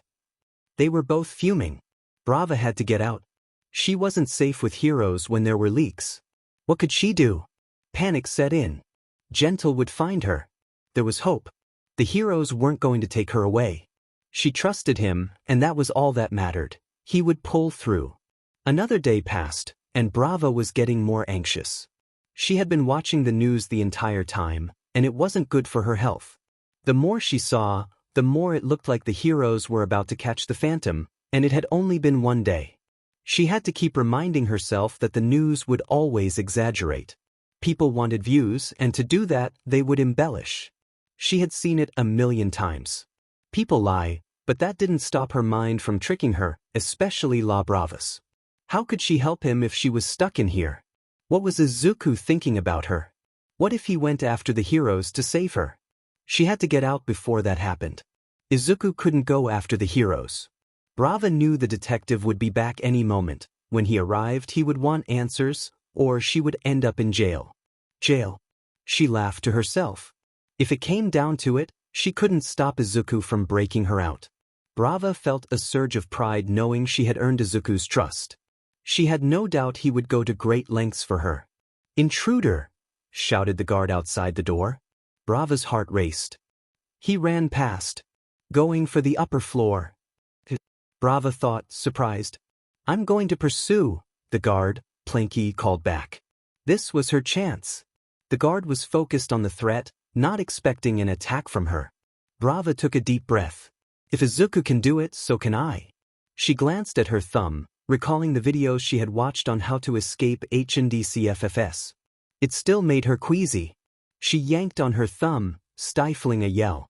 She swore under her breath. It wasn't dislocated yet. She pulled again, feeling the pain as her thumb twisted awkwardly. Now, she only had a few minutes before her thumb would swell too much to pull out of the cuff. With determination, she yanked hard, feeling some skin scrape off in the process. She had done it. With her hand free, she looked back at Planky, who hadn't noticed anything. Now came the hard part. Brava knew she wasn't strong, but she had to try.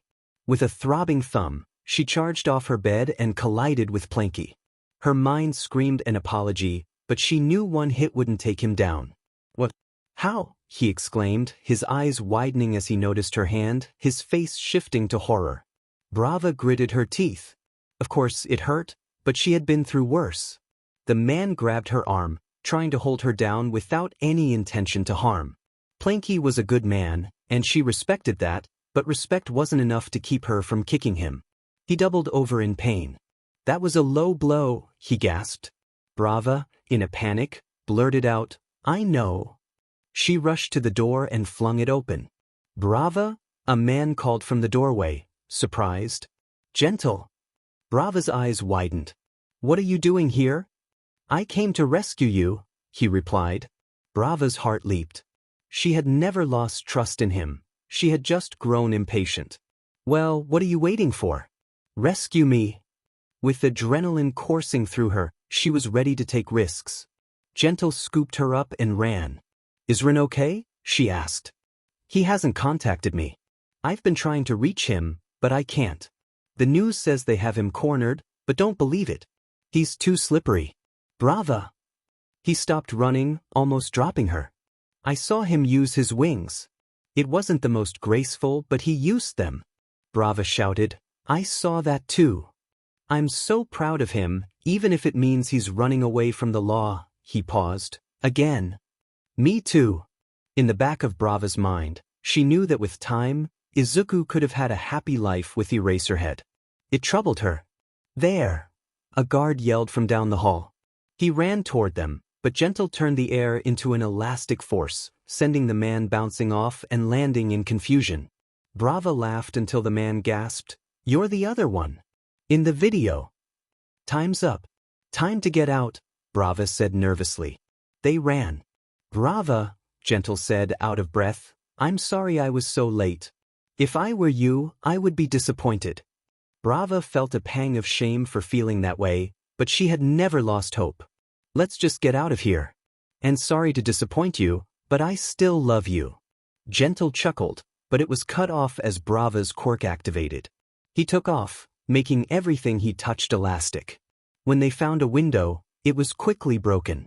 He jumped out onto a lamppost, using his quirk to turn it elastic, launching them back to Mizudafu.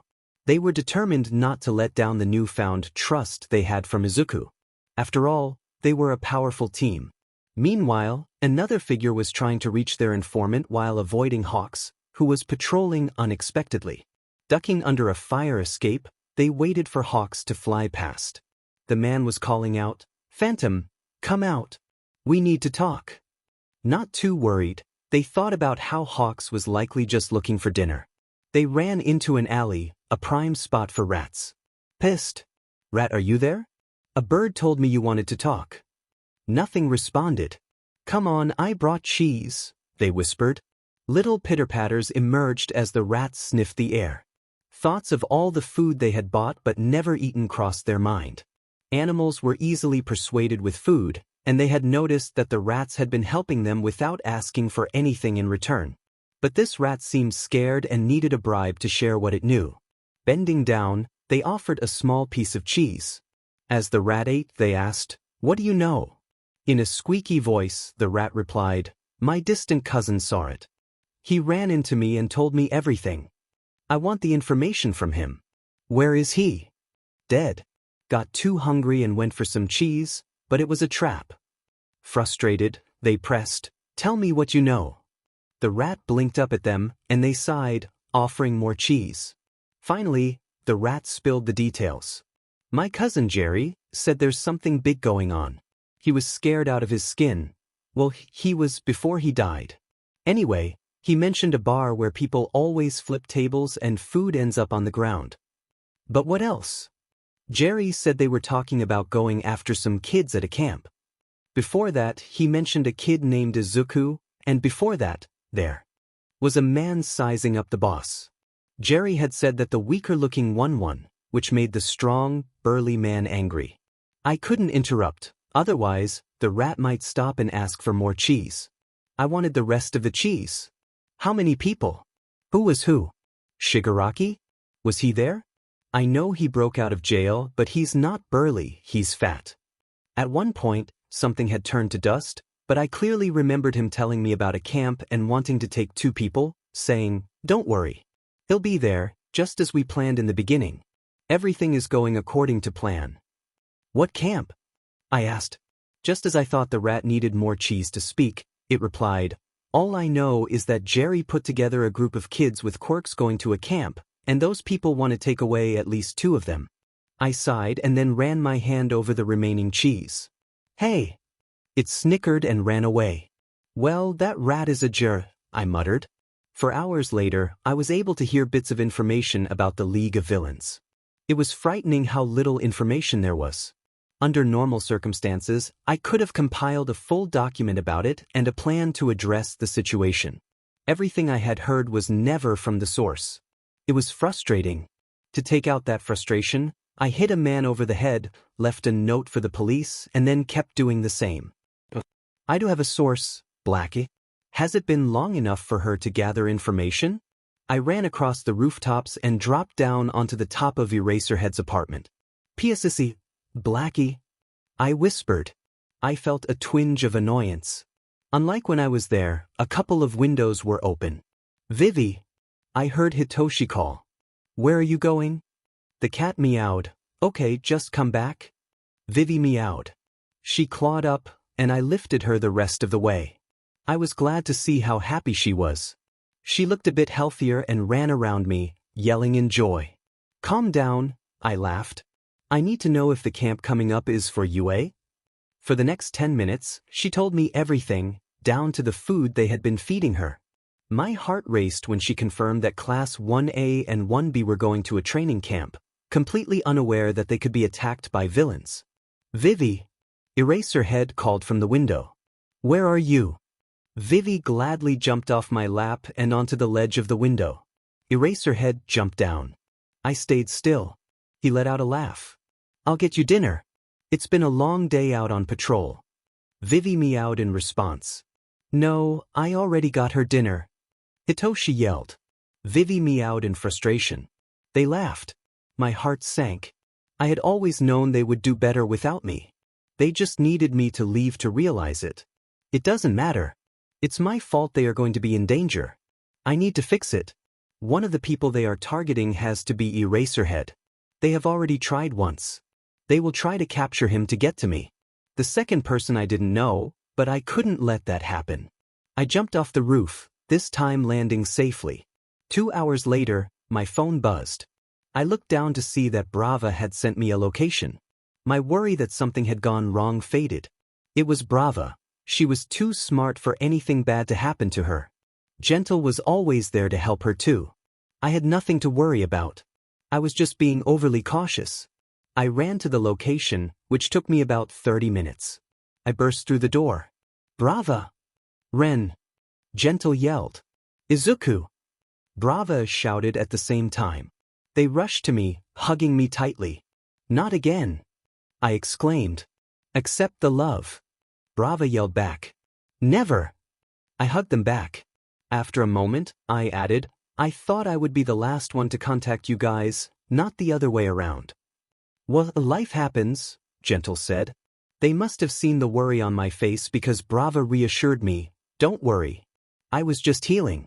I checked the number I gave Gentle for your contact, and it was wrong. I might have put the wrong one in your phone too. Sorry. I pulled back.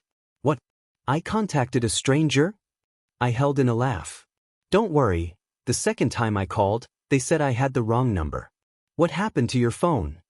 Nizu. I had to turn it off. Rat, I muttered. He's not that bad, Gentle said. Just creepy and has no social skills. Like most rats.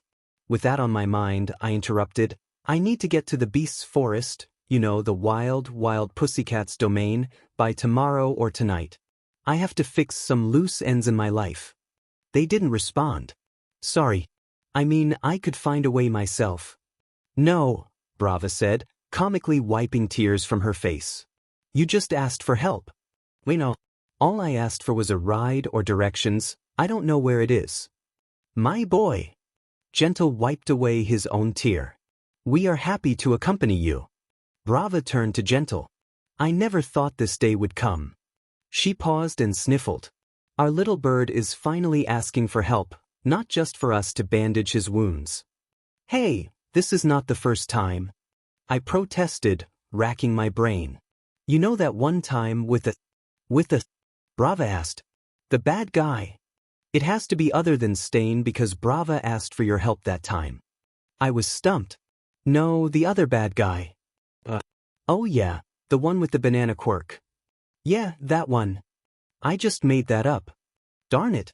They couldn't come with me. They couldn't get hurt again. The people around me always got hurt. I voiced my concerns. You guys can't come, it's going to be dangerous. You can't get hurt again. Too bad. Your family, little bro, Brava smiled. What, did you think the fight with Stain wouldn't change anything? We've got more than friendship. We've got a trauma bond. Gentle snorted. I protested again, but to no avail. Both of them were determined to follow me. Now, Gentle said, ending the carefree attitude, tell us what you know. Brava pulled out her computer, ready to share her information as well. We have to get to the camp before the heroes and villains. It seems like everyone is done doing nothing. Oh, before I forget. Are you injured? Brava looked me over. I moved my back and examined my arms and legs where I had been burned. Not anymore. Had some bad burns, but they went away. It feels like it was a month ago. Good to go, I said. Glad to know it wasn't too bad. Smart to jump into that line of water, though I'm surprised you came out with burns that healed so fast, Gentle replied. I was lucky. My tone turned serious. I'm guessing you already figured it out, it was Endeavor. He started that fire but thought I ran in a different direction, leaving everyone in that building to burn. Gentle gasped. Monster. First, we need to get to that mountain, then we can deal with him afterward. Actually, Brava, do you have that video you took with the drones of Stain? Yeah, here. She pulled it up. Why? Well, I've always wanted to learn how to use a sword. I thought I could learn something from it. I also figured that if he tried to run during the fight, you could track him with the drones. Oh good. It crossed my mind that you might want to post it. I looked at her in disbelief. I would never. All I give them are fake leads about where I am and a bunch of crimes that people need to know about. And I'm glad to say crime is down 5% since I started up again. Congratulations, Gentle said sarcastically. Next is becoming the #1 hero. Brava snickered and turned her computer back to me. Well, let's go get ready, our ride's coming tomorrow morning. She looked at me and then at Gentle. Food. We both nodded. Food. I hadn't been this hungry in a while. It must have been the 3 meals I got a day. It didn't matter, I'd get used to it. The bus ride felt endless, filled with the chatter and restlessness of my class. When we finally stopped, the silence that followed was almost soothing. At the camp, distant sounds of my students arguing reached me, but they were far enough away to maintain a sense of peace. After setting everything up, I settled down with my computer, pulling up files on Izuku and the League of Villains. I was trying to understand why they were interested in him. It didn't make sense. Eventually, my students arrived, covered in dirt and branches, which was hard not to laugh at. Uraraka looked a bit unwell, and Yorishima appeared exhausted from overusing his quirk. They definitely needed food first. As I observed my class listening to the other heroes explain the camp rules, I noted that they would have to prepare their own meals after dinner. It felt a bit lenient. I certainly didn't have that luxury during my own training at UA. I grabbed a bowl of food and returned to my work, switching to the case files on my students' quirks. I noted that Ida needed to work on his durability, and Denki needed to focus his lightning better. There was a lot to address. I also needed to locate my son, Ren, who seemed to be up to something. Meanwhile, All Might and Hawks were now aware of the Phantom, and a significant villain organization was threatening the Japanese government. I glanced at the sky, wondering when Hawks would arrive. He was late, likely caught up in another mission. My frustration bubbled as I recalled how he reacted when he learned about Izuku. He had scolded me for not being a better father, which stung, especially since I was injured at the time. I acknowledged that I hadn't been the best parent lately and resolved to improve. It was challenging to navigate the line between what to do and what not to do in these situations. As my students enjoyed the hot springs, I continued working. After a minor incident involving one of the wild pussycat's nephews trying to prevent a classmate from peeking at the girls, everything settled down. That student ended up in detention.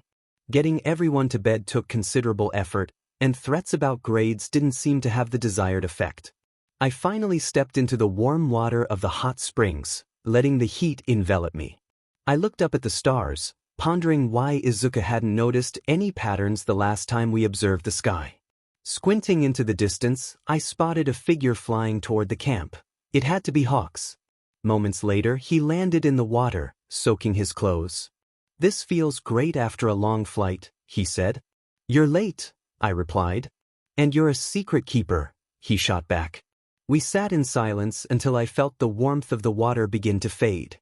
Hawks dried off and flew away, while I headed to bed. The next morning I called out, "Rise and shine," stifling a yawn as the sun had yet to rise. My students groaned and shifted in their sleep. Bakuga even managed to hit Kirishima in his sleep, while Denki sneezed, sending a small spark that startled everyone awake. After a slow start, we finally made it to the training field, where the students' eyes lit up at the sight of Hawks. "He's here to help you train your quirks. This camp is focused on that, and he's one of the best," I explained. I caught Hawk's gaze, aware that his skills were a result of intense training from a young age. As he approached Fumikage, I noticed how quickly he assessed the situation, encouraging him to fly today without giving away any secrets. I turned to Uraraka. "Have you ever tried using your quirk on just part of an object? Like only your leg?" She looked thoughtful, shaking her head. "If you can manage that, you could prevent things from floating away and conserve your energy." Next, I addressed Ojiro. "Your tail won't help you if you don't utilize it. Everyone has their own rhythm. Find yours." He considered my words, adjusted his stance, and practiced using his tail to enhance his movements. I also assisted students from Class 1B, impressed by their willingness to take my advice. Usually, I'd receive skepticism from them, but perhaps they were more receptive this time. The day passed quickly, and the students showed improvement. By dinner, they were exhausted. The Pixie Bobcats provided ingredients, and the students began cooking. The results weren't gourmet, but they devoured the food as if it were a feast. I took another bite, acknowledging its mediocrity. It had been a long day, and I knew the night ahead would be just as demanding. I had to teach a crash course for the students who had struggled with parts of the license exam, and I needed to ensure that Hawks wasn't too hard on the students during the scare game tonight. "Okay, let's get started," I said, rubbing my hands together. "Izuku, Ren, you're scaring me," Brava remarked, pulling out some leftovers from her bag. I couldn't help but laugh as I snatched the food from her. Memorizing the forest had been challenging, and my stomach was in agreement. I inhaled the food quickly. "You're acting like a starving bird," Brava teased. "I am not," I protested. "You are too," she shot back. "Enough, you too," Gentle interjected calmly. "I never act like a bird," I insisted, while Brava and Gentle exchanged glances. "I do not." "Okay," Gentle said, avoiding eye contact. "Stop. I'm a human with wings," I insisted. Brava smirked. "Or a bird with a human body." I nearly choked on my food. "How are we friends?" "Who says we are?"